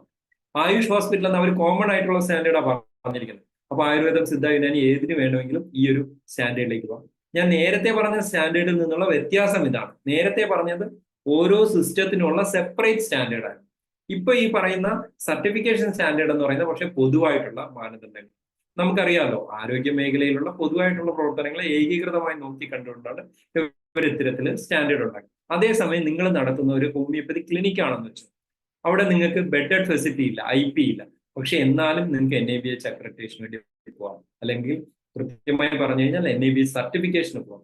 അതിനു വേണ്ടിയുള്ള സ്റ്റാൻഡേർഡാണ് ഇതിന് ശേഷം ഈ അടുത്ത് കാണിച്ചിരിക്കുന്നത്. അതായത് entry level standard for Ayush centre. ഇതൊക്കെ 2019 കൊണ്ടുവന്നത്. ഇത് കൊണ്ടുവന്നിട്ടും 5 വർഷത്തോളമായി. പക്ഷെ വളരെ കുറച്ച് സ്ഥാപനങ്ങൾ മാത്രമാണ് കേരളത്തിൽ നിന്നും അതുപോലെ മറ്റ് സംസ്ഥാനങ്ങളിൽ നിന്നും ഹോമിയോപ്പതി മേഖലയിൽ സർട്ടിഫൈഡ് ആയിട്ടുള്ളത്. നിങ്ങൾ കുറച്ച് പേരെങ്കിലും കേട്ടിട്ടുണ്ടാവും. കേരളത്തിലെ ഒരേ ഒരു സ്ഥാപനം മാത്രമാണ്, ഹോമിയോപ്പതിക് മെഡിക്കൽ കോളേജ് മാത്രമാണ് NABH അക്രഡിറ്റഡ് ആയിട്ടുള്ളത്. അതെന്ന് പറയുന്നത് നിങ്ങൾക്ക് എല്ലാവർക്കും അറിയാവുന്ന പോലെ എറണാകുളത്തെ ചോറ്റാനിക്കരയിലുള്ള doctor Padiyar homoeopathic medical college മാത്രമാണ് കേരളത്തിലെ 6 ഹോമിയോപ്പതിക് മെഡിക്കൽ കോളേജിൽ ഇപ്പൊ NABH അക്രഡിറ്റഡ് ആയി. ബാക്കി നമ്മുടെ റിസർച്ച് ഇൻസ്റ്റിറ്റ്യൂട്ട് ഉൾപ്പെടെ ബാക്കി 5 കോളേജുകളും ഈ അക്രഡിറ്റേഷന് വേണ്ടിയുള്ള ശ്രമം ഇപ്പൊ തുടർന്നുകൊണ്ടിരിക്കുകയാണ്. പല ഘട്ടത്തിൽ അത് നടപ്പിലാക്കിക്കൊണ്ടിരിക്കുകയാണ്. തിരുവനന്തപുരം ഹോമിയോപ്പതി മെഡിക്കൽ കോളേജൊക്കെ ഡോക്ടർ സതീഷിന്റെ നേതൃത്വത്തിൽ വളരെ നല്ല രീതിയിൽ ഇതിന്റെ ഒരു അക്രഡിറ്റേഷൻ ലെവലിലേക്ക് പോയതാണ്. പക്ഷെ അന്ന് നമുക്ക് ഫണ്ടിന്റെ അപര്യാപ്തത കൊണ്ട് അവർക്കത് പൂർത്തീകരിക്കാൻ പറ്റിയില്ല. എന്തായാലും ഇപ്പൊ അവർക്ക് ഫണ്ട് കിട്ടിയിട്ടുണ്ട്. അപ്പൊ അതിന്റെ ഭാഗമായിട്ട് വരും വർഷങ്ങളിൽ നമ്മുടെ കേരളത്തിലെ 6 ഹോമിയോപ്പതി മെഡിക്കൽ കോളേജുകളും ബാക്കി 5 കോളേജുകളും കൂടെ ഈ അക്രഡിറ്റേഷനിലേക്ക് പോകുമെന്നാണ് നമ്മൾ പ്രതീക്ഷിക്കുന്നത്. അതിനുവേണ്ടിയുള്ള സ്റ്റെപ്സ് ആണ് നമ്മളിപ്പോൾ ആരംഭിച്ചിരിക്കുന്നത്. കഴിഞ്ഞ മാസം തന്നെ അതിന്റെ പ്രാഥമിക ചർച്ച വീണ്ടും നടത്തുകയുണ്ടായി. നമ്മുടെ ഇപ്പോഴത്തെ ആരോഗ്യ ആയുഷ് സെക്രട്ടറി വളരെ എഫക്റ്റീവ് ആയിട്ടുള്ള അതിനുവേണ്ടിയുള്ള ഒരു നിർദ്ദേശം നൽകിയിട്ടുണ്ട്. രാജൻ കൊബ്രഗഡെ സാറ്, അദ്ദേഹത്തിന്റെ നേതൃത്വത്തിൽ അന്ന് വളരെ നല്ല രീതിയിൽ മുന്നോട്ട് പോകുന്നു. എന്തായാലും ഈ ബാക്ക്ഗ്രൗണ്ടിലാണ് നമ്മൾ നമ്മുടെ സ്ഥാപനങ്ങളുടെ സർട്ടിഫിക്കേഷന് വേണ്ടി നമ്മൾ ശ്രമം ആരംഭിച്ചത്. നമ്മുടെ സ്ഥാപനങ്ങളെ, എല്ലാ സ്ഥാപനങ്ങളുടെ അല്ല, നമ്മുടെ ഗവൺമെന്റ് ആയുർവേദ അല്ലെങ്കിൽ ഗവൺമെന്റ് ഹോമിയോപ്പതി ഡിസ്പെൻസറികളിൽ കുറച്ച് സ്ഥാപനങ്ങളെ നമ്മൾ Ayush health and wellness centres ആയിട്ട് മാറ്റിയിട്ടുണ്ടായിരുന്നു. നിങ്ങൾ കുറച്ചു പേരെങ്കിലും ശ്രദ്ധിച്ചിട്ടുണ്ടാകും. കേന്ദ്ര സർക്കാരിന്റെ ആയുഷ്മാൻ ഭാരത് സ്കീമിൽ പെടുത്തിയിട്ട് നമ്മുടെ കേരളത്തിലെ എന്നല്ല ഇന്ത്യയിലുള്ള ധാരാളം സ്ഥാപനങ്ങളെ ആയുഷ് ഹെൽത്ത് ആൻഡ് വെൽനസ് കേന്ദ്രങ്ങളായിട്ട് അപ്ഗ്രേഡ് ചെയ്തിട്ടുണ്ട്. അപ്പൊ ആ സ്ഥാപനങ്ങൾക്ക് വേണ്ടി NABH ഒരു പ്രത്യേകം സർട്ടിഫിക്കേഷൻ സ്റ്റാൻഡേർഡ് കൊണ്ടുവന്നു. അത് വെച്ചിട്ടാണ് നമ്മൾ ഈ സ്ഥാപനങ്ങളെ അളക്കുന്നുണ്ടായത്. അപ്പൊ അതിന്റെ ഭാഗമായിട്ട് നമ്മൾ എന്താ ചെയ്തതെന്ന് വെച്ച് കഴിഞ്ഞാൽ വളരെ ഡീറ്റെയിൽഡ് ആയിട്ടുള്ള ഒരു പ്രോസസ്സായിരുന്നു നമ്മൾ ചെയ്തു വന്നത്. അതിന്റെ ഭാഗമായിട്ട് നമ്മൾ നിലവിലുള്ള നമ്മുടെ അവസ്ഥ നോക്കി.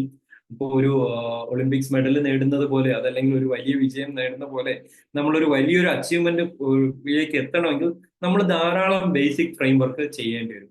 അപ്പൊ അത്തരത്തിൽ ചെയ്തൊരു ഫ്രെയിംവർക്ക് എന്ന് പറയുന്നത് ഇതിന്റെ ഭാഗമായിട്ട് നമ്മൾ ആദ്യം നമ്മുടെ നിലവിലുള്ള അവസ്ഥ എന്താണെന്ന് മനസ്സിലാക്കി, എന്താണ് നമ്മൾ ഇനി എത്തിച്ചേരേണ്ട ഒരു അവസ്ഥ എന്ന് മനസ്സിലാക്കി, അതിനെവിടെയാണ് നമുക്ക് കുറവുള്ളത്, അതിനെ നമ്മൾ ഗ്യാപ്പ് അനാലിസിസ് എന്ന് പറയും. അതായത് നമ്മളിപ്പം ഒരു കുട്ടിയോട് നമ്മൾ പറയാണ് നിങ്ങൾക്ക് എന്തായി ചേരണം, അപ്പൊ അവൻ പറയാം അവൻ അല്ലെങ്കിൽ അവൾ പറയാം അവൻ വിഷൻ എന്ന് പറയുന്ന ഒരു ഡോക്ടർ ആവണം, എഞ്ചിനീയർ ആവണം. അപ്പൊ അതാണ് ഒരു വിഷൻ. അതിൽ എത്തിച്ചേരണമെങ്കിൽ എന്തുണ്ടാവണം, നമ്മൾ നമ്മുടെ ഇന്നത്തെ അവസ്ഥ എന്താണെന്ന് മനസ്സിലാക്കണം, എന്തൊക്കെ കാര്യങ്ങൾ ചെയ്യണം എന്ന് പ്രിപ്പയർ ചെയ്യണം. അതുപോലെ തന്നെ ഒരു ഇൻസ്റ്റിറ്റ്യൂഷൻ NABH അക്രഡിറ്റേഷൻ കിട്ടണമെങ്കിൽ എന്തൊക്കെ കാര്യങ്ങൾ ചെയ്യണം അത് നമ്മൾ മനസ്സിലാക്കി ഗ്യാപ്പ് അനാലിസിസ് ചെയ്തു. അതിനനുസരിച്ച് എവിടെ നിന്നൊക്കെ ഫണ്ട് കിട്ടാം, ഇതിന് ഒരു വിഭവ സമാഹരണം നമുക്ക് ഏതൊക്കെ രീതിയിൽ നടത്താം, അതിനെയാണ് നമ്മൾ ഇംപ്ലിമെന്റേഷൻ അപ്രോച്ച് എന്ന് പറയുന്നത്. പിന്നെ ഇതിന് എന്തൊക്കെ സൗകര്യങ്ങൾ നമുക്ക് IT ബാക്കപ്പ് കിട്ടാം, ടെക്നോളജിയുടെ സപ്പോർട്ട് കിട്ടാം, ഇതൊക്കെ നടത്തിയെടുക്കാം. അങ്ങനെ അവസാനം അതിന്റെ ഭാഗമായിട്ട് ഏറ്റവും വലിയൊരു ചലഞ്ച് എന്ന് പറയുന്നത്, നമ്മളൊരു ഗുണമേന്മ കൊണ്ടുവരുമ്പോൾ സ്ഥാപനങ്ങളുള്ള ഏറ്റവും വലിയൊരു ചലഞ്ച് എന്ന് പറയുന്നത് നമ്മൾ അതിന് പറയുന്ന പേര് ചേഞ്ച് മാനേജ്മെന്റ് ആണ്. ചേഞ്ച് മാനേജ്മെന്റ് നിങ്ങൾക്ക് അറിയാം, മാറ്റമാണ് അനിവാര്യമായ ഒരു കാര്യമെങ്കിലും മാറ്റം കൊണ്ടുവരിക അത്ര എളുപ്പമല്ല. അത് ആൾക്കാരുടെ മനോഭാവത്തിലുള്ള മാറ്റം കൊണ്ടുവരലാണ് ഏറ്റവും ചലഞ്ചിങ് ആയിട്ടുള്ള കാര്യം. അപ്പൊ പലപ്പോഴും നമ്മൾ സ്ഥാപനത്തിൽ അക്രഡിറ്റേഷൻ അല്ലെങ്കിൽ സർട്ടിഫിക്കേഷൻ ക്വാളിറ്റി എന്നൊക്കെ പറയുമ്പോൾ അത് ഇനി പ്രൈവറ്റ് ആശുപത്രി ആയിക്കോട്ടെ, സർക്കാർ ആശുപത്രി ആയിക്കോട്ടെ, സാധാരണ ജീവനക്കാരെന്ത് പറയും, ഇതിന്റെയൊക്കെ വല്ല ആവശ്യമുണ്ടോ എന്ന് പറയുന്ന ഒരാൾക്കാരായിരിക്കും നമുക്കൊക്കെ. ഇങ്ങനെയൊക്കെ നമുക്കൊന്ന് പോയാൽ പോരെ, നമുക്ക് ക്വാളിറ്റിയുടെയൊക്കെ നമുക്ക് മര്യാദയ്ക്ക് റെസ്റ്റോക്സ് ബെൽഡോണൊക്കെ കൊടുത്ത് പനിയൊക്കെ മാറ്റിയൊക്കെ ഇരുന്നാൽ പോരെ എന്ന് ചോദിക്കുന്ന ആൾക്കാർ സ്വാഭാവികമായിട്ടുണ്ട്. അപ്പം ഇതൊരു ചലഞ്ച് തന്നെയായിരുന്നു ഇത്. നമ്മൾ പക്ഷേ ഇപ്പം അതിൽ നിന്ന് അക്രഡിറ്റേഷൻ ഒക്കെ കിട്ടിക്കഴിയുമ്പോൾ സ്വാഭാവികമായിട്ട് അവരുടെ മനോഭാവത്തിൽ വളരെ വ്യത്യാസം അല്ലെങ്കിൽ തന്നെ വരും. എന്നാലും ആദ്യകാലങ്ങളിൽ ഇത് വലിയൊരു ചലഞ്ചായിരുന്നു. അതിന് നമുക്ക് എഫക്റ്റീവ് ആയിട്ടുള്ള ഒരു പ്രോജക്ട് മാനേജ്മെന്റ് അല്ലെങ്കിൽ PMU സെറ്റപ്പ് ഉണ്ടായിരുന്നു. ആ രീതിയിൽ നമ്മളത് ചലഞ്ച് ഓവർകം ചെയ്തു. ഇനി ഏറ്റവും അവസാനത്തെ ഏറ്റവും പ്രധാനപ്പെട്ട ഇതിൻ്റെ അകത്ത് സ്റ്റെപ്പ് എന്ന് പറയുന്നത്, അക്രഡിറ്റേഷൻ കിട്ടി എന്ന് വിചാരിച്ചോളൂ, അല്ലെങ്കിൽ സർട്ടിഫിക്കേഷൻ കിട്ടി എന്ന് വിചാരിച്ചോളൂ, ഇത് നിലനിർത്തുന്നത് വലിയൊരു ചലഞ്ചാണ്. അപ്പം സസ്റ്റൈനബിലിറ്റി, അതല്ലെങ്കിൽ ഇത് ഏതൊരു നിലവാരത്തിലേക്ക് നമുക്ക് എത്താൻ ഒരു പക്ഷേ നമ്മൾ വളരെ ബുദ്ധിമുട്ടിയായിരിക്കും എത്തുന്നത്. ആ നിലവാരത്തിൽ തുടരുക എന്നുള്ളത് അതിനേക്കാളും ബുദ്ധിമുട്ടാണ്. അപ്പൊ ആ രീതിയിൽ സസ്റ്റൈനബിലിറ്റിയും കൂടെ നോക്കിക്കൊണ്ടാണ് നമ്മൾ ഇൻസ്റ്റിറ്റ്യൂഷൻസ് കൊണ്ടുപോയത്. നമുക്കിപ്പം ലോകത്ത് എങ്ങും അറിയാം, ധാരാളം രാജ്യങ്ങളിൽ ഹോമിയോപ്പതി വളരെ വ്യാപകമായി പ്രാക്ടീസ് ചെയ്യപ്പെടുന്നുണ്ടെങ്കിലും ഇന്ത്യയിൽ മാത്രമാണ് ഹോമിയോപ്പതിയുടെ ഗുണമേന്മ അളക്കാൻ ഈ രീതിയിൽ ഒരു നാഷണൽ അക്രഡിറ്റേഷൻ ബോഡി വരികയും ആ രീതിയിൽ നമുക്ക് ഇൻസ്റ്റിറ്റ്യൂഷൻസിനെ അക്രഡിറ്റ് ചെയ്യാനും പറ്റും. അപ്പോൾ സ്വാഭാവികമായിട്ട് ഇതൊരു മോഡലാണ്. നമുക്ക് മറ്റ് രാജ്യങ്ങളിലേക്കും മറ്റ് ഭൂഖണ്ഡങ്ങളിലേക്കും ഒക്കെ ഇത്തരം ഒരു മോഡൽ നമുക്ക് ഭാവിയിൽ റിപ്ലിക്കേറ്റ് ചെയ്യാൻ കഴിയും. അപ്പൊ അങ്ങനെ നമ്മൾ നമ്മുടെ ഇൻസ്റ്റിറ്റ്യൂഷൻസിന്റെ ഒരു ലിസ്റ്റ് ഒക്കെ എടുക്കുമ്പോൾ നമുക്ക് ധാരാളം ഇൻസ്റ്റിറ്റ്യൂഷൻസും ധാരാളം ഫണ്ടിങ്ങും ഉണ്ടെന്ന് നമുക്കറിയാം. ഏറ്റവും 2023 നമ്മുടെ ഒരു ഫണ്ടിങ് പാറ്റേൺ നോക്കിയാൽ തന്നെ നമുക്ക് വളരെ നല്ല രീതിയിലുള്ള എമൗണ്ട്, ഒരു 2019-20 മുതൽ നിങ്ങൾ 2020-25 വരെയുള്ള കാലഘട്ടം ഞാൻ ജസ്റ്റ് കാണിച്ചിരിക്കുന്നത്. നിങ്ങൾക്കറിയാം, ഒരു 10 കോടിയിൽ നിന്ന് ഒരു 33 കോടിയിലേക്ക് അല്ലെങ്കിൽ ഒരു 20-25 കോടിയിലേക്കൊക്കെ വളരെ വലിയൊരു വളർച്ച ഉണ്ടായി. സ്വാഭാവികമായിട്ട് അതിനനുസരിച്ച് നമ്മുടെ ഇൻസ്റ്റിറ്റ്യൂഷൻസിനും ഇംപ്രൂവ്മെന്റ് ഉണ്ടായിട്ടുണ്ട്. നമ്പർ ഓഫ് ഇൻസ്റ്റിറ്റ്യൂഷൻസ് കൂടിയിട്ടുണ്ട്. ഈ അടുത്ത കാലത്ത് 40 ഇൻസ്റ്റിറ്റ്യൂഷനോട് അനുവദിച്ചതോടുകൂടി കേരളത്തിൽ 100% എല്ലാ തദ്ദേശ സ്വയംഭരണ സ്ഥാപനങ്ങൾക്ക് കീഴിലും നമുക്ക് ഡിസ്പെൻസറീസ് ആയിട്ടുണ്ട്. അതുപോലെ നമ്മുടെ കോളേജസിന്റെ പുറത്തു പോകുന്ന കുട്ടികളുടെ പഠന നിലവാരത്തിന് ആ ഒരു വ്യത്യാസം വന്നിട്ടുണ്ട്. അപ്പൊ അങ്ങനെയുള്ള കാര്യങ്ങൾ നമ്മൾ നോക്കിയാൽ ഏറ്റവും ആദ്യം നമുക്കിപ്പോ സന്തോഷം തോന്നുന്ന ഒരു കാര്യം, നമുക്ക് 150 സ്ഥാപനങ്ങൾക്ക് ഈ ഒരു വലിയൊരു എഫോർട്ടോട് കൂടി നമ്മുടെ ഫസ്റ്റ് ലെവൽ സർട്ടിഫിക്കേഷൻ നമുക്ക് നേടിയെടുക്കാൻ പറ്റിയിട്ടുള്ളതാണ്. അതൊരു ചെറിയ എഫേർട്ട് അല്ലായിരുന്നു. ഇതിനു വേണ്ടി വർക്ക് ചെയ്ത ധാരാളം ബുദ്ധിമുട്ടിയ ധാരാളം ഡോക്ടർമാരുണ്ട്. പലപ്പോഴും അവർക്ക് സമയത്തിന് അവരുടെ കയ്യിൽ ഫണ്ട് കിട്ടാതിരുന്നപ്പോൾ പോലും അവർ സ്വന്തം പോക്കറ്റിൽ നിന്നോ അല്ലെങ്കിൽ സ്വന്തം കയ്യിൽ നിന്നോ കാശെടുത്ത് ചെലവാക്കി സ്ഥാപനങ്ങളെ മെച്ചപ്പെടുത്തിയ ആൾക്കാരുണ്ട്. വളരെ വൈകിയാണ് അവരിൽ പലർക്കും ഫണ്ട് കിട്ടിയത്. ഇപ്പോഴും ഫണ്ട് കിട്ടാത്തവരും ഉണ്ട്. സ്വാഭാവികമായിട്ടും അതിന്റെ പ്രോസസ്സ് പോകുന്നു. പക്ഷേ അതുകൊണ്ടുണ്ടായ ഒരു ഗുണം എന്ന് പറഞ്ഞു കഴിഞ്ഞാൽ ഈ ഒരു എഫേർട്ടിനൊരു അംഗീകാരം കിട്ടി എന്നുള്ളതാണ്. ഇന്ത്യയിൽ തന്നെ ഒരുപക്ഷെ ഒറ്റ സ്ട്രെച്ചിന് 180 ആരോഗ്യ സ്ഥാപനങ്ങൾക്ക് NABH അംഗീകാരം കിട്ടുന്ന ഒരു സംസ്ഥാനം കൂടി ആയി മാറി കേരളം. നമുക്കിനി അടുത്ത ഫേസിൽ നമ്മൾ വീണ്ടും ഒരു 150 ഇൻസ്റ്റിറ്റ്യൂഷനോട് കൂടി ഇതുപോലെ സർട്ടിഫൈ ചെയ്യാനുള്ള ഒരു സ്റ്റെപ്പോട് കൂടിയാണ് മുന്നോട്ട് പോകുന്നത്. സമയക്കുറവ് കൊണ്ടാണ് ഞാൻ ഈ ഇൻസ്റ്റിറ്റ്യൂഷൻസിന്റെ കുറെ ഫോട്ടോസ് കാണിക്കാത്തത്. കാരണം ഓരോ ഇൻസ്റ്റിറ്റ്യൂഷന്റെയും, പക്ഷെ നിങ്ങൾക്ക് ഫേസ്ബുക്ക് നോക്കിയാൽ തന്നെ അറിയാം, അല്ലെങ്കിൽ സോഷ്യൽ മീഡിയ നോക്കിയാൽ തന്നെ അറിയാം, ഓരോ ഇൻസ്റ്റിറ്റ്യൂഷനും ഉണ്ടായ ഒരു ഫേസ് ലിഫ്റ്റ് അല്ലെങ്കിൽ മേക്ക് ഓവർ നിങ്ങൾക്ക് തന്നെ നിങ്ങളുടെ സമീപത്തോടുള്ള ഒരു 5 വർഷം മുമ്പുള്ള അല്ലെങ്കിൽ 10 വർഷം മുമ്പുള്ള ഹോമിയോപ്പതി ഡിസ്പെൻസറി ഇപ്പൊ എങ്ങനെ മാറിയിട്ടുണ്ട് എന്ന് നിങ്ങൾക്ക് ഓരോരുത്തർക്കും തന്നെ മനസ്സിലാവുന്നതാണ്, പ്രത്യേകിച്ച് കേരളത്തിലുള്ള അവസ്ഥയിൽ. അത് ഇന്ത്യയിലുള്ള മറ്റ് സംസ്ഥാനങ്ങളിലും ഈ രീതിയിലുള്ളൊരു ഫേസ് ചേഞ്ചിലേക്ക് സ്വാഭാവികമായിട്ടും വന്നുകൊണ്ടിരിക്കും. അപ്പൊ ഇവിടെ നമ്മൾ ചെയ്തതെന്ന് പറയുന്ന ഒരു സിസ്റ്റമാറ്റിക് പ്രോസസ്സാണ്. ഓരോരുത്തർ എന്ത് ചെയ്യണം എന്നൊക്കെ കൃത്യമായിട്ട് കണക്കാക്കി ഓരോരുത്തർക്കും ഒരു ടാർഗറ്റ് കൊടുത്ത് ആ രീതിയിലാണ് നമ്മൾ വർക്ക് ചെയ്തുകൊണ്ടിരുന്നത്. അതിന്റെ ഡീറ്റെയിൽസിലേക്ക് ഞാൻ പോകുന്നില്ല, കാരണം അതൊരു അക്കാഡമിക് ടോപ്പിക് ആയതുകൊണ്ട്. പക്ഷെ ആകെ നമ്മൾ ചെയ്തൊരു കാര്യം ഇതാണ്. ആദ്യം നമ്മൾ എന്ത് ചെയ്യുന്നത് കഴിഞ്ഞാൽ ഓരോ ഇൻസ്റ്റിറ്റ്യൂഷനോടും പറഞ്ഞു, നിങ്ങൾ ആദ്യം നിങ്ങളുടെ ഒരു സെൽഫ് അസസ്മെന്റ് ചെയ്യുക. അതായത് എന്തൊക്കെ കുറവുണ്ട്, എന്തൊക്കെ ഗ്യാപ്പ് ഉണ്ട്, എന്തൊക്കെ. ഇനി ജില്ലയിൽ നിന്ന് ഒരു ടീം വന്ന് ഇത് വീണ്ടും പരിശോധിക്കും. അപ്പൊ അവർ കുറച്ചുകൂടെ കൃത്യമായിട്ട് എന്തൊക്കെ കാര്യങ്ങൾ ചെയ്യേണ്ടത്. ഇതിനുശേഷം സംസ്ഥാനത്ത് നിന്ന് ഒരു ടീം വന്ന് പരിശോധിക്കും. അപ്പൊ എത്ര പരിശോധനയായി? സ്വയം പരിശോധനയായി, ജില്ലാതല പരിശോധനയായി, സംസ്ഥാനതല പരിശോധന.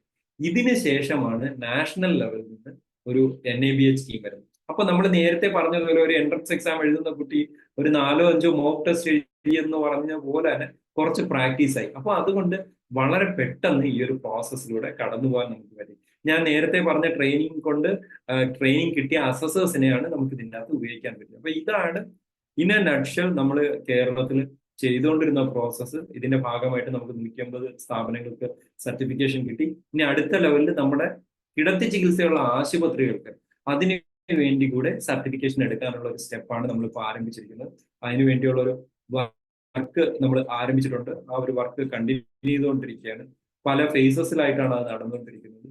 പലതരം കമ്മിറ്റികൾ നമ്മൾ അതിൻ്റെ അകത്ത് ഫോം ചെയ്തിട്ടുണ്ട്. അതിന്റെ ഡീറ്റെയിൽസിലേക്ക് ഞാൻ പോകുന്നില്ല, സമയക്കുറവുണ്ട്. കാരണം നമുക്ക് കുറച്ച് ഇതിൻ്റെ അകത്ത് എന്തെങ്കിലും ഡിസ്കഷൻ വരേണ്ട ആവശ്യമുണ്ടെങ്കിൽ അതിനുള്ള ഒരു സമയം കൂടെ കിട്ടാൻ വേണ്ടിയാണ് ഈ കാര്യങ്ങൾ ഞാൻ സ്കിപ്പ് ചെയ്യുന്നത്.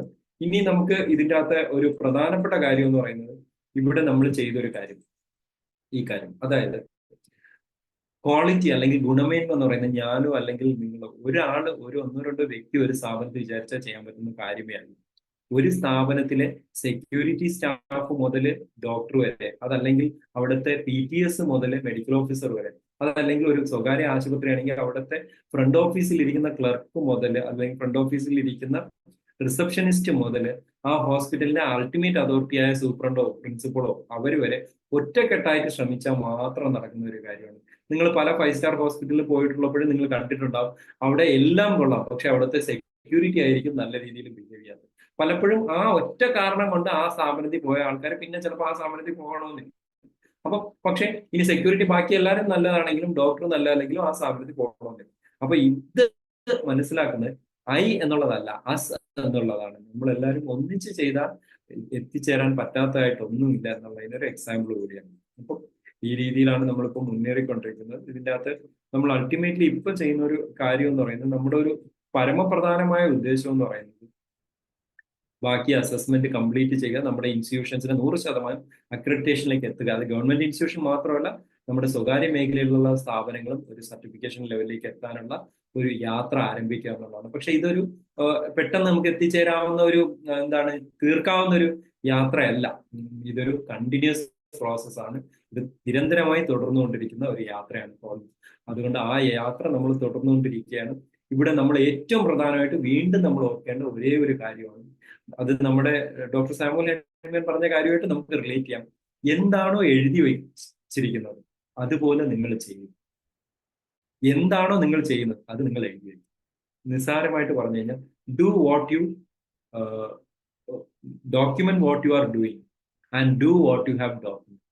നമ്മളിപ്പോൾ ഓർഗനോണ്ട് പലപ്പോഴും പറയും, ഓർഗനോണ്ട് എഴുതി വെച്ചേക്കുന്നതല്ല ഞാൻ പ്രാക്ടീസ് ചെയ്യുന്നത്. പക്ഷെ അങ്ങനെ ആവാത്തതാണ് അതിൻ്റെ അകത്തുള്ള ക്വാളിറ്റിയുടെ വ്യത്യാസം. അപ്പം എത്രത്തോളം നമ്മൾ എഴുതി വെച്ചേക്കുന്നത് പോലെ ചെയ്യുന്നു, അതിനനുസരിച്ച് നമുക്ക് ക്വാളിറ്റി ഇമ്പ്രൂവ് ചെയ്യാൻ പറ്റും. ഇനി നമ്മൾ ചെയ്യുന്നത് എത്രമാത്രം നമ്മൾ ഡോക്യുമെന്റ് ചെയ്യുന്നു അതിനനുസരിച്ച് നമ്മുടെ ക്വാളിറ്റി ഇമ്പ്രൂവ് ചെയ്യും. കാരണം ക്വാളിറ്റിയിൽ എപ്പോഴും പറയാവുന്ന ഒരു കാര്യം എന്ന് വെച്ച് കഴിഞ്ഞാൽ, if it is not documented it is not done. അതായത് എഴുതി വെക്കപ്പെടാത്തതൊന്നും സംഭവിച്ചിട്ടില്ല എന്നാണ് പറയാറ്. അത് പലപ്പോഴും നമ്മൾ കോൺട്രവേഴ്സ്യൽ ആയിട്ടുള്ള ഒരു ടോപ്പിക്കാണ്, പക്ഷെ പലപ്പോഴും ക്വാളിറ്റിയിൽ പറയുന്ന ഒരു കാര്യമാണ്. അപ്പൊ അതാണ് അൾട്ടിമേറ്റ്ലി നമ്മുടെ ഉദ്ദേശം എന്ന് പറയുന്നത്. നമ്മുടെ സ്ഥാപനത്തിൽ വരുന്ന ഏറ്റവും ദരിദ്രനും പാവപ്പെട്ടവനും സോഷ്യലി മാർജിനലൈസ്ഡ് ആയിട്ടുള്ള ആൾക്കാർക്ക് അവർ ആരോഗ്യ സ്ഥാപനത്തിലേക്ക് വന്നപ്പോൾ പ്രതീക്ഷിച്ചിരുന്ന ഒരു കാര്യത്തിനേക്കാളും അപ്പുറം നമുക്ക് കൊടുക്കാൻ പറ്റുന്നു.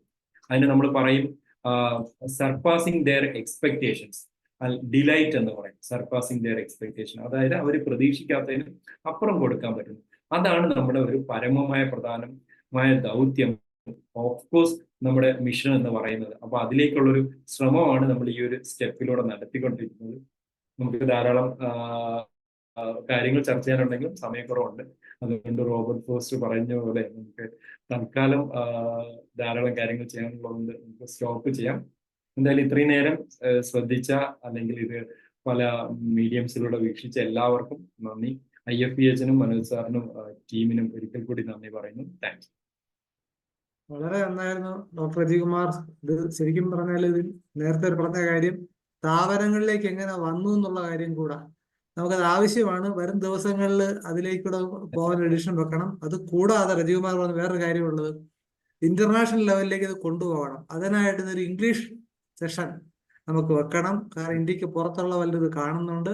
അപ്പൊ അവർക്ക് അതിൽ സന്തോഷം ഉണ്ടാവും, അത് പ്രവർത്തിക്കുകയും ചെയ്യും. ഇതിനകത്ത് ഏറ്റവും അഭിമാനപൂരിതമായ അന്തരംഗത്തോടുകൂടിക്കുന്ന ഒരാളിനകത്തുണ്ട്. ഷൈല ഡോക്ടർ തീർച്ചയായിട്ടും ഉണ്ട്. അത് സനേഷ് ഡോക്ടറായിട്ട് പോയിട്ട് ഷൈല ഡോക്ടർ വരാം. സനേഷ് ഡോക്ടറെ. തീർച്ചയായും വളരെ വ്യത്യസ്തമായതും എന്നാൽ ഹോമിയോപ്പതി സമൂഹത്തിന് വളരെ ഗുണകരമായ ഒരു സെഷനായിരുന്നു. കാരണം നമ്മളുടെ ഈ സിസ്റ്റം ഈ രീതിയിൽ ആക്കപ്പെടുന്നു അല്ലെ ആയിരിക്കുന്നു എന്ന് പറയുമ്പോൾ തന്നെ അത് സർക്കാർ മേഖലയിലുള്ള ഡോക്ടർമാർക്ക് മാത്രമല്ല, സ്വകാര്യ ചികിത്സകർ എന്ന രീതിയിൽ നമുക്ക് എല്ലാവർക്കും അഭിമാനിക്കാവുന്ന കാര്യങ്ങളാണ്. എന്തുകൊണ്ടും നമ്മളെല്ലാവരും ഇത് ചെയ്യേണ്ടതാണ്. കാരണം ഇന്നിപ്പം നമുക്കറിയാവുന്ന കോട്ടയത്ത് ബിനോയ് വല്ലഭശ്ശേരി, അതുപോലെ തന്നെ പാലക്കാട് ഒരു അലക്സ് ഡോക്ടർ, ഇങ്ങനെ കുറച്ചു പേരൊക്കെ ഈ അക്രഡേഷൻ എടുത്തവരുണ്ട് പ്രൈവറ്റ്. അതുപോലെ തന്നെ ഇനി പുത്തൻ തലമുറയിലെ പല ആൾക്കാരും ഇങ്ങത്തോട്ട് വന്നുകൊണ്ടിരിക്കുകയാണ്. അപ്പൊ അതിന് വേണ്ട ആ സ്റ്റാൻഡേർഡൈസേഷൻ പ്രോസസ്സൊക്കെ എല്ലാവരും പഠിച്ചു വരുന്നതിന് അല്ലെ എല്ലാവരും അറിയുന്നതിന് ഇന്നത്തെ ഈ സെഷൻ ഉതകും, അതൊരു പ്രേരണയാകും. എന്തുകൊണ്ടും രജികുമാർ ഡോക്ടർ ഈ വേദിയിൽ വന്ന് ഇങ്ങനെ അവതരിപ്പിച്ചതിൽ വളരെ സന്തോഷമുണ്ട്. അതുപോലെ തന്നെ നമുക്കതൊരു ഇന്റർനാഷണൽ സെഷനിൽ നമ്മളുടെ ഈ ഒരു സെഷൻ മനോജ് ഡോക്ടർ പറഞ്ഞ പോലെ ഈ മാസം തന്നെ ഡോക്ടർക്ക് സൗകര്യമുള്ള ഒരു ദിവസം, അത് 8 മണിക്കായതുകൊണ്ട് ഡോക്ടർക്ക് ചില അസൗകര്യങ്ങൾ ഉണ്ടാകും. എന്നാലും അത് നമ്മൾക്ക് ഈ ഹോമിയോപ്പതി മേഖലയെ ഉയർത്തിക്കാട്ടുന്നതിനും സാധാരണക്കാരുടെ അറിവിലോട്ട് ഇത് എത്തിക്കുന്നതിനും വേണ്ടിയാണ് നമ്മൾ ഈ സെഷനിൽ നടത്തുന്നത്. അപ്പോൾ ഇതെല്ലാം പൊതുജനങ്ങളിൽ എത്തും. നമ്മുടെ യൂട്യൂബ് ചാനലിൽ അടുത്ത ദിവസം തന്നെ ഇത് അപ്ലോഡ് ചെയ്യുന്നുണ്ട്. അപ്പം ഇംഗ്ലീഷ് ആണെങ്കിൽ കൂടുതൽ ആൾക്കാരിലോട്ട് അത് എത്തും. അതുകൊണ്ടാണ് നമുക്ക് അങ്ങനെ ഒരു സെഷൻ കൂടി വേണമെന്നൊരു അഭ്യർത്ഥന കൂടിയുണ്ട്. തീർച്ചയായും ഡോക്ടർ അഭിനന്ദനം അർപ്പിക്കുന്നു. ഓക്കെ ഡോക്ടറെ. ഷൈല ഡോക്ടർ ആശുപത്രി ഇതുപോലെ ആക്കിയിട്ടുണ്ട്, കല്ലുവാതുകൾ ഡിസ്പെൻസറി. ഡോക്ടറെ അൺമ്യൂട്ട് ചെയ്യും. ഡോക്ടറെ അൺമ്യൂട്ട്. ഓക്കെ ഡോക്ടറെ. അപ്പൊ രജികുമാർ ഡോക്ടർ ക്ലാസ് പറഞ്ഞുകൊണ്ടിരുന്ന സമയത്ത് തന്നെ ഞാൻ എന്തായാലും അന്ന് ചെയ്ത കാര്യങ്ങളിലൂടെയൊക്കെ ഒന്ന് ഓടി പോയി. പിന്നെ എന്നിട്ട് അതിന്റെ ആ ഒരു വീഡിയോയൊക്കെ പിടിച്ച് ഞാൻ രജികുമാർ ഡോക്ടർക്ക് ഉൾപ്പെടെ അയച്ചു കൊടുത്ത കാര്യങ്ങളൊക്കെ ഞാൻ ഇങ്ങനെ ഓർത്തോണ്ടിരുന്നത്. ഇവരെല്ലാം അവിടെ ഇരുന്ന് അസസ് ചെയ്തോണ്ടിരുന്നത്. പിന്നെ തൃശ്ശൂരുള്ളൊരു ഡോക്ടർ മിനിയോ ഷീല ഡോക്ടർ, ഇവരൊക്കെ ആയിരുന്നു അന്ന് ഞാനന്ന് ചെയ്യുമ്പോ ഉണ്ടായിരുന്നത്. എന്തായാലും അത് ഈ പ്രൈവറ്റ് ക്ലിനിക്കിന് അത്ര ഈസി ആയിട്ട് ചെയ്യാൻ പറ്റുന്ന ഒരു മാനദണ്ഡങ്ങളല്ല ഈ 2 അക്രഡിറ്റേഷൻ. എന്തായാലും അതിന് ഒരുപാട് കുറച്ച് സ്ഥല സൗകര്യങ്ങളും ഒക്കെ ഉണ്ടെങ്കിൽ നന്നായിരിക്കും. ഇപ്പൊ എൻ്റെ വീട്ടിനടുത്തുള്ള ഒരു സ്ഥാപനമാണ് ക്യാഷ് അക്രഡിറ്റേഷൻ ആദ്യം കിട്ടിയ കൂട്ടത്തിൽ ഉള്ളത് എന്നുള്ളതിൽ എനിക്ക് അഭിമാനിക്കാം. അതിലൊരു ഭാഗമാവാൻ കഴിഞ്ഞതും എനിക്ക് വളരെ അഭിമാനമുണ്ട്. പിന്നെ അതിനുവേണ്ടി ഡോക്ടർ പറഞ്ഞ കണക്ക് കയ്യിൽ നിന്ന് കാശൊക്കെ എടുത്താണ് നമ്മൾ 1 ലക്ഷം രൂപയോളം എൻ്റെ കയ്യിൽ നിന്നിട്ടാണ് ആദ്യം ഞാൻ ചെയ്തത്. അത് കുഴപ്പം എനിക്കും കൂടെ ആയിരുന്നു. കാരണം എന്ന് വെച്ചാൽ ഞാൻ പഞ്ചായത്തിനോട് പറഞ്ഞ എമൗണ്ട് കുറഞ്ഞുപോയി, അതാണ് കുഴപ്പം. അവരെന്ത് വേണമെങ്കിലും ചെയ്യാൻ തയ്യാറായിരുന്നു. പിന്നെ അതിലുള്ളത് അത് കഴിഞ്ഞ് ക്യാഷ് അക്രഡിറ്റേഷൻ കഴിഞ്ഞ് ഏകദേശം അങ്ങനെ തന്നെ നിൽക്കും എന്നുള്ളൊരവസ്ഥയായിരുന്നു. അപ്പോഴാണ് നമ്മുടെ ഇവിടുത്തെ MLA ജയലാൽ MLA സാറാണ് ഒത്തിരി അന്ന് ഡയറക്ടറുമായിട്ടൊക്കെ പറഞ്ഞ് ഈ NABH അക്രഡിറ്റേഷൻ ഹോമിയോപ്പതിക്കും കൊണ്ടുവരാൻ പറ്റും, നിങ്ങളത് മേളിലോട്ട് കത്തെഴുതി ചോദിക്കൂ എന്നൊക്കെ പറഞ്ഞ് ഒത്തിരി ഇൻട്രസ്റ്റ് എടുത്ത്. അദ്ദേഹത്തിന്റെ ഇടപെടൽ വളരെ പ്രധാനമല്ല. അത് നമുക്ക് പറയാതിരിക്കാൻ പറ്റില്ല. NABHലും ഹോമിയോപ്പതി സ്ഥാപനങ്ങളെയും കൊണ്ടുപോകാം എന്ന് മന്ത്രിസഭയിൽ അവിടെ നിയമസഭയിലൊക്കെ പറഞ്ഞ് അത് ആ ഒരു ഇതുണ്ടാക്കിയത് സാറിന് നല്ല ഒരു എഫർട്ട് ഉണ്ട്. പിന്നെ അതൊക്കെയാണ് ഞാനിപ്പോൾ ഓർക്കുന്നത്. പിന്നെ എന്താണ് പിന്നെ എനിക്ക് റജീവ്കുമാർ ഡോക്ടറോട് പറയാനുള്ള ഒരു റിക്വസ്റ്റ് ഞാൻ ചുരുക്കി പറയാം. ഈ ക്യാഷ് അക്രഡിറ്റേഷനൊക്കെ നമ്മൾ വാങ്ങിക്കുന്നു, NABH അക്രഡിറ്റേഷനും കിട്ടുന്നു. പക്ഷെ ആ സ്ഥാപനങ്ങൾ ആ ക്വാളിറ്റിയിൽ നിലനിർത്തി കൊണ്ടുപോകാൻ ചില കോൺട്രിബ്യൂഷൻസ് ഗവൺമെന്റിന്റെ ഭാഗത്തുനിന്ന് അതിന് നിങ്ങൾ നിർദ്ദേശം കൊടുക്കണം. കാരണം ഒരു NABH അക്രഡിറ്റേഷനൊക്കെ കിട്ടിയ ഒരു സ്ഥാപനത്തിൽ ഡോക്ടർ ഇല്ലാത്ത അവസ്ഥ ഉണ്ടാവാൻ പാടില്ല, ഒരു ദിവസം പോകും. അപ്പൊ അതിനൊക്കെ കുറച്ച് മാൻ പവർ കൂടെ ഇനിയും ഗവൺമെന്റിന്റെ ഭാഗത്തു നിന്ന് ഉണ്ടായിട്ടുണ്ട്. ഒരു ഡോക്ടർ ഉണ്ടാവും, ചിലപ്പോൾ അവരൊക്കെ ലീവ് എടുക്കേണ്ടി വരും, അല്ലെങ്കിൽ ചിലപ്പോൾ ഒരാഴ്ച ലീവ് എടുക്കേണ്ടി വരും. പക്ഷെ അപ്പൊ ആഴ്ച ഒരു ദിവസം 2 ദിവസം അങ്ങനെ ഡോക്ടർ ആവുന്ന ഒരു അവസ്ഥ അല്ലാതെ ആ ഒരു പ്രസൻസ് ഡോക്ടറുടെയൊക്കെ ആ ഒരു ഇതും ഉറപ്പുവരുത്തണം എല്ലാ ദിവസവും. ആ ഒരു NABH അക്രഡിറ്റേഷൻ കിട്ടിയ സ്ഥാപനത്തിന് അതിൻ്റെതായ കുറെ പ്രത്യേകതകൾ ഉണ്ടാവണം. അത് മാത്രമേ എനിക്ക് പറയാനുള്ളൂ. ഡോക്ടർ പറഞ്ഞ കറക്റ്റ് ആണ്. ആ സുസ്ഥിരതയുടെ കാര്യം ഞാൻ പറഞ്ഞല്ലോ, സസ്റ്റൈനബിലിറ്റി. വൺ മാൻ ഷോ ആണല്ലോ സ്ഥാപനം. ഇപ്പൊ ഇത്ര നന്നാക്കിയാലും എത്ര പേരുണ്ടാകുന്ന വെച്ച് കഴിഞ്ഞാൽ ഞാനും നേളും മാത്രം എന്ന് പറഞ്ഞ വരും. അത്രത്തോളം ഡോക്ടറും ഓരോരുത്തരും എഫർട്ട് എടുത്തിട്ടുണ്ട്. അപ്പൊ നമുക്ക് ഇനി വരുന്ന ആഴ്ചയിൽ നാഷണൽ ആയുഷ് മിഷന്റെ പ്രവർത്തനങ്ങളെ കുറിച്ചൊരു സെഷൻ നമ്മൾ വെക്കുന്നുണ്ട്. അത് കണക്കാണ് ഹോമിയോപ്പതിയിൽ നടക്കുന്ന നാമിന്റെ പ്രവർത്തനങ്ങളെ കുറിച്ച് നമ്മുടെ ഡോക്ടർമാരും ഹോമിയോപ്പതി സ്നേഹികളും സമൂഹം അറിഞ്ഞിരിക്കണം. അതിന് ചെയ്യുന്നുണ്ട്. അതുകൂടെ എന്റർപ്രണർഷിപ്പിനെ കുറിച്ച് ക്ലാസ് വരുന്നുണ്ട്. പിന്നെ CSR ഫണ്ട് എങ്ങനെ ഉപയോഗിക്കാം എന്നുള്ളതിനെ കുറിച്ച് ക്ലാസ് എടുക്കാൻ ശ്രമിക്കുന്നുണ്ട്. ഇങ്ങനെ IFPH വളരെ വൈവിധ്യമായ പ്രവർത്തനങ്ങൾ നടത്തുന്നുണ്ട്. മാത്രമല്ല ഇപ്പോ അടുത്ത കാലത്തായിട്ട് ഹൗസ് സർജന്മാരുടെ അലവൻസ് കൂട്ടിയിട്ടുണ്ട്. പക്ഷെ അതിനകത്തുള്ളത് ഡെന്റലും MBBS പറഞ്ഞിട്ടുള്ള ഹോമിയോപ്പതി ഇല്ല എന്നുള്ളതാണ്. ഒന്ന് ആലോചിച്ച് നോക്കുക. ഇത്രയൊക്കെ ഈ പറഞ്ഞ NABH അക്രഡിറ്റേഷനും മറ്റു കാര്യങ്ങളൊക്കെ നമ്മൾ തുല്യത്തിൽ നിന്നിട്ട് പോലും അവിടെ വീണ്ടും ഒരു 2ാം തരത്തിലേക്ക് പൊയ്ക്കൊണ്ടിരിക്കുകയാണ്. അപ്പൊ അതിനായിട്ട് IFPHന്റെ എഫർട്ട് എടുക്കാനുണ്ട്. ഞാൻ കിരൺചന്ദ്രനോട് ആവശ്യപ്പെട്ടിട്ടുണ്ട്. അങ്ങനെ നമ്മുടെ പിന്മുറക്കാരെ അവരെ നമ്മൾ അടുത്ത ആൾക്കാരെ അവരെ കൂടെ പ്രൊട്ടക്ട് ബാധ്യത നമ്മൾ ഓരോരുത്തർക്കും ഉണ്ടെന്നുള്ള കാര്യം ഓർമ്മിപ്പിക്കുന്നു. എന്തായാലും ഈ പരിപാടിയിൽ വന്നതിനും ഭംഗിയായിട്ട് വളരെ പ്രൊഫഷണലായിട്ട് റജീവ്കുമാർ ഡോക്ടർ MBA ബിരുദധാരി കൂടിയാണ്. ധാരാളം പഠിക്കുന്ന നല്ലൊരു ബ്രെയിനാണ്. ഡോക്ടർ ഒരു കാര്യം കൂടെ പറഞ്ഞോട്ടെ, റജീവ്കുമാർ ഡോക്ടർ KS ഒക്കെ എഴുതി എത്ര റാങ്കിലൊക്കെ വന്നതല്ലേ? അതെ, നമ്മുടെ പ്രിലിംസ് കിട്ടിയതേ ഉള്ളൂ മെയിനില്. അല്ല, എനിക്ക് പറയാനുള്ളത് നമ്മുടെ വിദ്യാഭ്യാസ സ്ഥാപനങ്ങൾ നിലവാര തകർച്ച കൊണ്ടാണ്, ഇല്ലെങ്കിൽ ഇവരൊക്കെ എവിടെ എത്തേണ്ടവരാണെന്ന് എനിക്ക് യാതൊരു സംശയമില്ല. അത്ര മികച്ച ധാരാളം പേരുണ്ട്, ഒരുപാട് പേരുണ്ട്. അപ്പൊ ഇനി IFPH ഉദ്ദേശിക്കുന്നത് അത് തന്നെയാണ്, നിലവാരത്തിലേക്ക് എത്തിക്കുക എന്നുള്ളത് തന്നെയാണ്. എന്തായാലും വന്നതിൽ സന്തോഷം. ഔപചാരിക നന്ദി കൂടി പറയുന്നു. നാളെ ഇതേ സമയം വീണ്ടും കാണാം. അതുവരേക്കും നന്ദി, നമസ്കാരം, ശുഭനിദ്ര. നന്ദി, താങ്ക് യു.